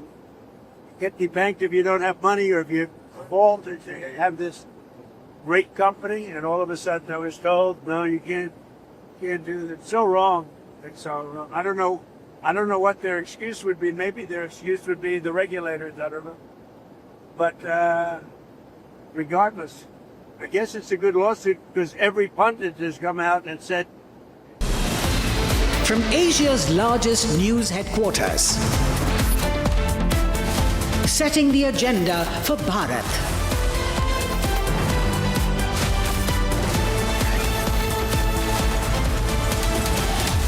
You're watching Republic.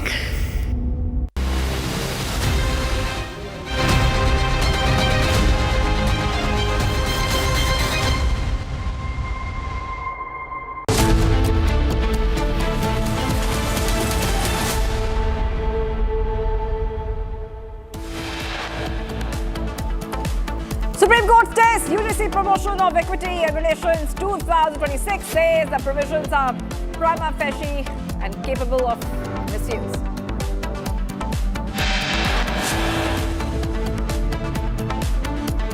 As airlines continue to blackmail, government maintains silence on relaxation of the FDTL norms.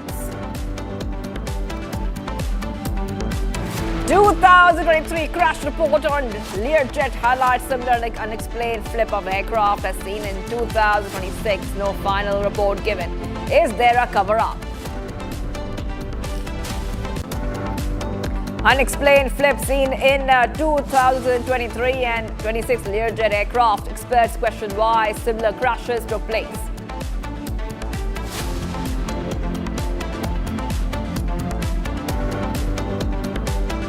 Sanjay Kapoor legacy battle in court. Delhi High Court issues summons to Priya Sachdev and plea filed by Rani Kapoor. के साथ हुआ ये समझौता हमारे देश के मछुआरे, हमारे देश के किसान, हमारे देश के युवान, सर्विस सेक्टर में जो लोग विश्व में अलग-अलग जगह पे जाने के उत्सुक हैं, उनके लिए बहुत बड़े अवसर लेकर के आ रहा है। Prime Minister Modi lords India EU FTA says deal to script next chapter of India's growth story.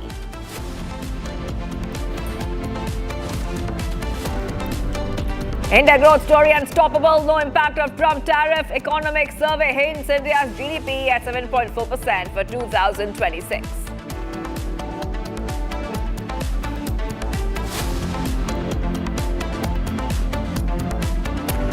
Viewers, we are live and breaking. I'm Shivangi Shukla. Pakistan Cricket Board is preparing to escalate its protest over Bangladesh's removal from the ICC Men's T20 World Cup 2026, reportedly planning to send a second formal letter to the ICC. The PCB says that if Pakistan participates in the tournament, its players may wear black armbands as a symbolic protest against expulsion. Meanwhile, Iceland has taken a hilarious jibe at Pakistan, viewers. So the T20 World Cup controversy continues, and I will go across to Rakshita, who is joining us.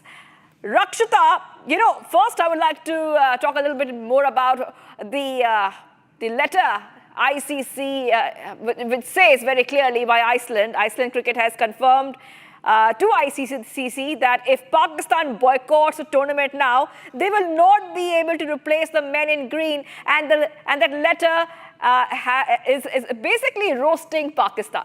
Yes, I mean, Iceland cricket Twitter handle is actually known for such jibes. It's always in humor.